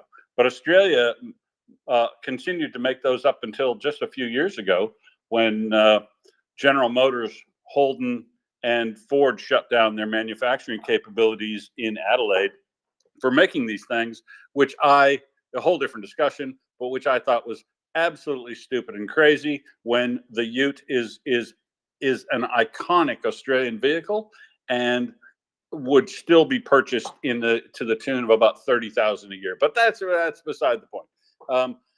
Domestic Australian politics aside, the Hawkeye is basically a ute that is a utility vehicle that we produce for the military, because it's very high spec and armored to some respects, and really overpowered, and carries a bunch of guys and fits a bunch of stuff on it that we make, including, Aaron, correct me if I'm wrong, but it also will that we can mount that auto cannon that's computer controlled on the top of it. We can certainly put that on the Bushmaster, which is the other thing that they make in Bendigo at the Thales factory. And the thing that I have been hassling, well, let me talk about that ad first. That was probably the best car commercial ever produced. If you haven't seen the ad for the Hawkeye produced by the Ukrainian government for free, you should go see that. And if Thales isn't using that in the next 6 months, I guarantee they're making the biggest mistake since John Deere didn't put a tank towing tractor in its ads. But that ad is really slick, well produced, and it highlights the features as if they really work for Thales or something. Because if you're talking about a mobility vehicle that can get to site, has a whole bunch of stuff that's kitted out specifically to meet the small combat sort of thing that Australians do. It's like, see, the desert rats. I don't know if you ever heard about the desert rats, but you ought to look up the desert rats in northern Africa, because this thing is the ultimate desert rat vehicle from North Africa. Well, if this thing had been available in North Africa in the Second World War, we probably wouldn't have had to invade Anzio. Anyway, they're both produced in Thales. The Bushmaster, which you'd be familiar with, that they've sent 90 of to Ukraine already, and is highly praised. Honestly, I'm not making this up. The Ukrainians on the ground and up through Reznikov have stated, maybe they're doing it for advertising or whatever, but I'll tell you, they say they really like this Bushmaster vehicle. It's an MRAP, a mine resistant vehicle. But when you put them all out into the field, some people like an MRAP, some people like the one produced by Britain, some produce whatever. But these guys really like the Bushmaster, and the Bushmaster's little brother is a thing called the Hawkeye. And the Hawkeye is basically your ultimate military RV that can, drive crazy distances. It has high ground pressure because it's a four-wheeled vehicle, but it's rugged as hell, fit for purpose, and fits into the spirit, if you will, of the Australian Army for mobility and capability, much like the desert rats of old. And is obviously, we do get some things right, even though we're on a small player in the world, especially in the defense industry. Some of the things we make are found to be, by folks who have to use them after they're combat tested in Afghanistan, as being some of the best in the world. So they really like them. and me and Greg and Aaron probably and a bunch of other Australians, including the ambassador from Ukraine to Australia, have been hassling our members of parliament and multiple other people about why we aren't setting up a contract to just basically run that Bendigo plant, both lines, Hawkeye and Bushmaster, as three shifts a day, producing as many vehicles as they can until Ukraine says, yeah, thanks, guys, we no longer need any more of those. I don't know that we'll do that because there's a significant resistance in our multi-party system in the Greens, and the Labor folks who do have the majority don't want to offend people, and it's all, how it gets all a little political. But I'll tell you what, it's a absolute win-win-win. Ukraine wins. They get more of these vehicles, and more of these vehicles of all these different types, like in armored personnel carriers, doesn't make any difference. It's great actually, because imagine the misconception, the deception that all these different vehicles play when they get randomly put around in the world. Some driving MRAPs, some driving Swiss ones, some driving the Italian ones, British ones. Sometimes if you're coming up on a position and you're moving pretty quick, it takes a while to figure out what you're looking at. And so having more of different types is probably a little bit better in that. But we're not going to supply them all. Australia isn't going to be able to produce the entire necessary complement of armored, infantry fighting vehicles or APCs for Ukraine. But we can do what we can, and the factory is already built. And much like 155 ammunition, it's a hell of a lot easier to go to a 50-60% production increase than it is to build a new factory and try to get some stuff from other places. And we can afford it. Ukraine is our fight as a liberal democracy, and from Australian perspective, this is our fight. We should be on the ground, or we should have these things on the ground until they say they no longer need any. We can do it. And they are taking this fight to this genocidal invader so that the world doesn't have to later, right? And we can afford it. We're the 17th largest economy in the world, just snuck up on everybody. We're sure we got problems. Everybody's got financial problems, but I'll tell you what, we can afford to be part of the arsenal of democracy to win this thing this year, not just so I can win a bet with Chuck Farrer because of like a nobody out of the nowhere. I'm going to say we're going to be able to finish this by December 31st this year if the entire liberal democracy gets stuck in to provide fighters, to provide ammunition for everything, to provide Hawkeyes. And I mean, this is just part of the whole, let's pile on and make sure they've got everything. This is a capability we can do right now. Nobody needs to help us make the decision. We're only providing about 1% of our military spending in the form of Ukraine aid. We're way down the list. We're way down the list compared to the size of our economy. And we've been advocating for this for days. And I'll tell you, I have gotten more. I just post on Twitter to keep from having to shout it at people that I randomly meet. And thank you for being here. But I don't expect to get much response. But I've had a whole lot of response to the tweet that I put that case forward to the Australian government. And it's amazing. It's great to see the report, see the support, from all 32 of my followers, plus everybody else who's looked in. And I hope we can get more of this done because, like you were talking about before, right? AFVs, these aren't going to win the war, but support is fungible. I don't care if you're providing soup or bandages or infrared gear or night vision gear or IFVs or F-16s. Support is fungible in large parts in this way. And whatever you can give, if you're Australia, in the form of these tested, demanded infantry fighting vehicles, we should be doing. And not to do so means we're letting down the side. And that's not something I like to see Australia ever do. So We've been hassling them. I'd encourage everybody else to pile on. It's funny. It's got AC/DC. I mean, this ad's got everything. I want this to be the biggest ad ever to hit Twitter. I really hope that blows up for Vasily, and I've tried to do everything I can to help support that. Yeah, that's all. Just a seal tip. Aaron. Yeah. Hey, Aaron, you got a hot mic, buddy. Oh, sorry, but mate. You can take over. I need to breathe.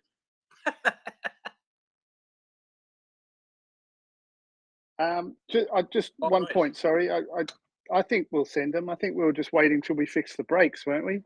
I reckon you can't get a better testing ground than Ukraine. I reckon a lot of arms manufacturers are sending their stuff over as a testing ground, and it's like you said, the best sales you can get. So I wouldn't be. I'd be very surprised if our first production run for the first however long doesn't go over there if we don't send any over there. Well, they won't do it without us hassling them, Aaron. That's what I know. That's what I know right now. So I'd encourage you and all the Australians that are listening in to pile on this, because it's literally the best thing we could do right now, except for also ramping up more of the IKEA drones and anything else that we can think of, up until the point where they can demonstrate it to us that we cannot afford it. And we can afford in Australia to fight this fight with Ukraine by supplying them with everything we can. We may have a lot of economic problems right now, but we don't have economic problems that should deny us the availability to feed these guys everything we can in the form of Bushmasters, training, drones, and these Hawkeyes as and when they're ready to be knocked out.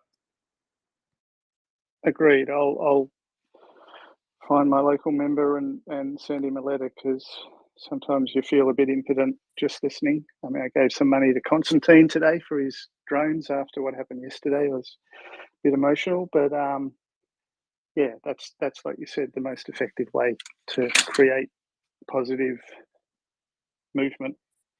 Thanks. Cheers, mate.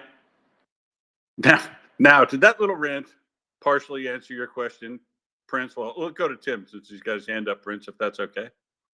Absolutely. Good. Excuse me. Just inhaling my coffee. Good morning, everybody. Good morning, Will. Did you say you'd done a tweet about this? Could you nest that for us? I probably shouldn't. I won't nest my rant. I'll put the original up. I think, Prince. Well, I'm going to put the ad about the Hawkeye into the nest, and that's a defense of Ukraine tweet. So I'm going to put that up here in just a second.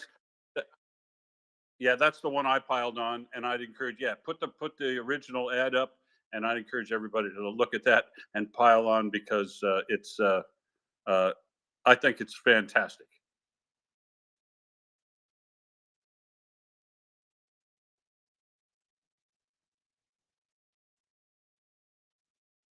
All right. I have a question for you. Go ahead. Sorry, Prince. I have a question for you, Will. Was Australia constitutionally obliged to join World War I? So the Constitution of 1900 still required us to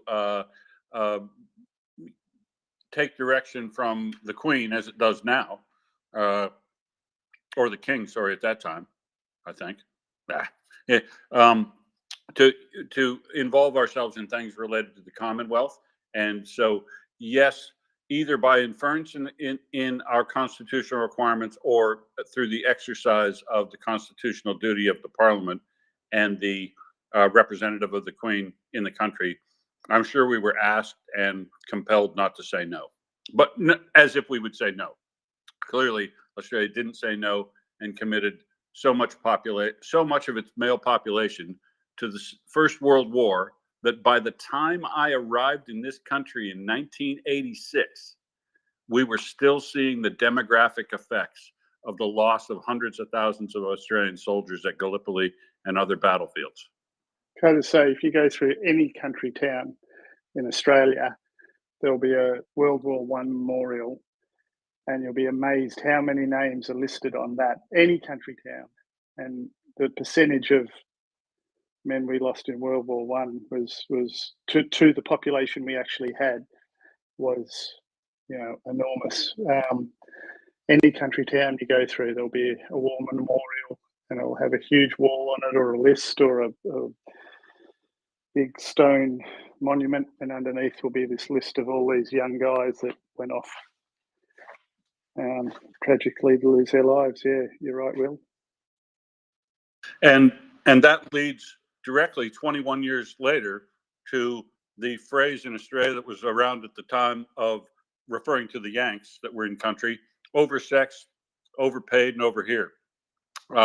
Because at that time, there were quite a lot of GIs from America that had an opportunity to meet lots of ladies, because the demographic effects, as I said, loss of male population throughout the country was significant enough that it was still being seen statistically by the time I arrived in '86. So it was clearly open season for those dirty, filthy, rich Yanks back in World War I or World War II.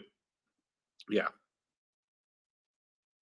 Well, there were a couple of battles between the Australians and Americans, and I think a few Australians, a few Americans died in the battle in Sydney. It's really hard to find the documentation on it now. It's like they've hidden it. But yeah, they weren't that well liked. A big one part of that was. Oh, they were generally very, very well liked, Aaron. But of course, there were minor local disputes amongst the population. Yeah, maybe part of the reason you can't find information. There was maybe not the Americans as a race, but there's a lot of bitterness from our. Well, there's a lot of enmity. This is from our veterans on how MacArthur treated our soldiers. So he said we were no good, and then sent us off to try and take islands and areas when the war was virtually over that just didn't need it to be taken. They could have been starved out, and he wasted a lot of Australian lives just for his own ego. There's a good book. No dispute there. Bastard of a Place. No dispute that.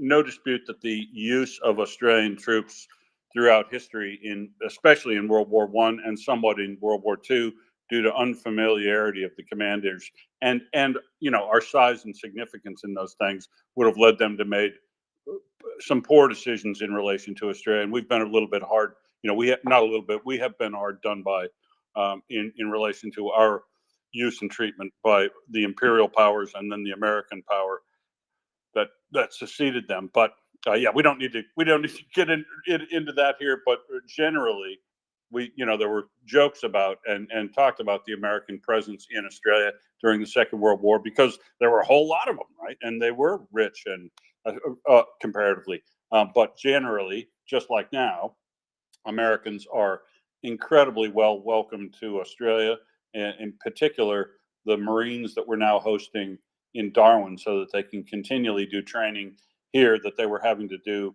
elsewhere at higher cost and essentially out of theater. But let's get way back off that and back on Ukraine. Tim, back over to you, and then Edward. Sure. Interesting what you said, Adam, about the war memorials.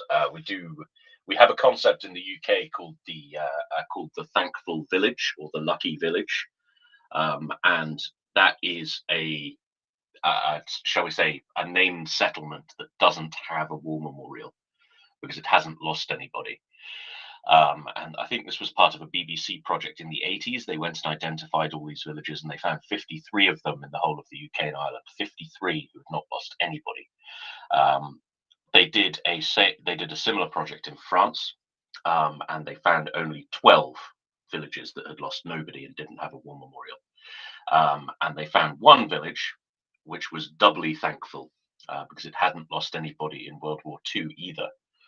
So a single village in the whole of France did not lose a single man in both of those wars. It's really quite extraordinary when you think about it. brings me on to my next question. So basically, the rules were in Australia that the executive powers in Canberra had to consider the interests of the Commonwealth before doing stuff. That would you say that was fair, Will? I would say that was incredibly correct, especially back then. It's changed a little bit since time has moved on, but absolutely would have been one of our first priorities back in 1914. Because the way it's taught here, and I studied imperial history at graduate level.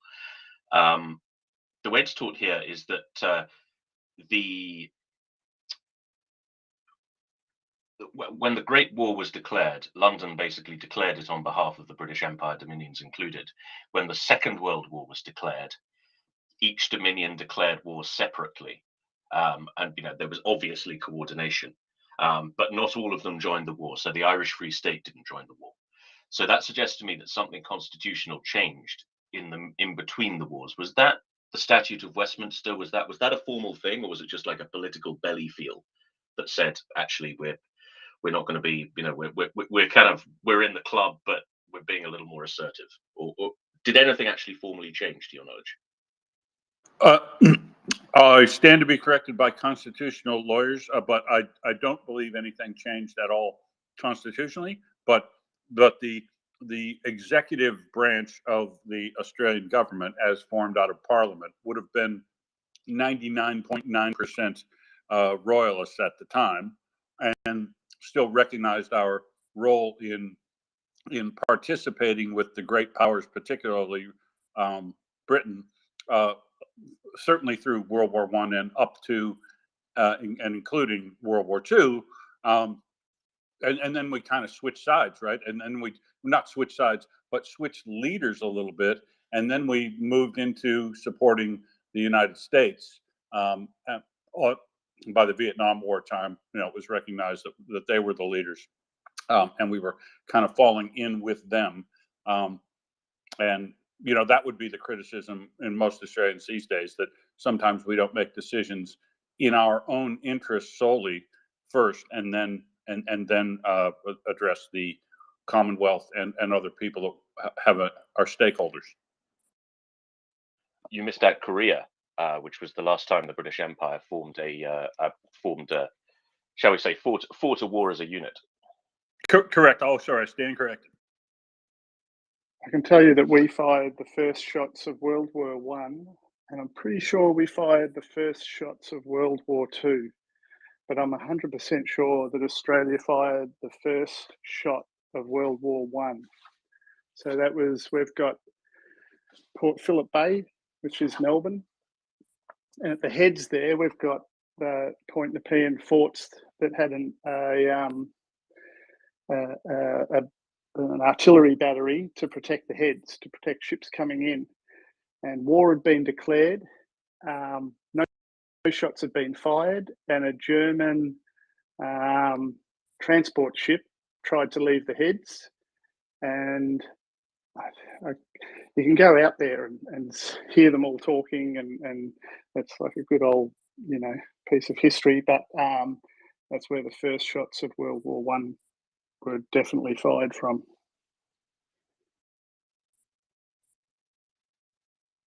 That's very interesting. I'll have to look into that.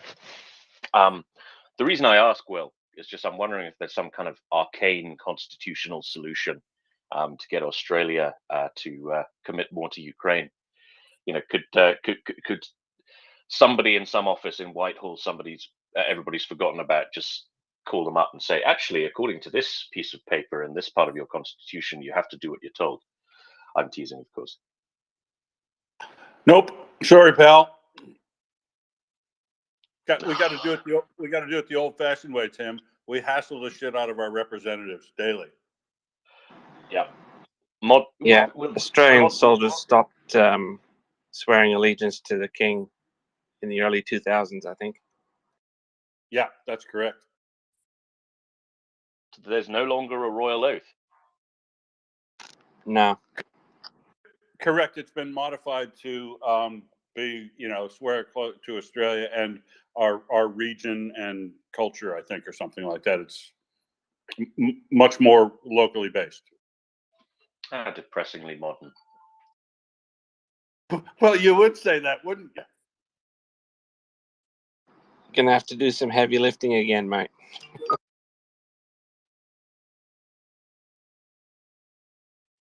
Today, in this day, we don't wait for our imperial overlords to tell us what to do. We think for ourselves, harass our representatives, and encourage us to support liberal democracies around the world because they're liberal democracies.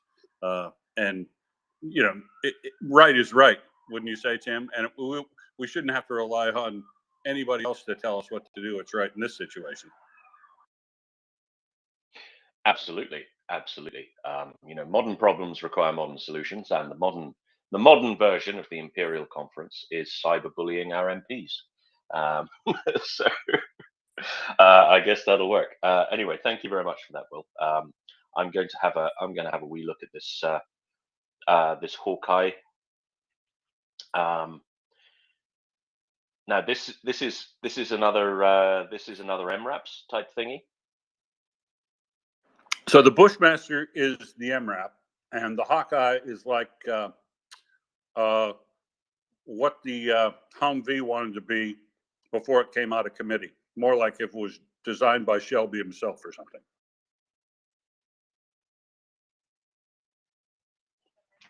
Edward. Yeah, just on the connection with Australia to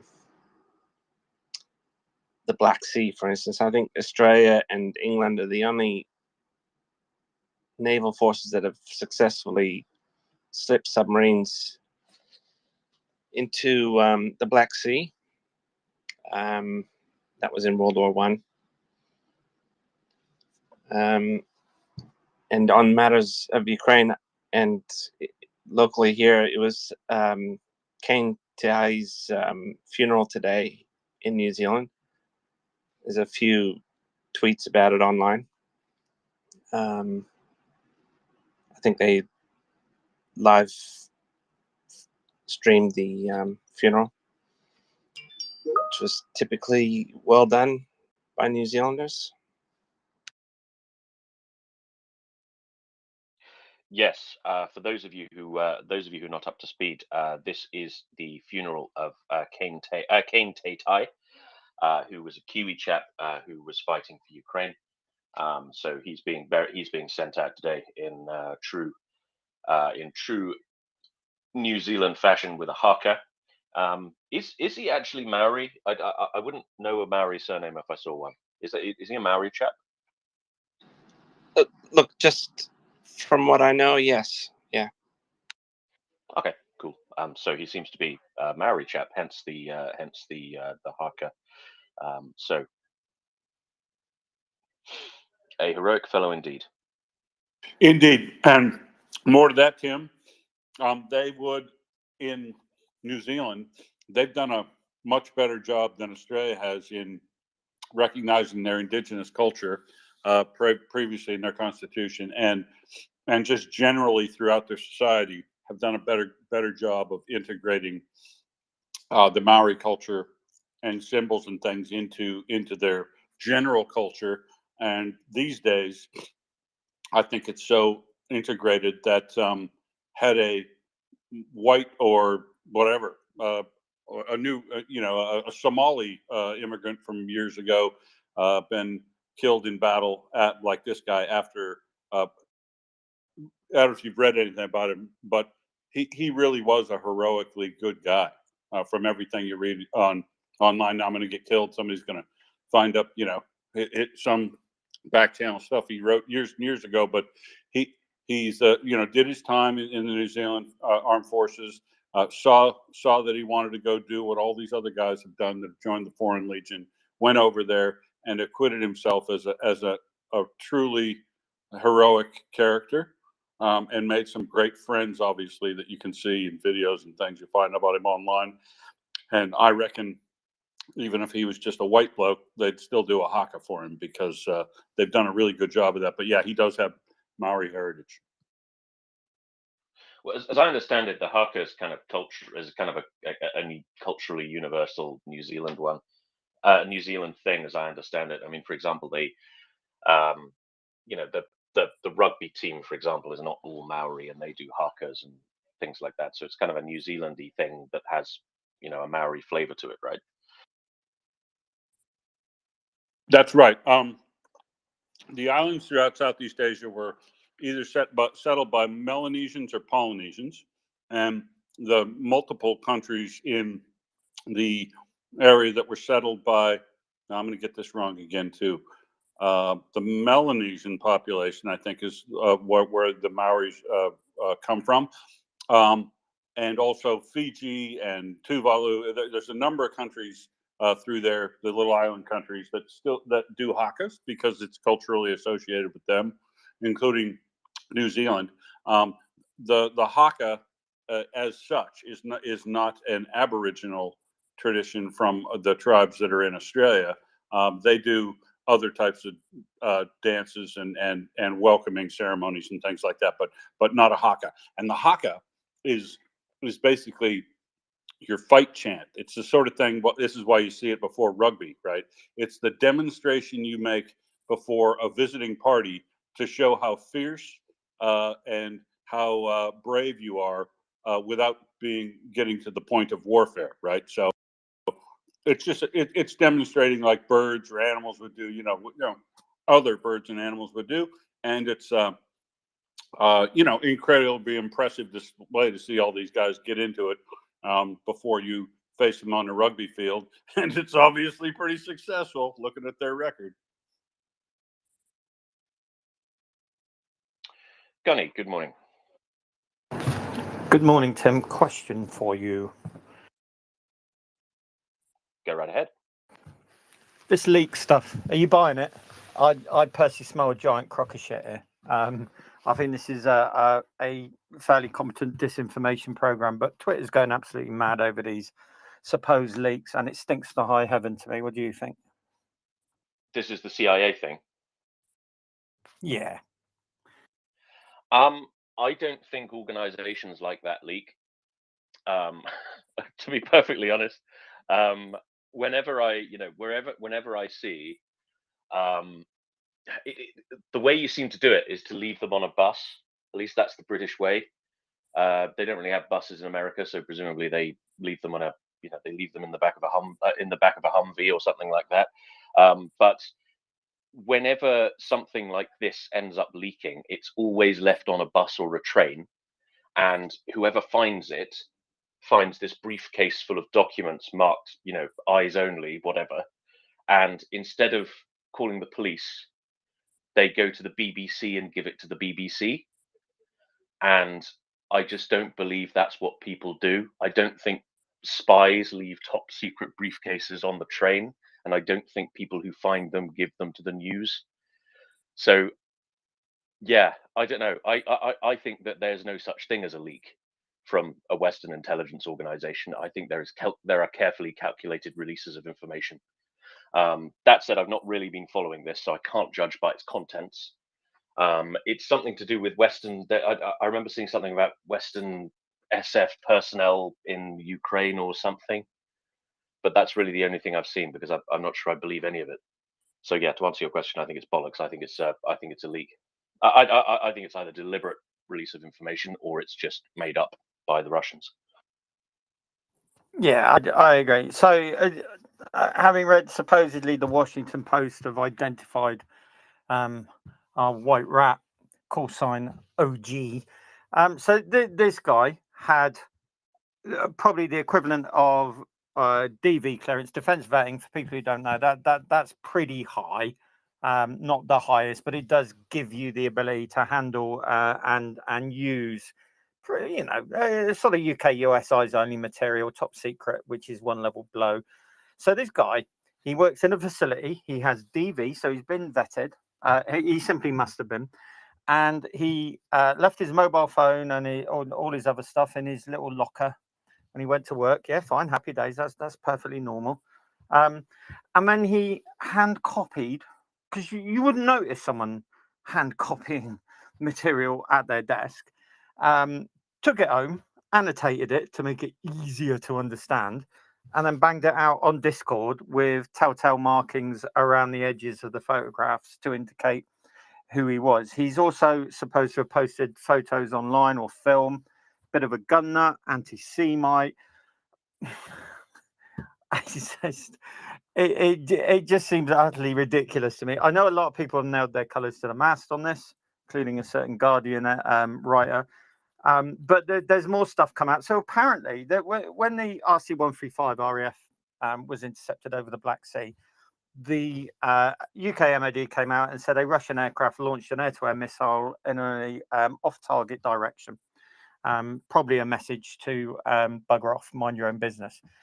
This leak apparently now says, amongst other crap, that the Russian jet fighter carried out an engagement, a missile engagement, and the missile malfunctioned because he misunderstood a order over their secure comms.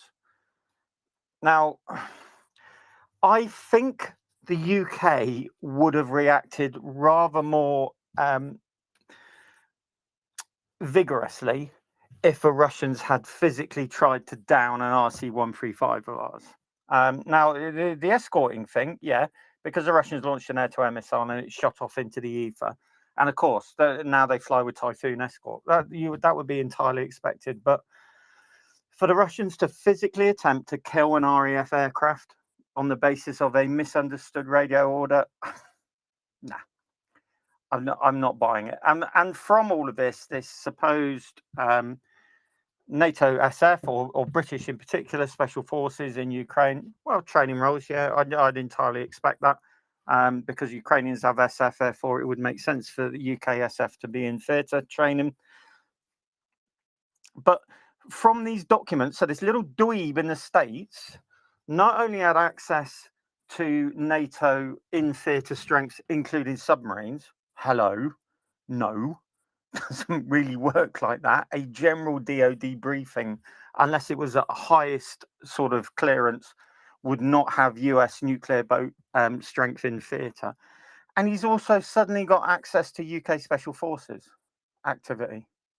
I just think this is, to be honest, I think they could have done this better, but this just stinks of a classic kind of disinformation thing to try and keep the Russians off balance, keep them maybe thinking, and maybe it's not so subtle because Russians aren't particularly intelligent and they may be buying it. I mean, the tankies are loving this crap.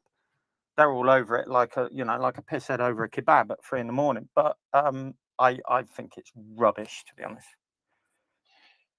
Now, couple of questions on that.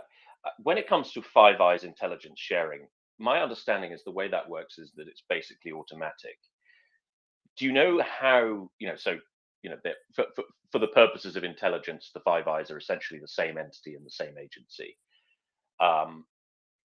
Does this include defense intelligence? And I guess a further question to that is, which agency is this thing supposed to have leaked from? DoD. So this is defense intelligence material. Yeah. So as I understood it, the map was part of the DoD briefing. It looks buckshy on all over the top. It's got various designations along the top. I haven't seen American protectively marked material, but I would imagine I don't know if anyone's actually looked at them to say, well, are these just protective markings or handling instructions, or whether they're just random letters, dashes, dots, etc. So I thought Five Eyes was intelligence only. As I understood it, unless in direct cooperation, everyone kind of keeps their SF ops to themselves. What tipped it? There was various bits of terminology. Figures were rounded up evenly, mostly. I don't know, mate. I don't know about you, but the idea of someone working in a secure environment, and you and me will have seen them. In a secure environment, accesses hard drives or flash drives or whatever. I doubt he could smuggle it out. So he hand copied stuff. I think someone in his office might have noticed, to be honest with you. And then all of this stuff about him being online, hardline, anti-Semite, gun nut, whatever it was.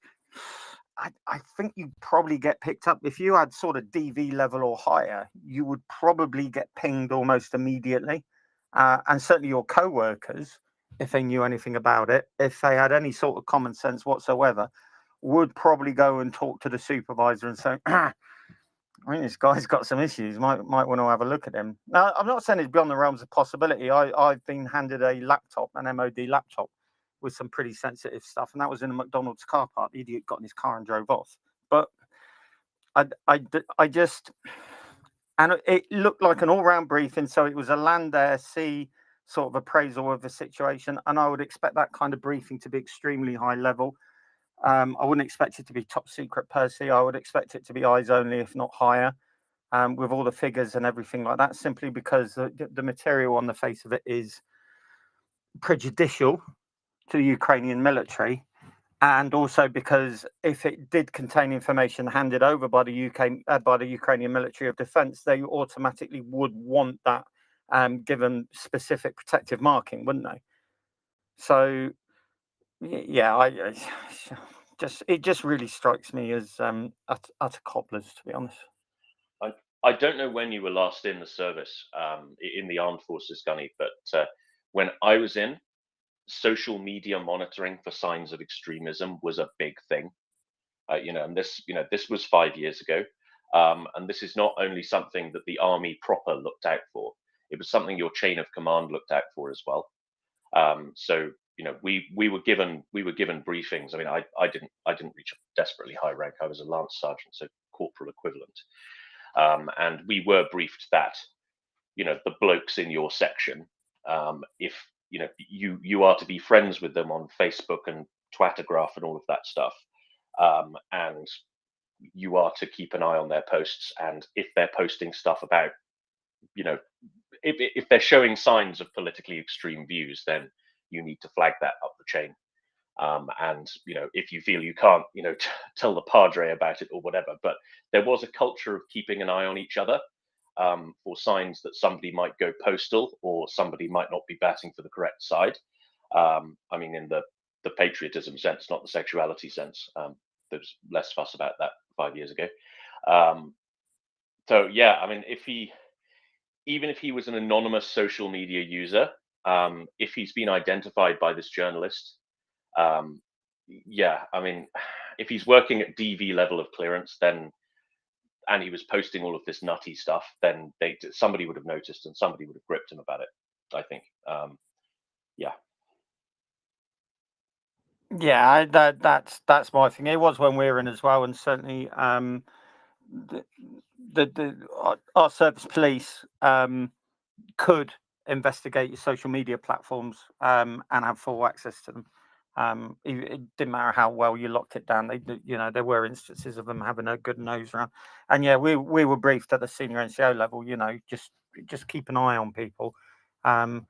As well for OPSEC, just general OPSEC stuff like that. Because if you remember out in Afghan and Iraq, there were instances where stuff kind of got out where it really shouldn't, and squaddies were just a nightmare, especially on TikTok, for banging stuff out. So yeah, I agree with you. I think this could be planted disinformation. I might be wrong.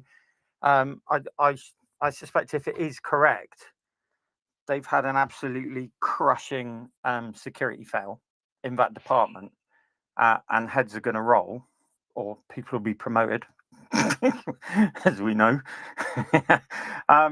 But yeah, I think it's nonsense. It's just interesting how many people are kind of really into this, and are absolutely convinced that this is 100% gen up information. And the silence from the Ukrainian Ministry of Defense, indeed the Ukrainian government, is quite telling as well. And the MOD came out yesterday, I think, and said, I think initially they said take it at face value, not everything glitters is gold. And then I think they published a later statement to say a lot of this had been annotated or falsified, which, coming from the UK MOD, is I regard that as the seal on the a lot of this stinks kind of comment. And of course, the other thing we have to remember is, I see your hands, guys, so we'll get to you in a second. The other thing we have to remember is, who has a habit of doing disinformation like this? Who has an op where a man with very poor personal hygiene, current residence, the Ecuadorian Embassy, London, although no, he's moved out now, isn't he? Runs a massive website that indiscriminately leaks large amounts of information that only damages the Western world. Who behaves like that? It's one of the tanky powers, isn't it? Is it Iran? No, it's Russia. It's Russia. Russia does this. This is how Russia behaves. They do get either naive fools or genuine traitors from Western intelligence organizations to give them lots of information, and they publish it on their website, WikiLeaks, which is a Russian operation. If it makes you feel any better, Bellingcat is a British operation. So, we do this as well. The difference is, the difference is ours is fun to read, theirs isn't. And our guy isn't a rapist, and theirs is. Sorry. Yeah. Wild man of Borneo. Also, a sex offender. Yeah, that would kind of dismiss his stuff. But of course, he got people killed as well. It seems well, the US government have pretty much said he was responsible for the deaths of operatives, etc., globally. So, I would put him in a US maximum security prison and give him a bar of soap and a bit of rope. I got to step in here. Sorry, you're talking about an Australian citizen, so I do need to add, in fact, that Julian Assange, who I think is an absolute grub, has not been convicted of any crime, and those rape charges have been removed. He's currently in Belmarsh prison, not in an embassy, and he has every right. He's been essentially incarcerated inside the Peruvian embassy, or now prison, for 10 years. And I don't believe, although I'd be willing to be corrected, especially if it goes to a court of law, that the release of WikiLeaks while he was in there got anyone killed. There's a lot of record that he caused massive embarrassment to a lot of diplomatic people, but I don't believe there's any direct evidence of any asset being killed as a result of the release of that information.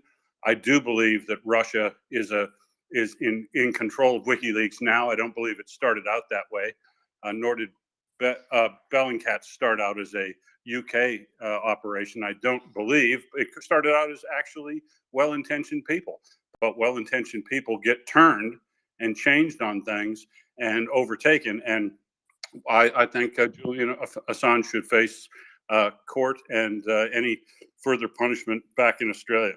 Sorry. Well, there's a number of things I'd push back on there. Number one, he wasn't incarcerated in the Ecuadorian embassy. He quite deliberately stayed there and abused diplomatic status of the building in order to avoid an entirely legitimate arrest by UK police on rape charges he was wanted for in Sweden. And the reason that case collapsed was because he was in the Ecuadorian embassy for 10 years. And so I kind of, as for the other charges, a common one you hear is that it's impossible for an Australian to commit treason if the offended party is the United States. Maybe. The example I like to give is that in 1946, a gentleman called William Brooke Joyce was hanged for treason at, I think it was Belmarsh prison, or possibly Wandsworth, must have been Wandsworth. William Brooke Joyce was a radio presenter known as Lord Haw-Haw. So he was there were several Lord Haw-Haws, but he was one of them. He was the most famous one. He was the one, Germany calling, that guy. And he broadcast propaganda on behalf of Nazi Germany. And after the war, he was captured and he was convicted of treason, and he was hanged for it. Interestingly, he was American. He was not a British citizen. And yet he was still found to be legally capable of committing treason against the crown. So I don't know. I have that in the back of my mind whenever I think that actually this is Australia's business because he's an Australian citizen. And then you do have to consider the Five Eyes, right? The UK, USA, Australia, New Zealand, and Canada are the same thing for intelligence purposes. For foreign policy purposes, they're largely the same thing as well. You know, when thousands of years hence, when the archaeologists are picking over our bones, you know, they're not going to hesitate to call this an empire, right? It's essentially the same entity for the purposes of foreign policy. And I think to betray one of them is to betray all of them. And I think if you're a citizen of one of them and you betray, say, you know, if I I don't know, if I spied for the Russians against Canada, I would be betraying my country as well. I think I don't think there's really any question that I'd be betraying my own country as well. But remains to be seen. So Assange he's getting sent off. He's getting sent off to America, is he? Will? No, I don't know. I don't know exactly where his application is. I know that the Australian government has made representations to the British government that he ought to be returned to Australia. And I'll clarify that I said he has been in a form of incarceration. I didn't say that he had been convicted, but he essentially has been in living in a situation which was very analogous to incarceration and ruining it. I mean, he's a grub, Tim. I absolutely hate having to try to be a defender of Julian Assange as a human being, but what he did was incredibly embarrass the United States. And if he did any treasonous act, because of the Five Eyes arrangement and the fact that Australia is not pleasant to people who are convicted of espionage, ask anyone or look into it. And if he's done something wrong, he could be fairly and impartially tried and convicted and sentenced to more time in Australia if he did so, and that would remove the conspiratorial stink. If you look at the timeline, that maybe Sweden charged him opportunistically so he could be extradited to the United States, and then the United States could essentially make him disappear in their after quick and secret trial. I mean, that's just sort of the thing that whips up conspiracy theories. If he's done something wrong, he could be tried and convicted easily in Australia, and I venture to guess he'd serve as severe a penalty here as he would in the United States, based on the conviction that's granted. Yeah, that's possible. I mean, we do have to think of the optics, but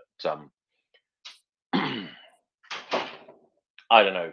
To my mind, nothing makes conspiratorial thinking go away quite like 300-year sentences in ADX Florence. I don't know. My instinctive liberalism just evaporates when it comes to traitors, and I just become a horrible bastard, even more so than usual. But we've got a couple of hands. Let's go to, I believe Aaron was first, and then Edward. I think I don't think Julian Assange was in control of so much WikiLeaks at the time. But what's sorry, but I'm just having a blank. The country beside Russia that's sort of half helping out, but not Belarus. joining. Sorry? Belarus. So WikiLeaks dropped Belarusian dissidents that were standing up against he's the president there, and they got rounded up. Yeah, they got rounded up, tortured, and I think quite a few disappeared. So I can't put that directly on Assange because I think it was another guy who was running it at the time, but that's a bit of a black mark against WikiLeaks as an organization at the time, I think. I think this. I think there's a bit of there with these leaks because you're not having people come out and saying this is absolutely off the wall.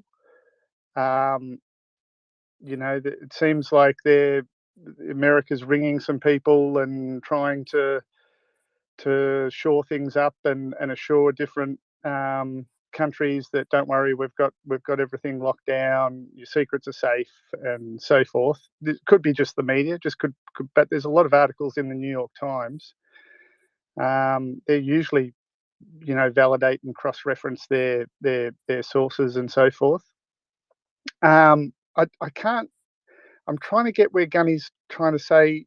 I think where what he might be trying to say is that this guy, it couldn't be this guy, and that's something I'm not sure about, because I can't see, it'd be almost as conspiratorial to think that the Americans have leaked something and then grabbed some 23-year-old to pin the blame on, who would be facing potentially the death penalty for treason.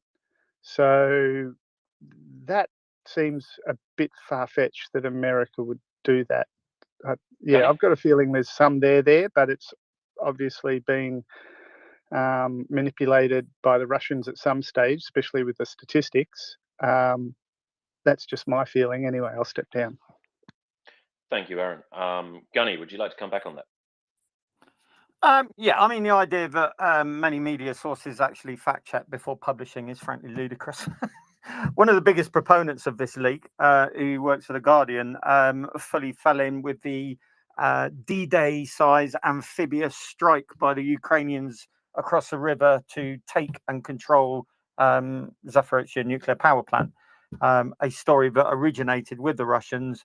And he banged it out and absolutely stands by the story until a lot of people started pointing out that it was complete cobblers, and then he went quiet on it. So, if it comes to the media, if anyone tries to tell me that the New York Times, Washington Post, Daily Mail, Guardian, Times, etc., carry out due diligence before banging out many articles, yeah, all right. Yeah, so does the Daily Express and the Sun and the Morning Star, to be honest. I treat all of them with a due sense of ambiguity, and I always do my own fact checking, and certainly don't ordinarily repost stuff from them normally, because you end up having to take it down or say, yeah, I was stupid, I reposted something from an idiot who knows nothing about the topic.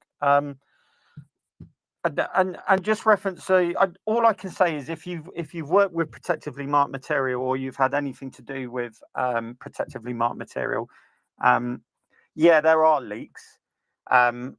Normally because of stupidity by the occasional handler. Very rare that you get a actual spy. But just think about it. So this was a guy who's into Warhammer modeling, potentially, who went through the process of getting security cleared, and he's so stupid, right? This bloke, having gone through all the hoops to get this security clearance, is so thick that he banged it out on Discord with telltale signs. I mean, you've got to be sub 100 IQ to not actually clear your paperwork trail and take various measures to try and make it harder to track. Because he trusted his mates who are also Warhammer modelers.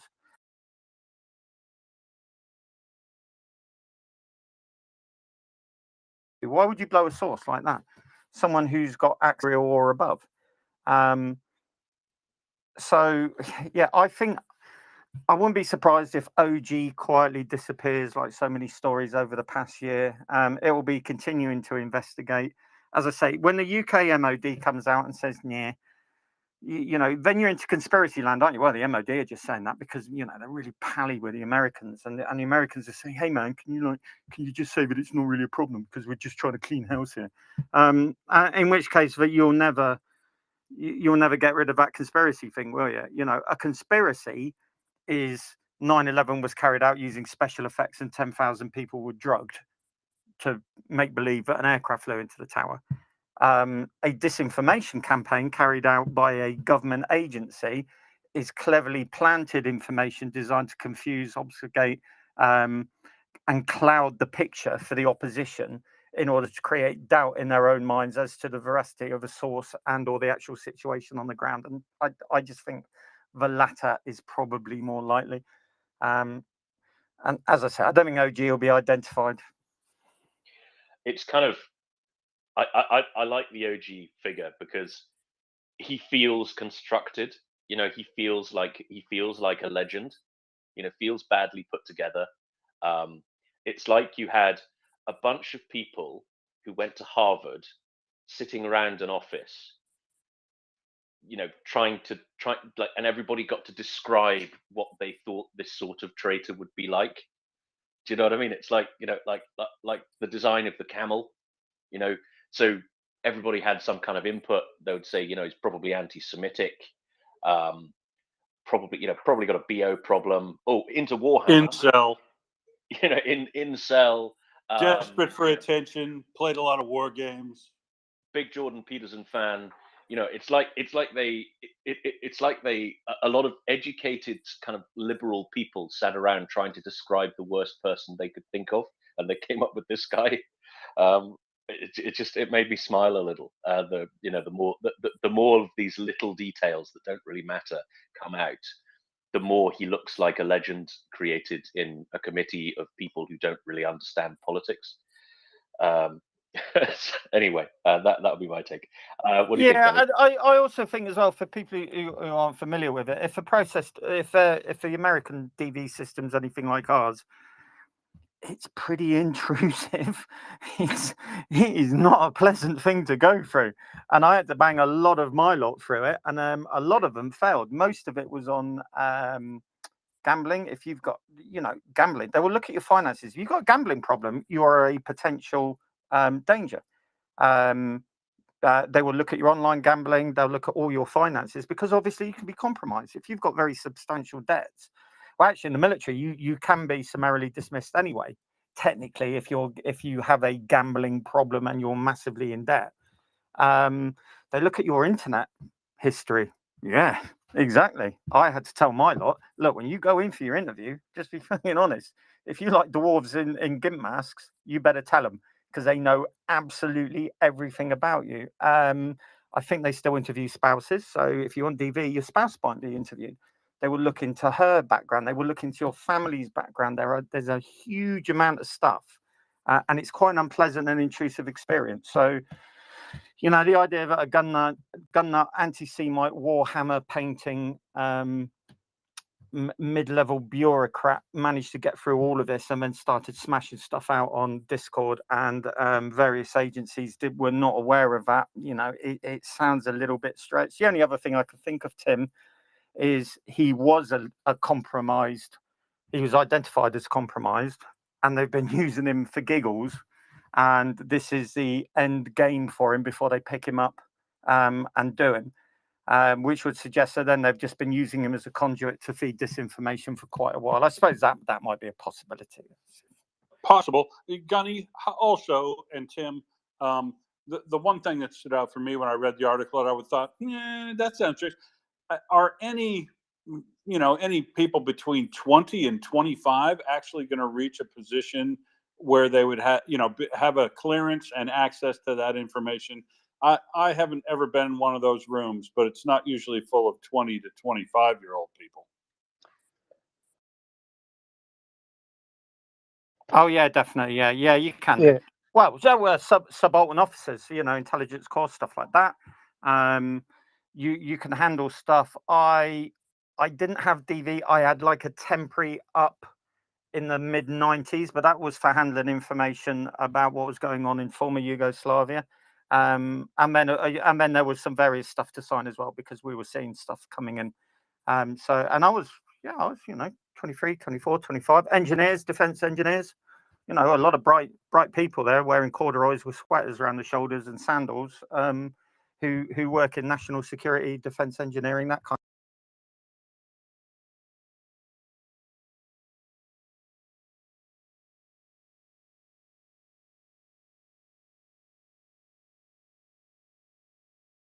of thing. So, yeah, I wouldn't say it's beyond the realms of possibility, because, of course, he might just have been cleared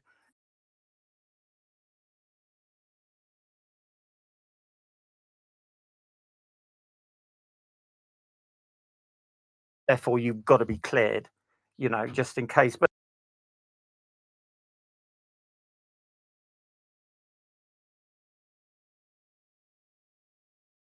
the idea of someone sitting at a desk copying it out, I mean, you know, you sat there eating your apple. We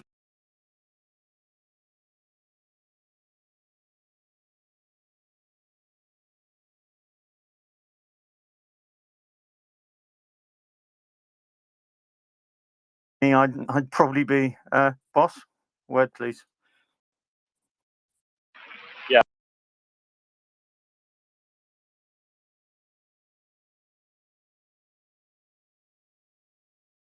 I mean, we had that in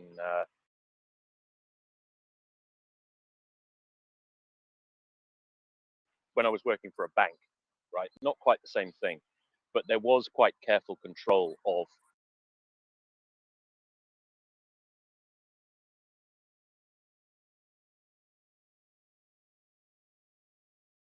that example. It was like the blockade of Cuba.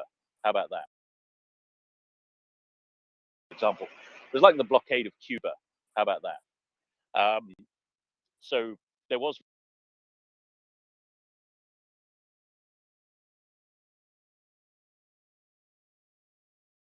tight control of information, and it some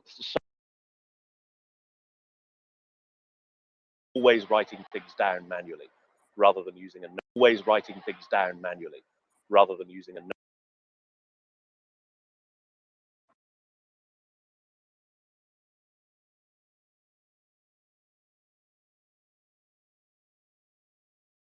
of security. You know, if you're writing stuff down that's on the bank system, you'd better have a pretty good reason for writing it down. And that's just a bank, right? It's not even a good bank. You know, this was BNP Paribas. This was, you know, this was like the Cinderella of investment banks. Wasn't invited to the ball. And if that level of paranoia around data exists in a bank, then I don't see how he can have got away with making manual notes. And how does he even get them out of the building as well? That's another question. You know, I don't know how long this. How did he get them out of the skiff? How would he have even got them out of the skiff, Tim? Because you're not allowed to take your notebooks and stuff have to be inspected before you go in and out of a skiff, as I understand it. Depends on if you're a Republican senator or not. Yeah, so I mean, it seems highly implausible to me.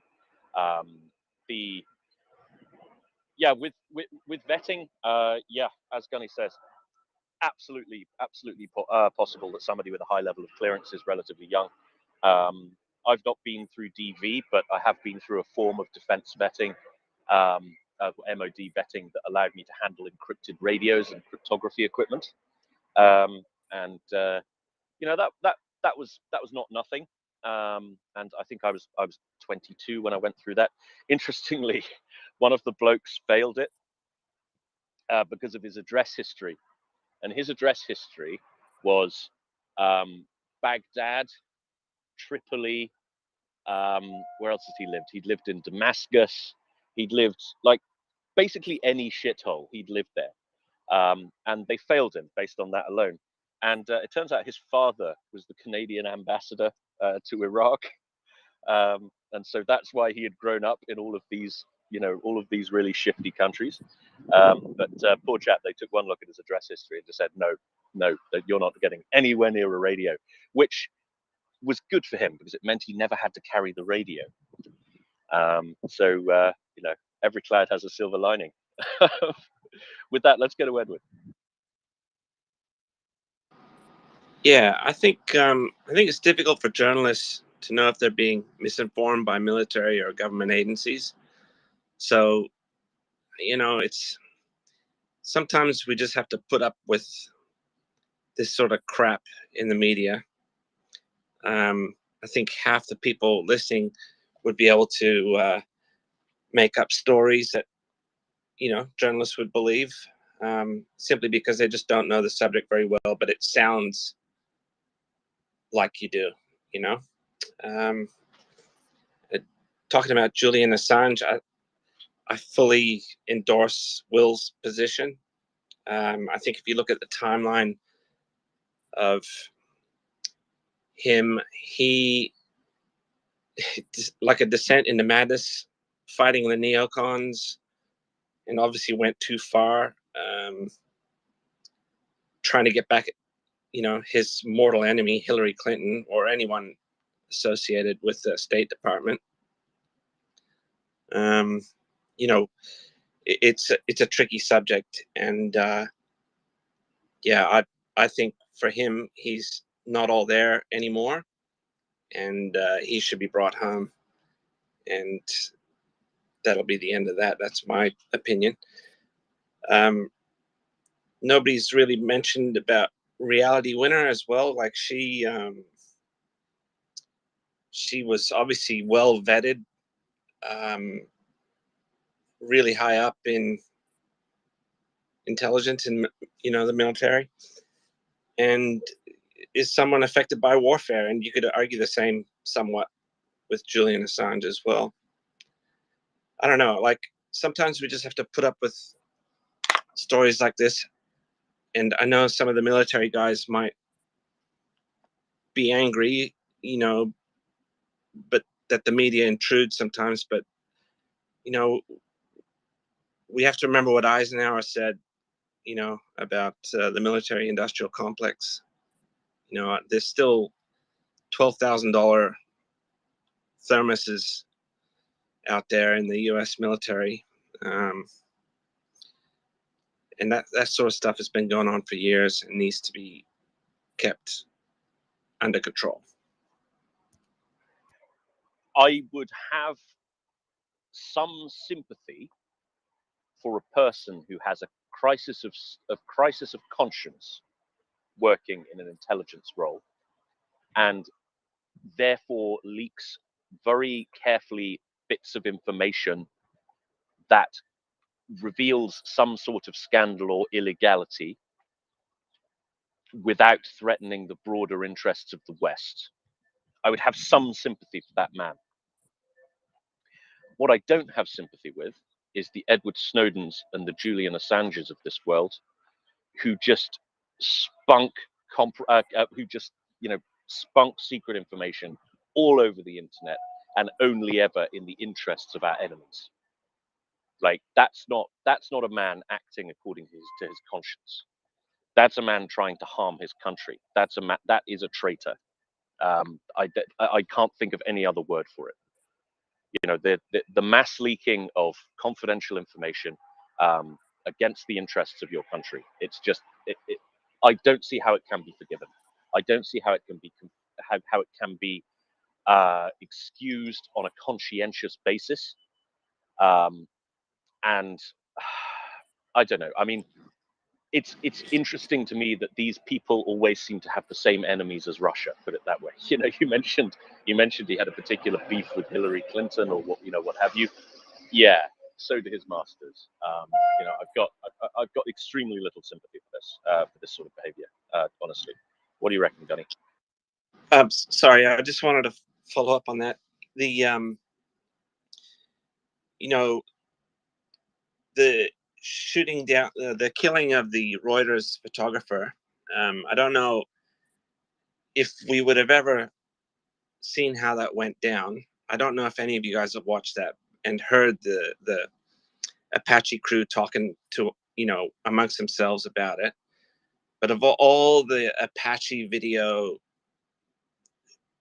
combat that I ever watched, sat in, listened to, that pilot and gunner, they were really not very professional, not nearly as professional as the other guys that I'd heard on those those kind of videos. I don't know if you watched it, Tim. I've not seen that, no, but I mean, I would point you towards the phenomenon of context collapse, and this is, you see this a lot when people leak like private chats of groups of people. Like we're all in a few of those, lads chats.